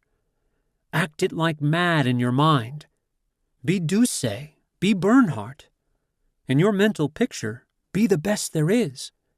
And when the actual test comes off, you find, often to your surprise, that you're acting better than you know how. The subconscious is a pretty dramatic factor in personality, I believe. It likes to act and sing and paint and express itself. It likes to surpass in anything it's called on to do. Your responsibility is to equip it with tools for expression, to give it a chance, and then make it an ally behind the scenes. Another example, and one of the most outstanding, is the story of how Uncle Tom's Cabin came into existence. It will be recalled that it was written by a wisp of a woman, Harriet Beecher Stowe, whose name will be remembered as long as there is American history. In 1850, Mrs. Stowe swore a solemn oath that she would write something that would make the whole nation feel what an accursed thing slavery is. For 2 months, she tried in vain to think of the story which was later to shake the world. In February 1851, while she was attending communion service at the college church, there came to her mind the picture of Uncle Tom and of his death. According to the story, Mrs. Stowe went home in tears, and when she had written out the scene of Uncle Tom's death and read it to her family, they too were in tears. She did a great deal of research work in trying to secure factual material, but when she actually sat down to write, she needed none of it. The story obsessed her and literally wrote itself. Out of her subconscious mind surged long-forgotten memories and photographic impressions, which arranged themselves almost automatically in proper sequence on paper. Mrs. Stowe didn't think out these incidents and their background. She actually saw them. And while in her time little was known of the subconscious mind, it is obvious that it was the source of this story, which many claim brought on the war between the states. Mrs. Stowe, to her dying day, insisted that it was God and not she who had written this book. There are many famous women, including the Bronte sisters, Elizabeth Browning, Susan B. Anthony, Evangeline Booth, Jane Addams, who attained niches in the Hall of Fame. And today, while it is too early to tell the complete story, there are 3 women whose names will go down in history as having influenced and shaped the destinies of millions of Chinese. These are the famous Soong sisters, perhaps the best known of whom is Madame Chiang Kai-shek. The others married respectively Dr. H. Kung and Dr. Sun Yat-sen, both Chinese leaders. As we come down to the present day and read the stories of women who have big ideas, we run across such people as Mrs. Matthew Astor Wilkes, one of the richest women in the world, and the daughter of the late Hetty Green, who, herself, amassed a fortune of over $67 million. Mrs. Wilkes is following in the footsteps of her famous mother. Then we have the account of Vera Nyman, which is literally another story of rags to riches. An idea, $15, and a bathtub put her into a business for which Mrs. Nyman recently refused $1 million.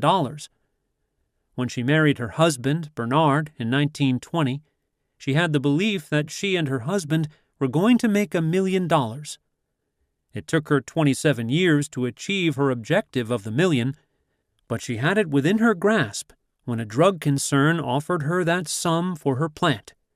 Mrs. Nyman rang doorbells selling a liquid cleaner, and later, by cooking chemical stews night after night in her own home, hit upon a combination of ingredients that would clean 90% of painted surfaces. Her product today is known to millions of housewives, and last year her sales topped $2,500,000. Mrs. Nyman, who day after day of making personal calls encountered more than 50,000 housewives, knows what it means to face discouragement. But her belief that she would ultimately make $1 million never faltered. Who's Who in America gives the stories of dozens of women who, as top-flight executives, writers, and professional women, receive from $25,000 to $100,000 a year.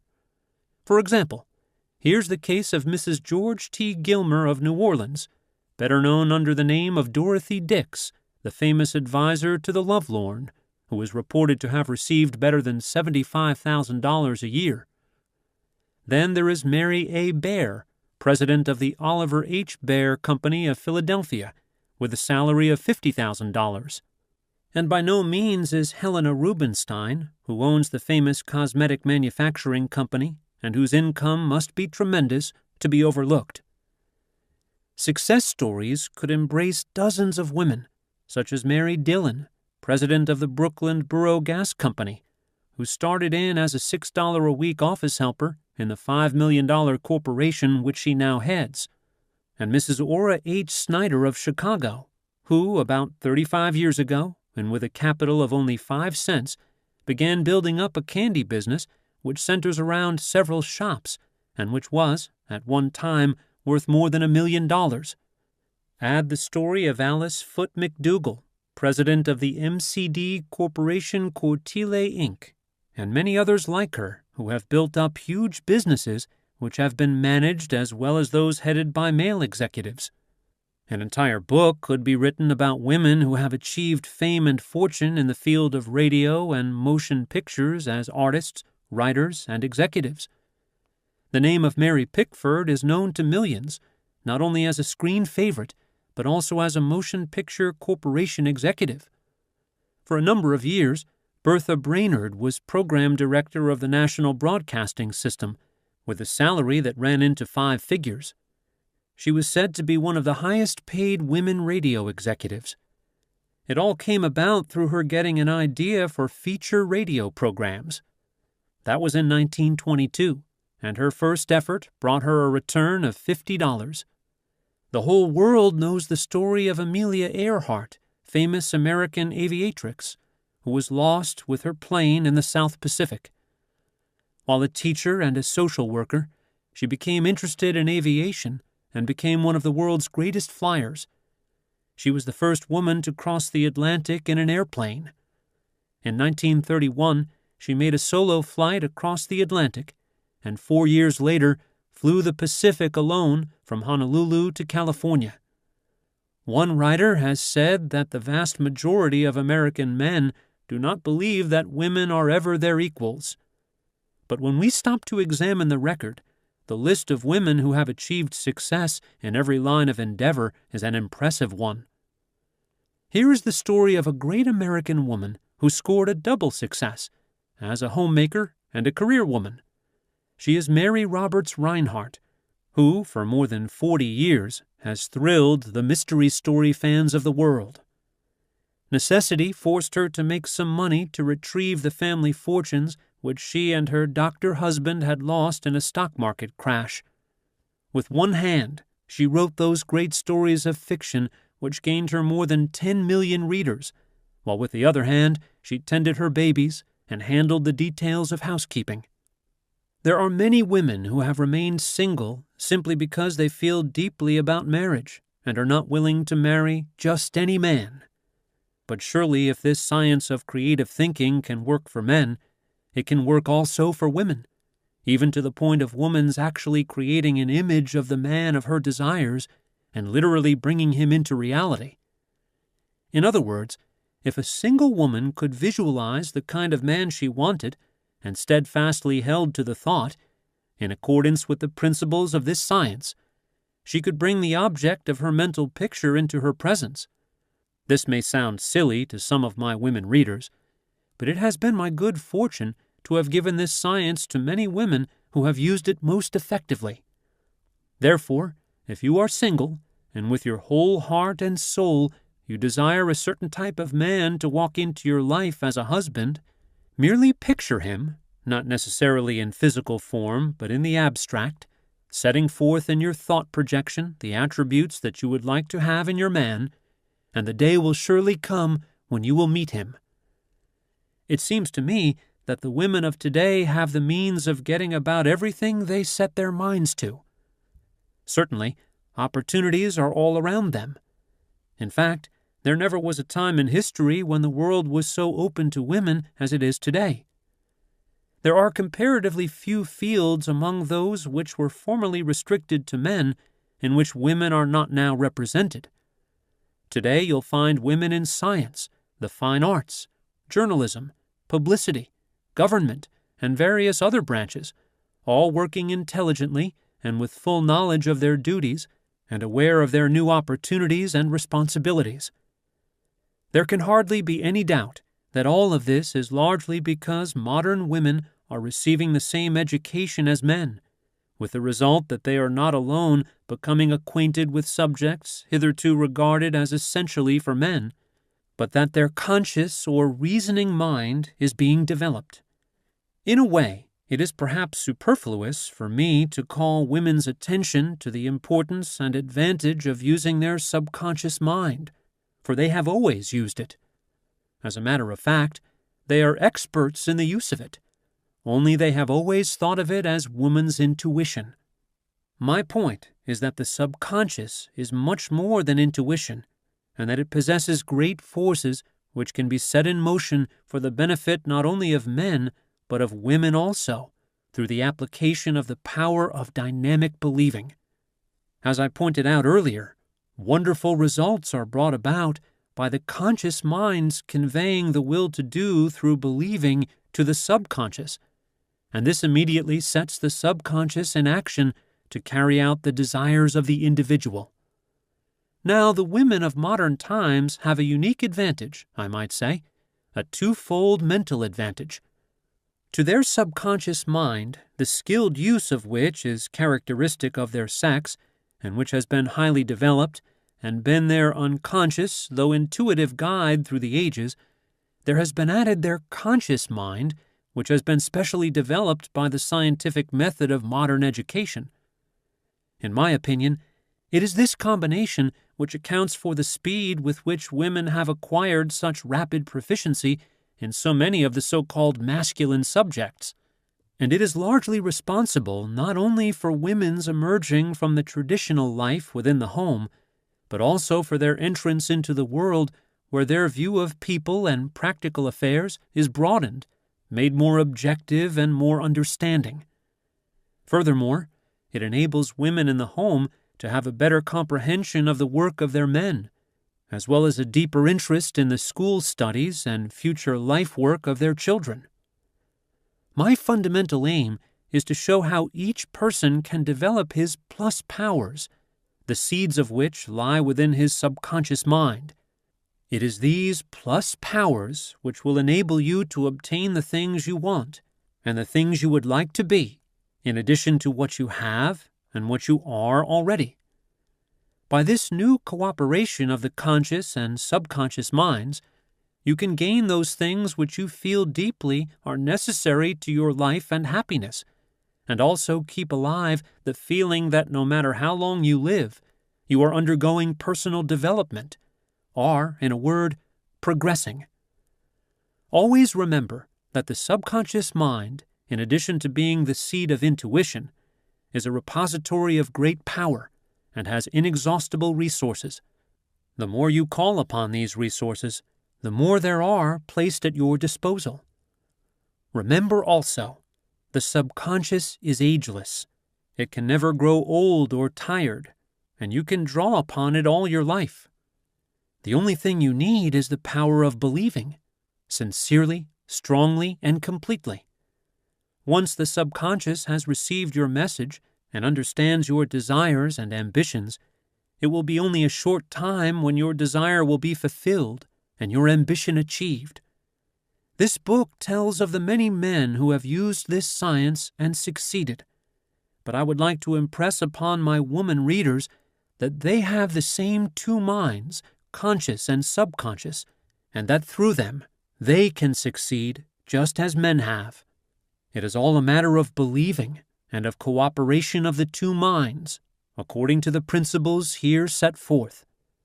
The magic which comes from believing is real, for it has been demonstrated in the lives of some of the most successful. It can be demonstrated in your life by your own personal believing. Chapter 9. Belief Makes Things Happen.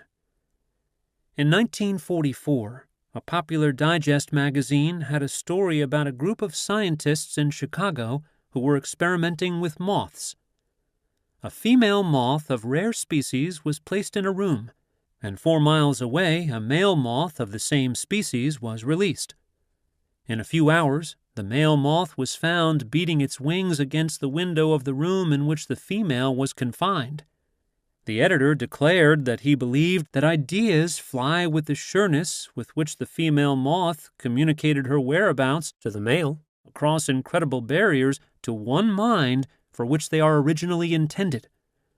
Here is a simple experiment that will make you wonder whether the birds don't possess telepathic or clairvoyant power. In the off-season, put some scraps of bread in the backyard. There isn't a bird in sight, but hardly have you entered the house before birds begin to congregate. First come sparrows and wrens, then robins, and in 2 or 3 minutes the yard is filled with birds. Put out anything but food, and not a bird appears. What brings them to your yard? How do they know the bread is food for them? Science can give no answers. Edwin C. Hill, in his broadcast of February 17, 1947, in talking about butterflies, made the statement that the more scientists investigate, the more they are becoming convinced that birds and insects have a wireless of their own or some other invisible manner of communication with one another. This has long been a theory expounded by nature students, and, as a matter of fact, many books have been written on the subject, notably one by William J. Long, How Animals Talk. It's interesting to note that during the last war, our Army Signal Corps, in experimenting with carrier pigeons and shortwave radio, found that the pigeons were affected by the radio waves, and often, when confused, flew in circles and were lost. When we consider that the swallows of San Juan Capistrano, California, fly away each October 23rd and return each March 19th with unfailing punctuality, that tagged salmon released from Columbia River points spend 4 years in the Pacific Ocean, then consistently return to the spots from which they departed, that cats and dogs taken many miles from their homes have returned, that wild ducks and geese wing their way back to their original localities, that other inexplicable things are too numerous to mention here. Are we not faced with the fact that there are wave radiations and telepathic forces also operating in the fish, bird, and animal kingdoms? In fact, in everything around us?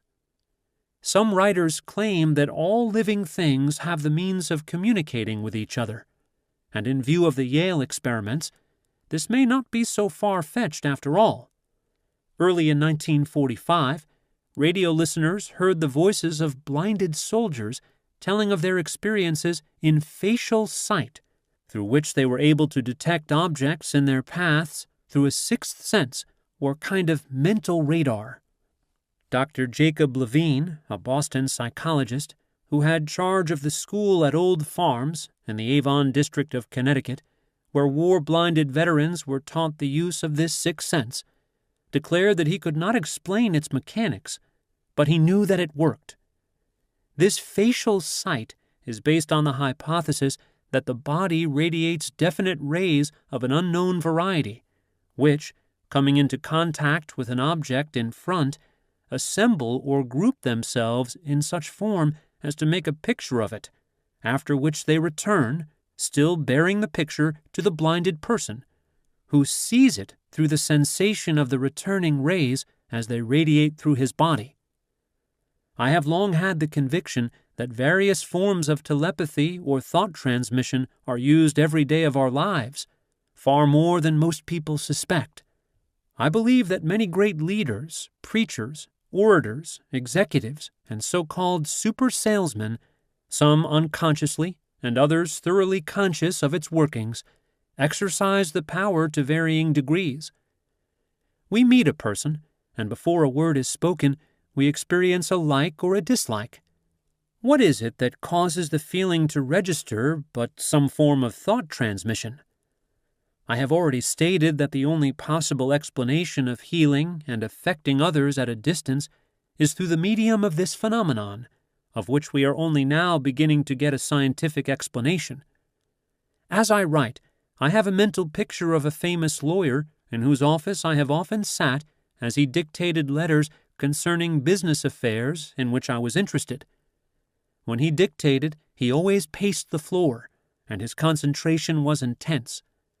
Once I asked him why he stood while dictating, and how it happened that his letters always accomplished the end intended. His reply was, "In the first place, I think better on my feet. Then, before I start dictating, and during the whole period that I talk, I actually visualize before me the person to whom I write the letter. If I do not know him, I try to picture him as I think he may look.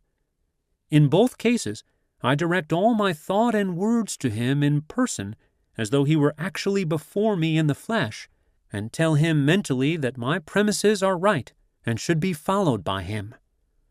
A successful book saleswoman told me that if she was satisfied that a customer had the money and really wanted to purchase a book, but was hesitating between two choices, she would keep repeating to herself, but directing her thought to the customer, the title of the one best suited to that customer.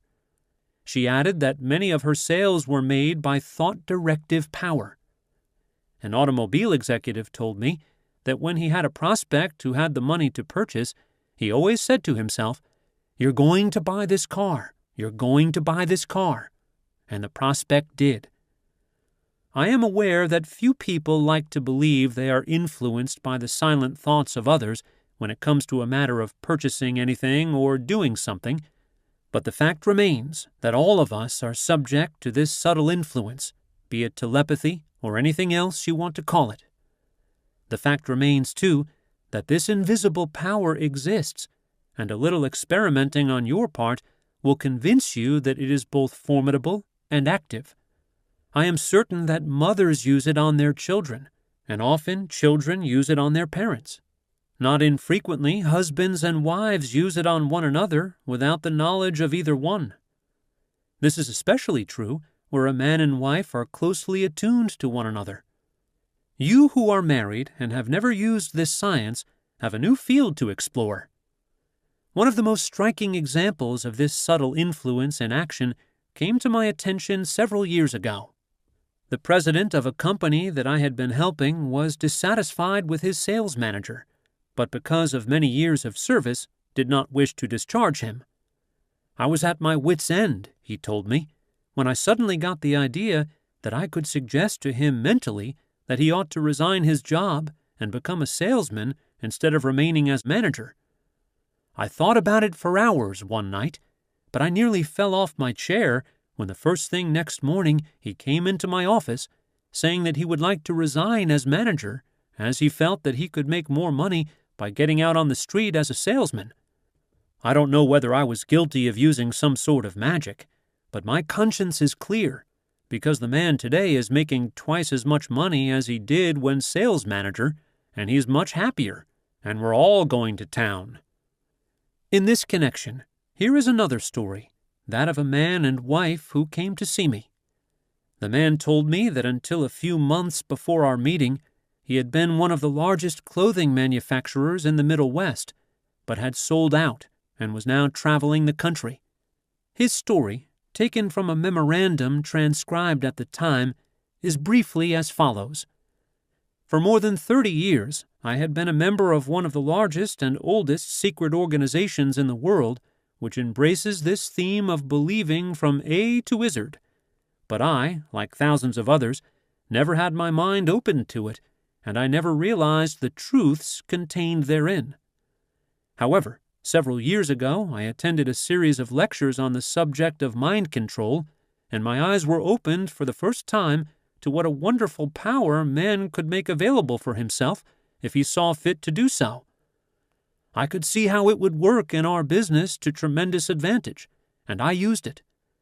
Needless to say, our business started to increase as soon as I put it to work, and it has been increasing ever since.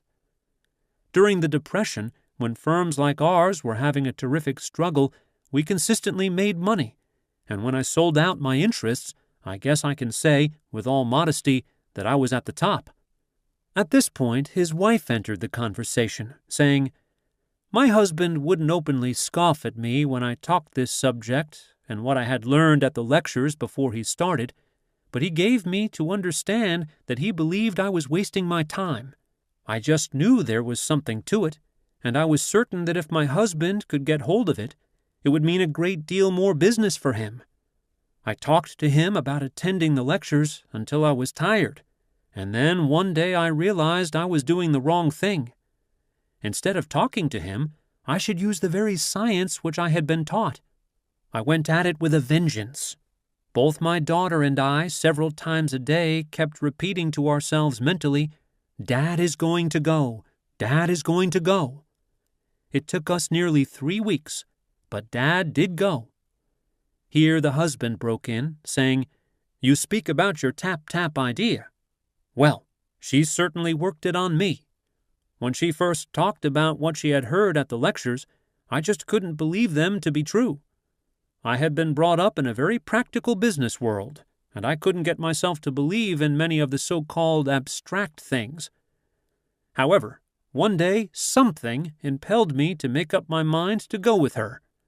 I didn't know at the time that that something was my wife's mental suggestion, and I had no idea that she and my daughter had been working on me. However, it was the greatest thing that ever happened to me. After the first lecture, I did some experimenting, and our business began to improve and continued to improve until the day I sold out. Don't get me wrong, I am not religious in an orthodox sense, and what I talk about is not goody-goody stuff, but an exact science. What we think or contemplate develops into reality. We radiate our thoughts, perhaps unconsciously, to others, and we affect them. We give forth vibrations of dislike or hatred which we engender in ourselves, and bingo, they come right back and floor us. All one needs to do is to study and understand the law of cause and effect, and it all becomes plain. Thought has been referred to as a powerful unseen influence, and so it is. There are so few people you can talk with on this subject. Most people ignorant of the subject look at you askance when you mention something about it. And now I understand why the Master spoke in parables. However, I've reached the conclusion that it will not be many years before people generally are into the subject up to their ears, for there are thousands of enlightened people who are recognizing that we are on the threshold of great developments dealing with thought power, and the number is rapidly increasing. I wonder why more men in the business world don't catch hold of it and apply it in their businesses. But I guess that most of them are like I used to be. They keep their minds closed, and no one ever takes the trouble to work on them as my wife did on me. All a person has to do is to believe, earnestly and sincerely, that such a power of mind exists, and then conscientiously apply the science. It's all just as you say. When one starts tapping the subconscious mind, your own or others, the bricks fall into place as though by magic. Does it work? And how? Alfred F. Parker, a highly respected general insurance agent in the Pacific Northwest, has given me permission to quote a letter he wrote to me in 1937 in connection with the use of this science. I do not know whether Mr. Parker is even interested in the subject of telepathy, but I do know that he thoroughly believes in the efficacy of belief. His letter speaks for itself. Recently, I had opportunity to put into further practice your tap-tap idea, and I thought that you might be interested in knowing the circumstances. I have a small son who is quite naturally the apple of my eye. On December 29, 1936, he picked up some obscure infection, and for days he lay desperately ill in the hospital. There was grave doubt that he would live. I was in terrible anguish, but I resolved to meet the situation as best I could. Taking a tip from you, I put his picture on my desk and carried another in my pocket.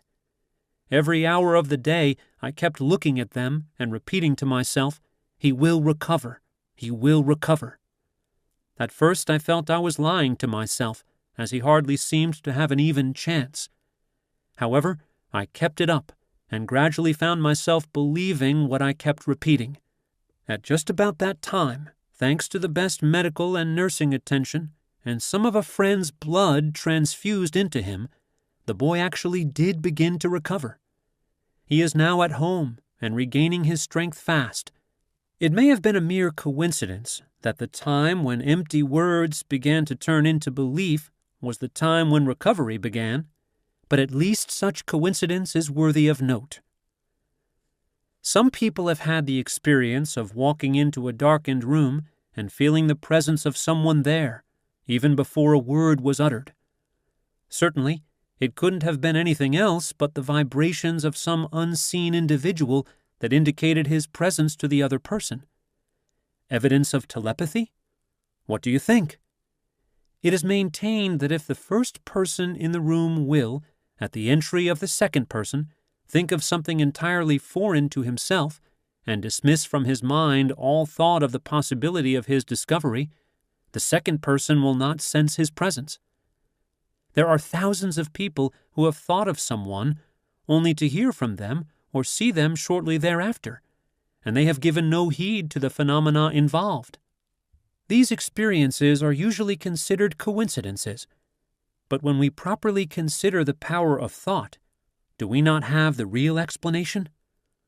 I cannot help but feel that anyone with an open mind and willing to read and experiment for himself will sooner or later come to the conclusion that the phenomena of psychokinesis and telepathy are realities, and, as investigators have pointed out, that these powers are latent in everyone, though developed to varying degrees. Hudson, in his Law of Psychic Phenomena, originally published in 1893, recounted numerous experiments to prove the existence of telepathy, among them being the use of playing cards. One member of a group of people was blindfolded, after which a card was selected by another member, upon which the others present were told to concentrate. The blindfolded person was then asked to name it, according to the first mental impression he received. The results were further proof of the validity of telepathy. Here is a simple experiment that may be carried on by only 3 people. Cut 5 colored slips of paper from a magazine, each about ½ an inch wide and 3 inches long. The more vivid the colors, such as bright red or electric blue, the better, but be sure to have them quite distinct from one another. One person should then place them fan-wise between the thumb and forefinger of his right hand, as you would hold a hand of cards. Let either of the other 2 people touch any one of the colored slips, without being seen by the third person. Immediately after this, the first person who holds the slips concentrates his mind on the colored slip selected, with a view of communicating the information to the mind of the third person, who is then requested to indicate which slip was touched by the second person. It should be made clear to the third person that his decision must be immediate and spontaneous, and that his mind should either be blank or thinking of something entirely remote from the experiment. That is, he should not attempt to guess, deliberate, or try consciously to think of the color of the slip selected, but should act immediately upon the first mental impulse he receives. The number of times the third person will name the colored slip selected by the second person will astound you. With a little practice, people, who are more or less en rapport, such as husband and wife, the husband holding the slips and the wife acting as the third person after some second person has previously indicated a choice, will make an even higher score of successes. I have seen this done 20 to 30 times without a single miss. Here again, belief must come into play. The holder of the slips must possess not only the ability to maintain an unwavering concentration, but the strong belief that he can transmit the image of the color to the mind of the third person. Let me interpose a word of caution. This experiment, as well as others outlined in this book, should never be attempted in the presence of scoffers or those who profess a disbelief in psychic phenomena, for, with their negative thoughts, they may confuse and obstruct the free flow of your own, especially if their skepticism is aggressive. Always remember that belief is a power operating destructively or constructively, depending upon the end to which it is employed. Recall Dr. Rhine's discovery of how disbelieving could depress the results in the psychokinesis tests. In addition, note this. Dr. G.R. Schmeidler of the Harvard Psychological Clinic, where extensive experiments in telepathy have been made, has pointed out that subjects who maintain that telepathy is a myth or that the hypothesis is false invariably show scores far below those of chance. Once more, we see in action the magic of believing. Believe that it will work, and it will. On the contrary, believe that it will not work, and it will not. The great French astronomer and scientist Camille Flammarion, an early exponent of thought transmission, held somewhat to the theory later advanced by Professors Eddington and Jeans. He claimed that there was mind not only in human and animal life, but in everything, in plants, minerals, even space, and he declared that mind gleams through every atom. Early in 1947, Dr. Phillips Thomas, previously referred to, publicly announced that upon retiring, he intended to devote his time to research in the field of telepathy. Dr. Thomas said, "You may think I'm crazy, but I intend to devote my time to research in this field when I retire in 2 years. We can't conceive scientifically how this telepathy could come about, but neither can we explain the apparent success of mind readers." This announcement caused the Portland Oregonian to comment editorially, "The other day in this newspaper there appeared an interview with a successful professional man who spoke of his impending retirement, and added that he should thereafter devote his time to research in the strange field of telepathy and kindred phenomena, generally aggregated as extrasensory perception. Before you exclaim, 'Ha! Another crackpot!' pray reflect that Dr. Phillips Thomas is an eminent scientist who for many years has been research engineer with the Westinghouse Company. Now he elects to become an explorer of that last dark continent, the human mind, in which, beyond peradventure, more marvels and mysteries are hidden than ever were discovered in Africa. It must be evident to the veriest skeptic that Dr. Thomas, international authority on electronics, is convinced, by evidence not lightly to be dismissed, that in our sedulous application to what may be called conventional science, we have rather stupidly neglected those challenging phenomena which in times past bore the stigma of sorcery and witchcraft.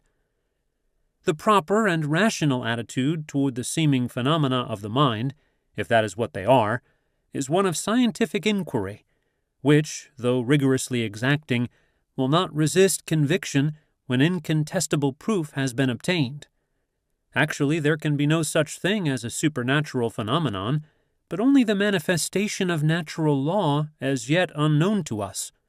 Nor is it without precedent, this decision of a distinguished scientist to attempt penetration of the unknown continent of the mind. Dogmatic disbelief, not infrequently manifested by scientists toward telepathy and similar manifestations, is far from being a scientific attitude. What profit to mankind is there in the quest to which Dr. Thomas presently shall address himself? This is a question most difficult of reply, for it may be that the inner secrets are, indeed, inviolable. But if of this research comes a better understanding of ourselves and of the forces which are latent in mind, it might be that the knowledge would liberate more of a happiness for the race. In the last couple of years, much has been written about Robert R. Young, the aggressive and energetic chairman of the board of the Chesapeake and Ohio Railway, and his plans for railroad improvement and development.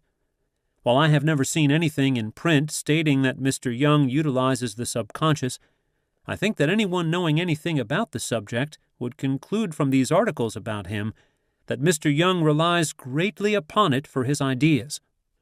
In an article appearing in Life magazine early in 1947, it was stated that Mr. Young believed in extrasensory perception and that he could become almost mystical about getting off by himself and feeling a truth.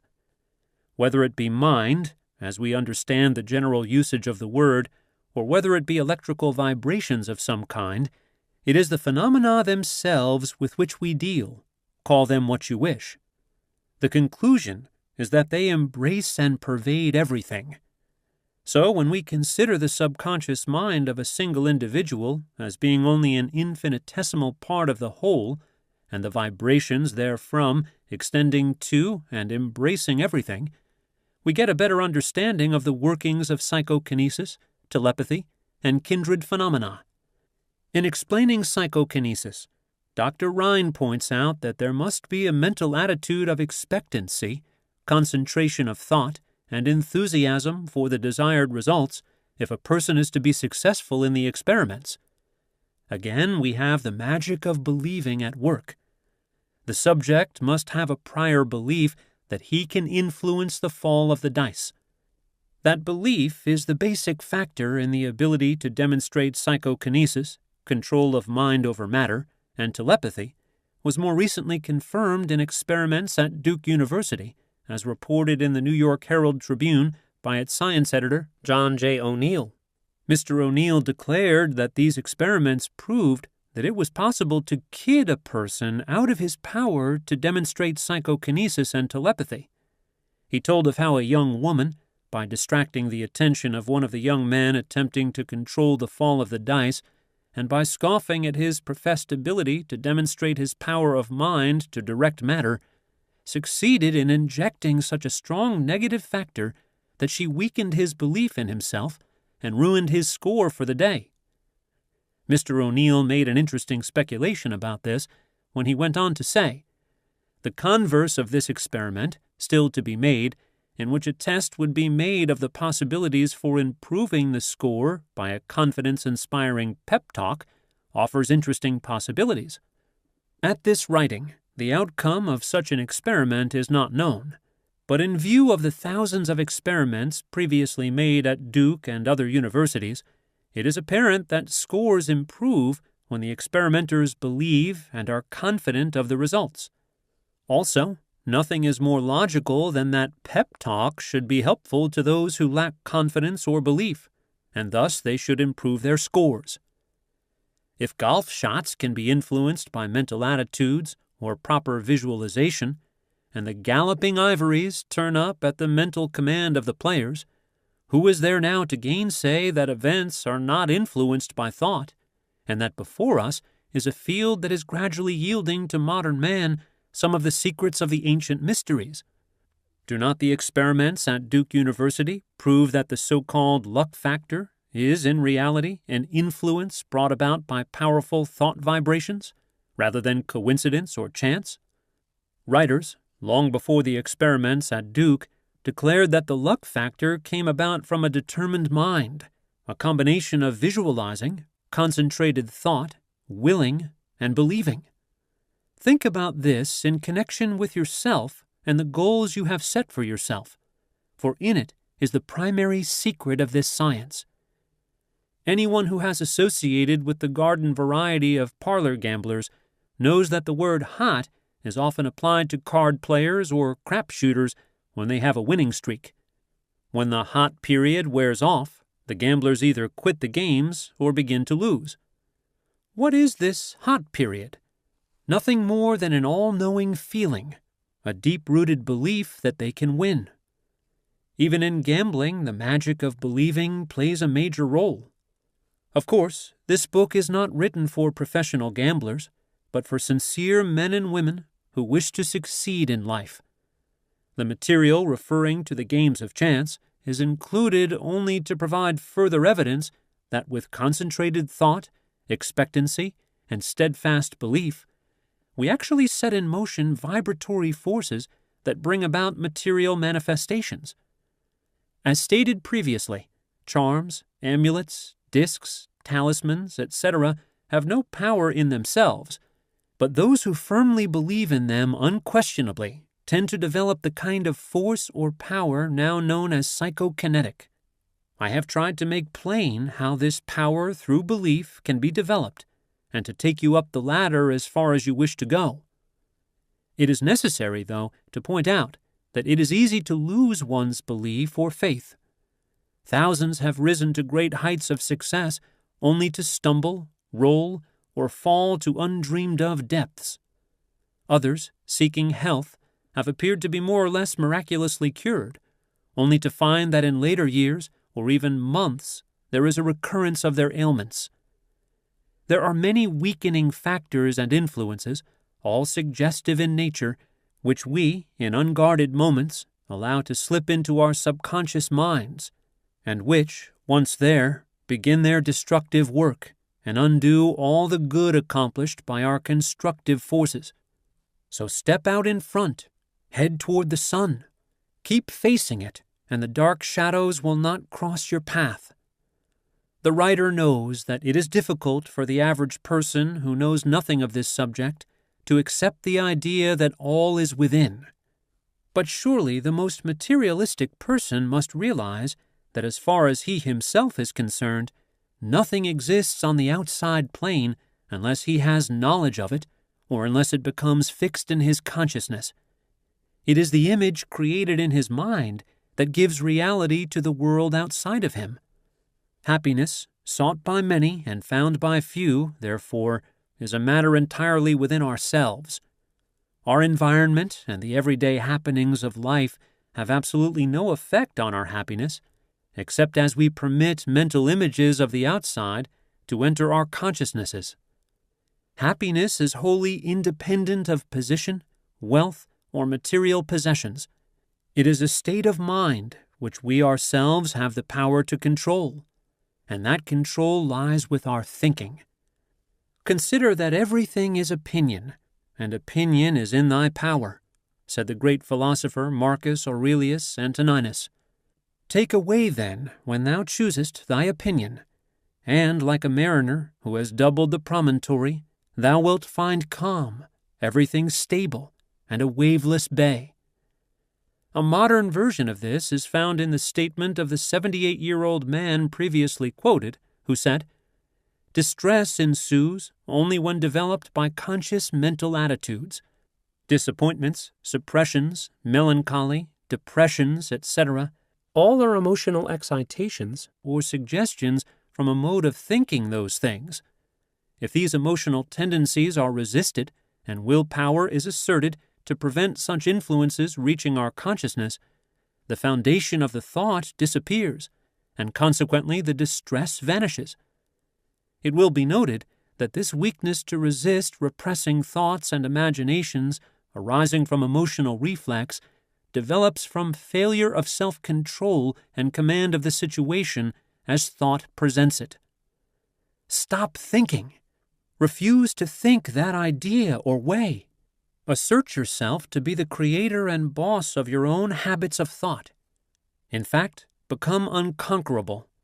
No one ever defeated a resolute will.